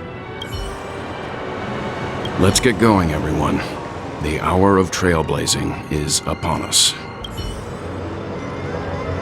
To solve the mystery of the Watchmaker, it is crucial to get the IPC's intel.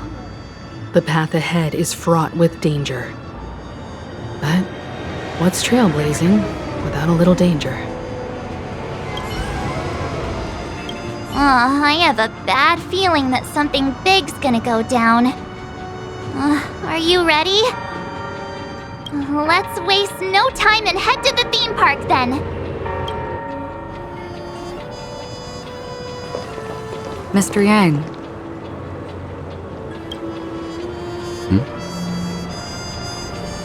Why did you not tell your companions about my true identity?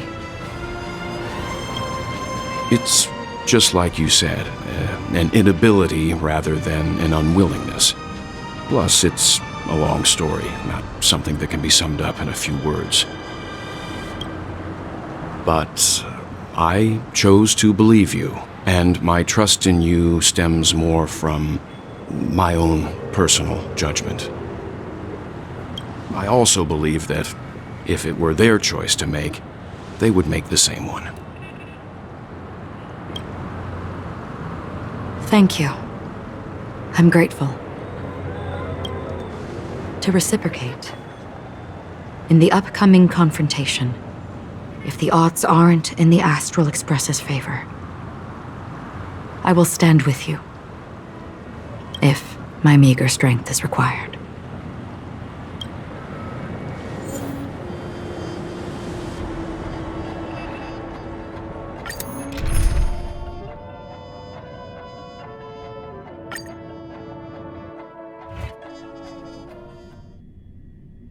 We're back here again. Aventurine actually chose a really conspicuous location. That guy's really taking it to a whole new level. Does he really think he's a superstar or something? Not a soul in sight. The hounds drove out the visitors, and now their whereabouts are unknown too. Everyone, pay attention. The other party has obviously come prepared.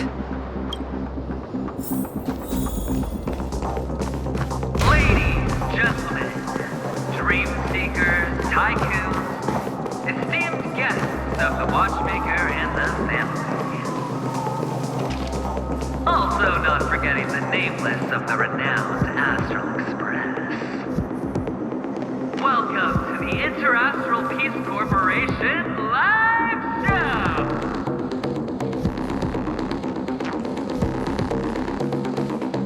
Astral Express, you're late. And this, unsought guest. We've kept your appointment, Mr. Aventurine. It is customary to show yourself as well.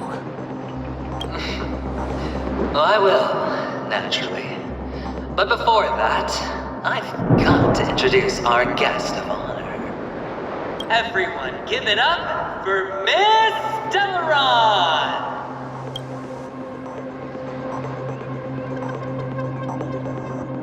Let me remind you that in all likelihood, this stage and her identity have nothing to do with the wanted murderer. Oh, no, they do. Of course they do. Otherwise, why would I work so hard to gain your trust and then invite you all here? Because she's the only one who saw all 3 homicides. She is the key to proving that the family's death does not exist in Dream's promise is nothing but a sham! 3 homicides? That's right, madam. The 3rd one is about to happen right now, right here, in Clock Studios theme park. A truly grand death. You, and you. All of you are going to die, and it's all because of you, Miss Stellaron. You will become the personification of death.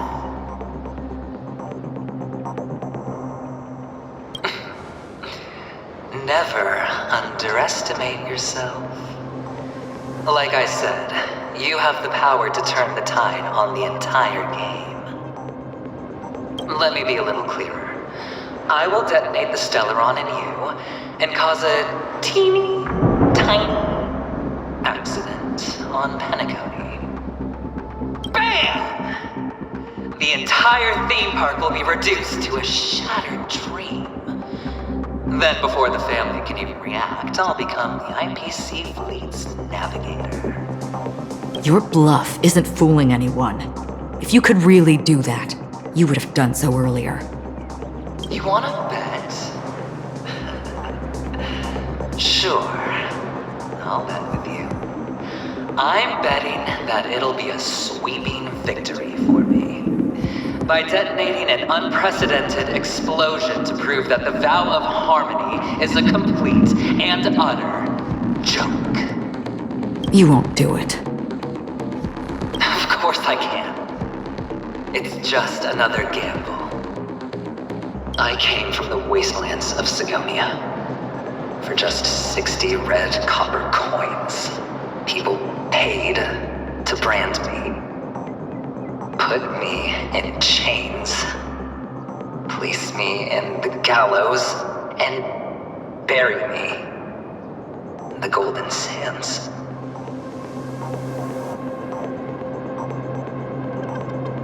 But the sun could not kill me, and the quicksand sent me back to the embrace of the Guild and the IPC. Bear in mind, my victory wasn't just a stroke of luck. I've never been defeated. Have you ever heard the saying, sleep is the rehearsal of death? Why do the living sleep?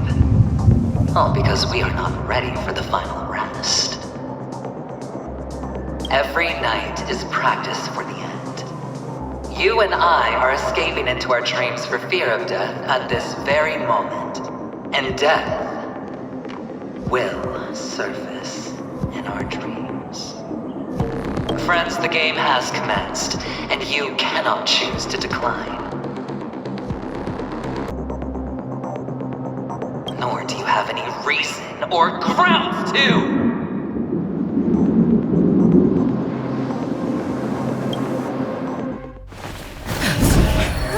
The dice are cast. Ladies and gentlemen, ready to unveil your cards? The architect's flawed stone. Of no value at all. I'm putting down the bet.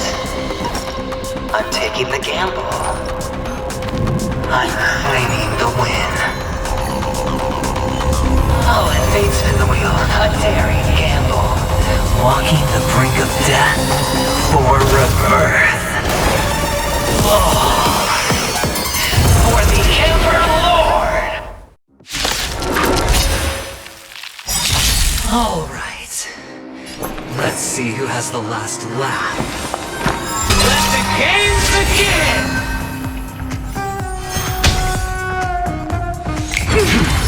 Prepare for some hard luck. Converge and awaken! Still waters of oblivion. Every petal in life, all will be swept away by the wind.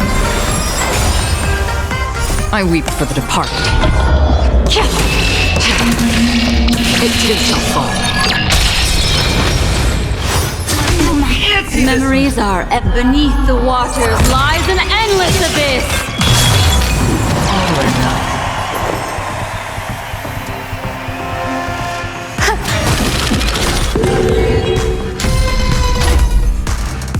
What do you want to know? Ill tidings manifest. Destined for oblivion. There's more till eternal. Again, down from above. All things in this human creations! Still waters of oblivion. Grace and elegance. What do you want to know?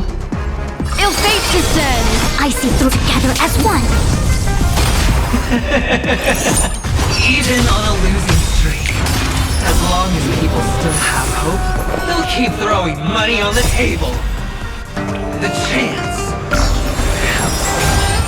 the potential is what you hang on to.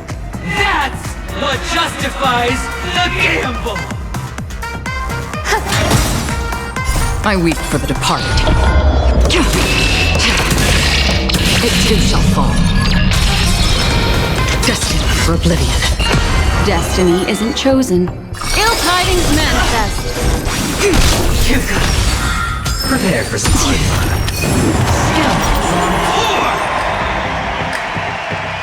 Existence is unity. What do you want to know? Ill fate to say!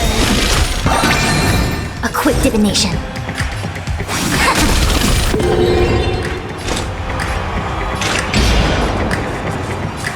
Still waters of uplifting.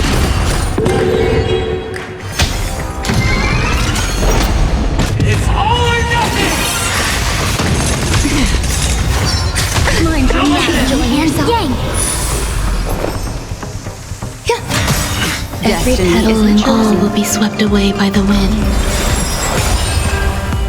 I weep for the departed. It too shall fall. Everybody's like that, down to the last player. So why can't I be happy too? Why can't I feel that free?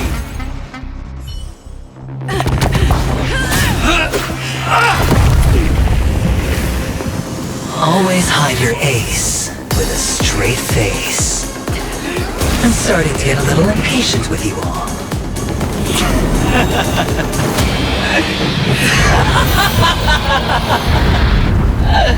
Friends, to fully relish this, I'm betting every last chip. Only by casting aside reason does one truly gamble.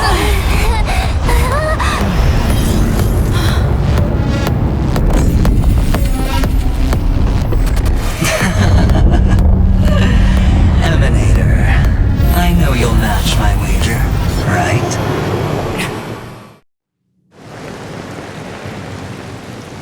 You're leaving? Perhaps. I might pass through the place you mentioned. Penacony. What do you hope to find within a dream? I'm not looking for anything. They aren't in a dream. I'm afraid the family will not open the doors for you. Why? Because the path you walk is not accepted by the Harmony. Even if... that's not what I want. Precisely because it's not what you want. Because they are not like other eons. They have never glanced at anyone. And they never need to. They leave woven strands of fate for humans to walk, and together, they weave a great shadow.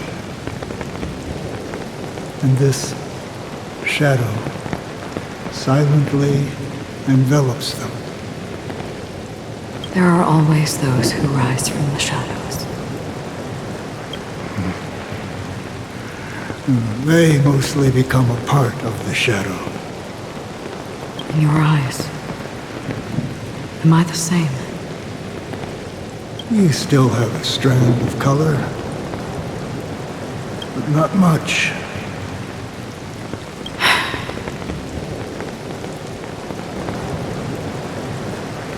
That is enough. Before they vanish completely, I will reach the nihility's end.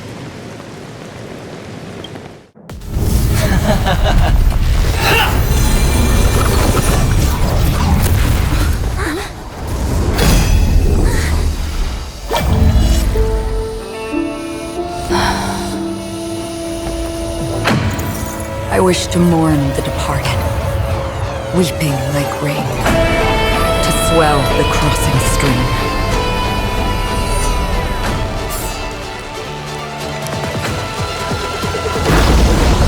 As the tide arrives, leading you back home.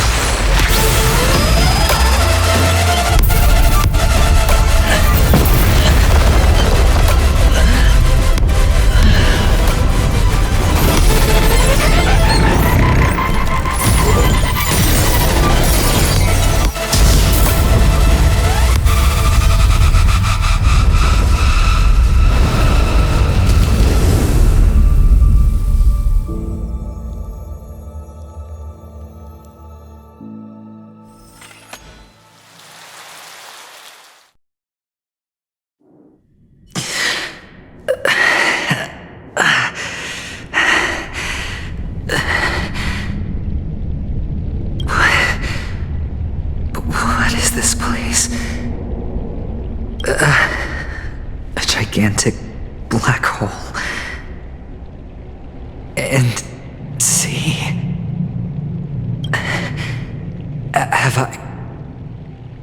Have I succeeded? Welcome to this sad world, Kakavasha. Your good luck is the most precious wealth we, all Avgin, have. You came out alive after 2 days. It proves that you are the real deal. Wealth, status, power. The IPC will give you whatever you want, even what you don't want.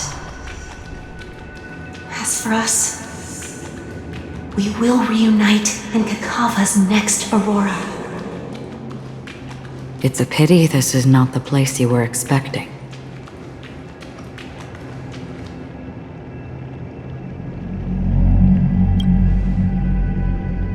Melody, is it? Perhaps to you, I am just an emanator who's hiding her identity. But the sleeping and shapeless never glance at anyone.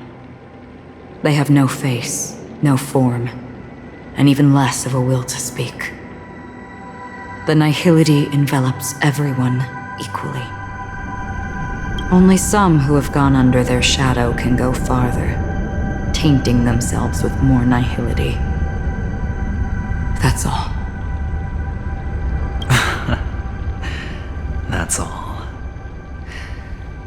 My friend, you really leave me at a loss for words. So, is this my final destination? The land of the dead? This is all but a fleeting dream. One of the thousands of manifestations of IX.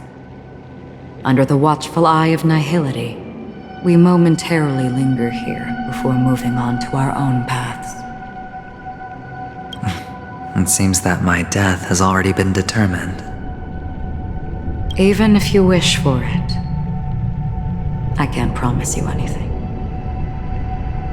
Now that you've accomplished your goal, I think you can be a little more forthcoming. What do you mean? Your performance at the theme park was wonderful and grandiose. A simple yet practical technique that fooled almost everyone. No one would have ever thought that you would have gone to such lengths, even staking your life just to prove a fact that had seemingly been disproved long ago. Real death does not exist in Penacony's dreamscape. Why would I do this? Because this is the only way you can uncover a secret that is even more unspeakable than the serial murders. To use this dream death to get there, to that promised land people constantly seek in this grand gathering. Penacony, the legacy of the Watchmaker, the true land of exile.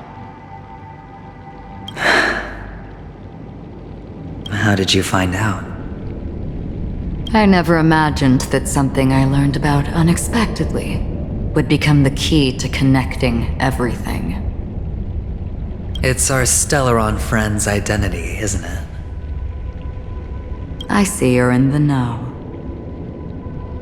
Let's just say I'd put money on the possibility. The murder isn't nearly enough to disrupt business as usual. Even if there were 1 or 2 murders on Penacony, most people wouldn't be personally affected. And that won't create any waves. This dream of theirs isn't a boundless sea. It's a lonely island. The family used the Harmony to build a high wall and isolate them from the vast and treacherous ocean of the outside world.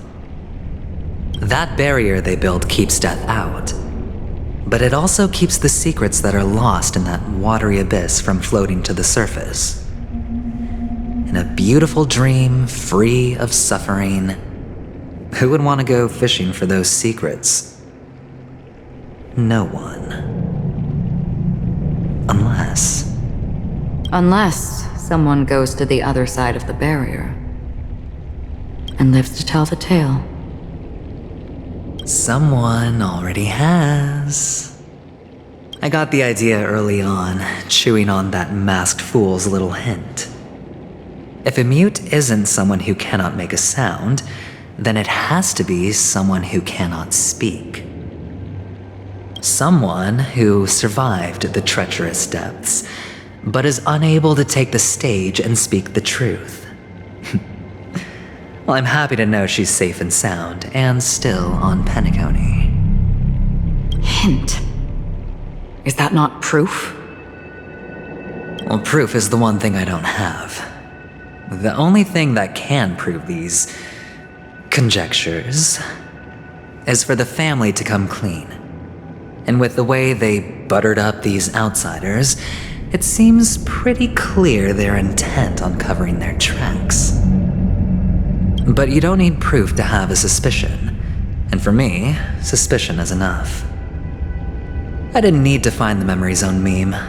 I just needed for someone to kill me like it killed that silver-haired girl. You don't sound very confident to me. Going out of your way to make citywide broadcasts in an attempt to involve more people.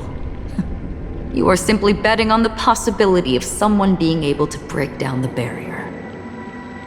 You're very lucky that fate has decided to let us cross paths.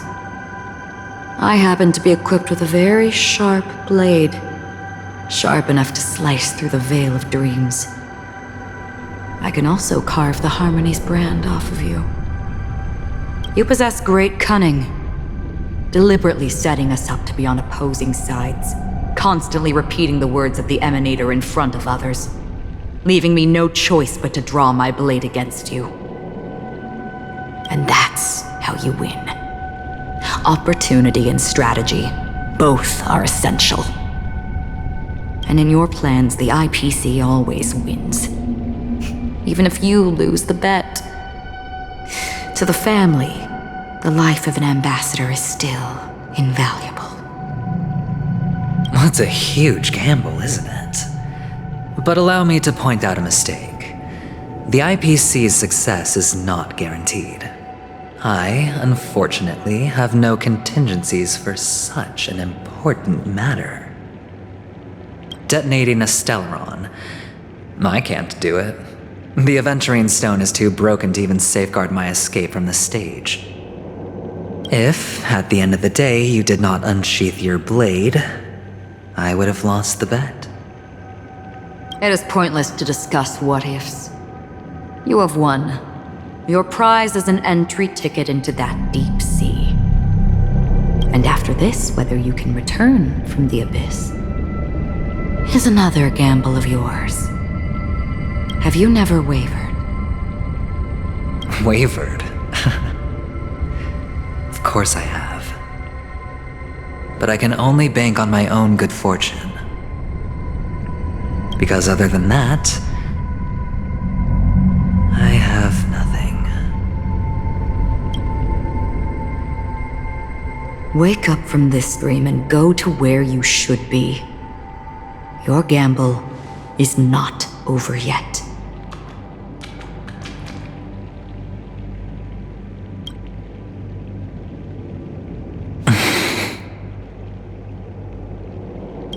Before we part,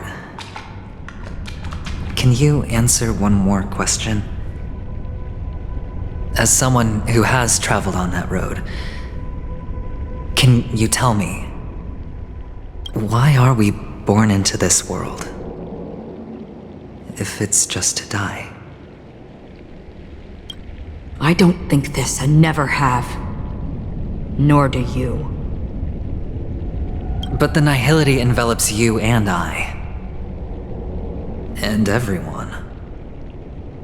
And because of that, it's pointless.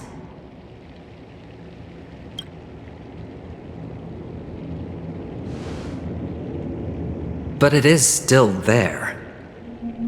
If the dice of fate are always weighted, then that is our destiny. Why, then, do we struggle against it? My answer might not be able to resolve your confusion, because it has been with you throughout your journey and is already a part of your life. But you said, sleep is the rehearsal of death. So why does life sleep? Because we are not ready to welcome death. So you can definitely understand why we want to be prepared. Even if the ending has been predetermined, that's fine. There are countless things that humans cannot change. But before the end, there are many things that humans can do while on their journey. And because of this, the end will thus reveal a completely different meaning. Take a good look at your pocket. Your friend has already given you the answer. Good luck.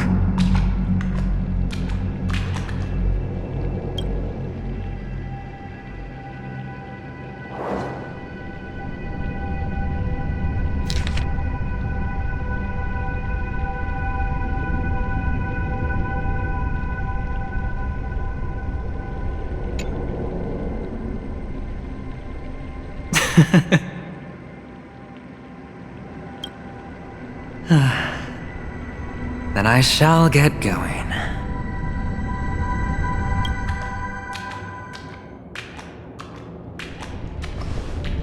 Mister? You're leaving? You ultimately chose to leave this dreamscape? Yes. Because they are not here. My papa, mama, and big sis. Then where are they? They are in a place where everyone will go. A very, very distant place. Then are you going to? I'll get there one day. But not now.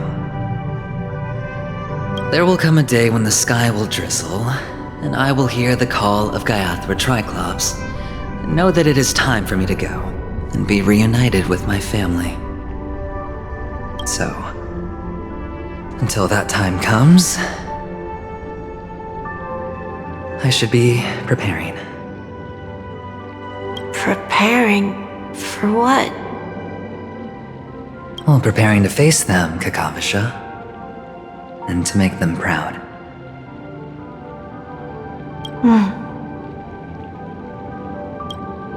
I know you'll be able to do it. Good luck. Well, of course, for I am the child who received the blessing of Gaiathra Triclops.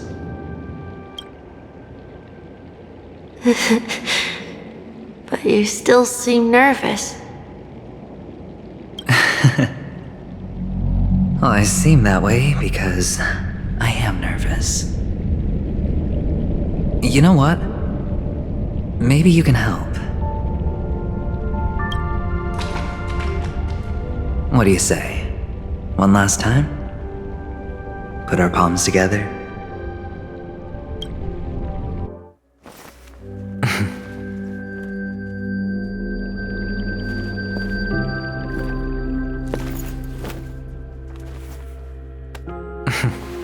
Are you going now? Yes.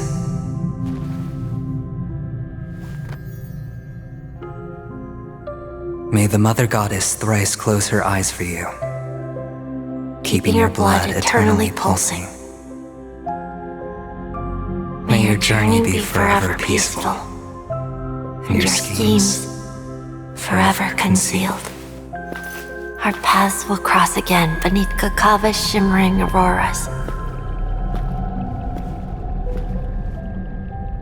Farewell, Kakavasha.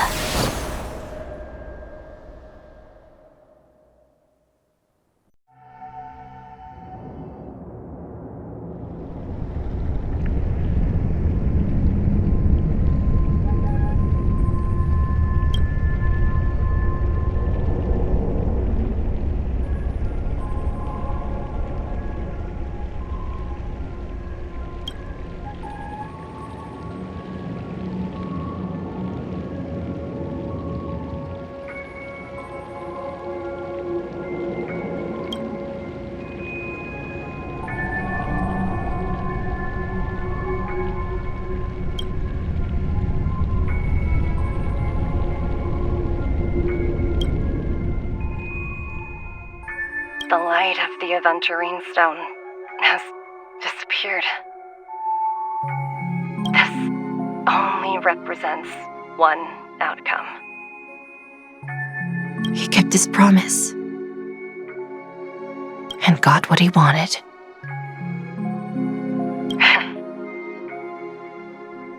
As planned, your cornerstone has been successfully sent to the family's territory. Then... Let's fulfill our duty and start harvesting.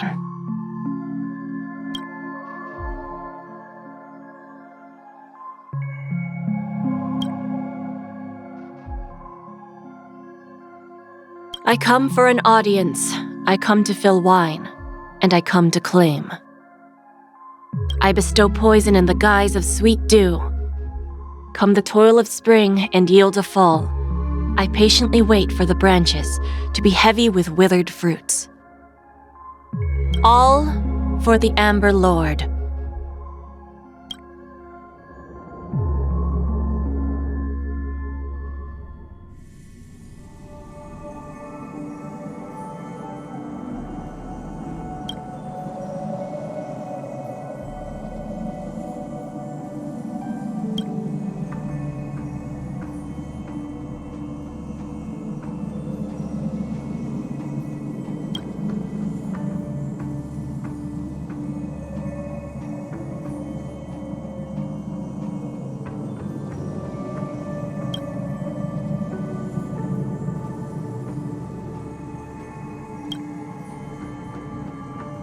You're awake. I've been waiting on you for quite a while. I didn't do anything but wait for you to wake up. You've met me before. I'm Sam, a Stellaron hunter. I originally planned on showing up earlier to reveal some truths to you. But I encountered more roadblocks than expected. 11 times I've tried, but ended in failure. Before I knew it, this world and I became too intertwined, and it became too difficult to escape the constraints of the script. Elio is right. In this land of the dreams, you and I will reap unforgettable gains. I don't know people's hearts as well as he and Kafka do, nor do I have a specialty like Silverwolf and Blade. Most of the things that I'm good at only apply to villains who need no mercy. So, there is only one method that I use. This is to show you.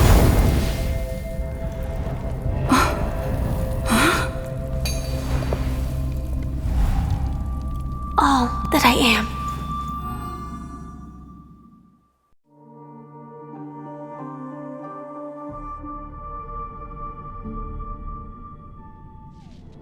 Labyrinth-like corridors and halls, traps everywhere.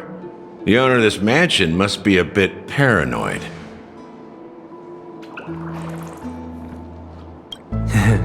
You are so funny, Mr. Security Officer.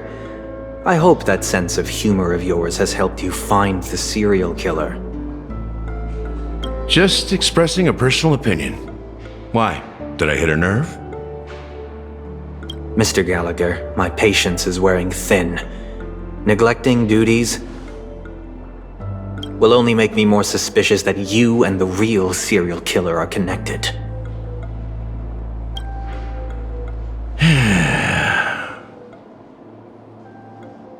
Scoundrel, punk, drunk, hooligan.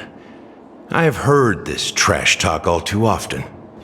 But I have never once thought that I'd be treated as an accomplice to a murderer.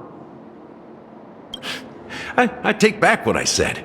Your problem isn't paranoia. You're just crazy, you know? Lunatic.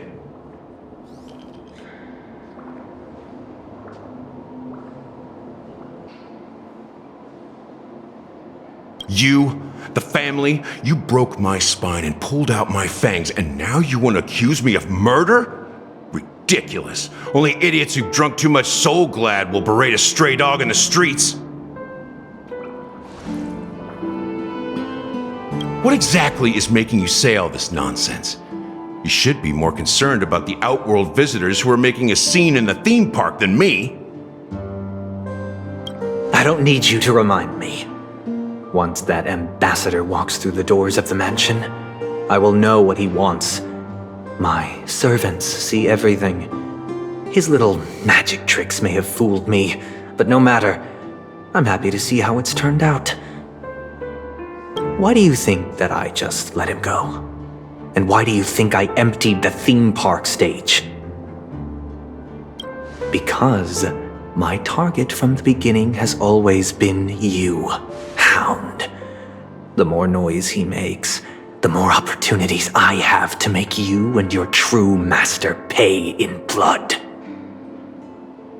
If I were really the murderer, why would you need to be so secretive? Ha! I forgot. You also have a difficult master to serve, telling you to ignore the murder case and focus solely on that Charmony festival. Isn't that right, my brother?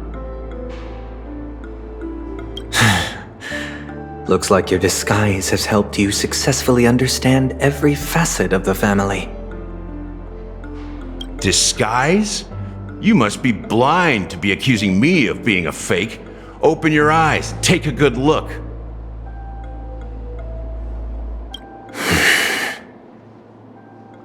Indeed, every part of you is real.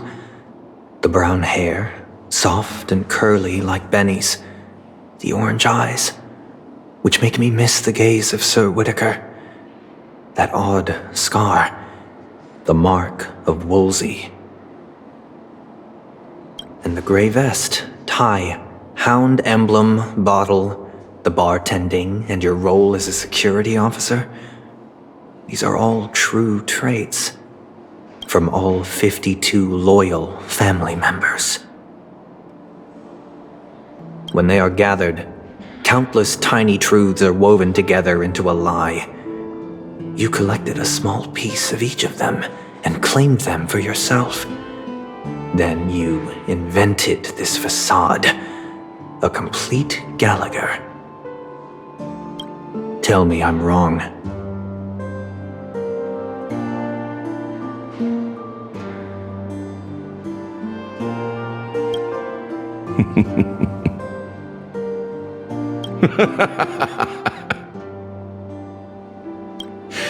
You have guts, I'll give you that. Not bad. I severely underestimated you. Admirable. But so what? Can this prove that I murdered your sister and that stowaway? This proves that you and the Memory Zone meme death are linked, and that's enough. Listen up. I don't care how you did it. I only care about one thing. The answer to a question.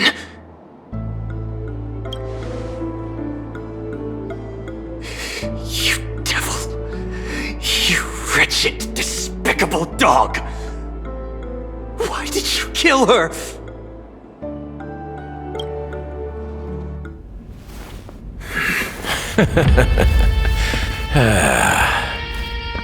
You know, in the thick of things, people are blind to the grit in their eyes.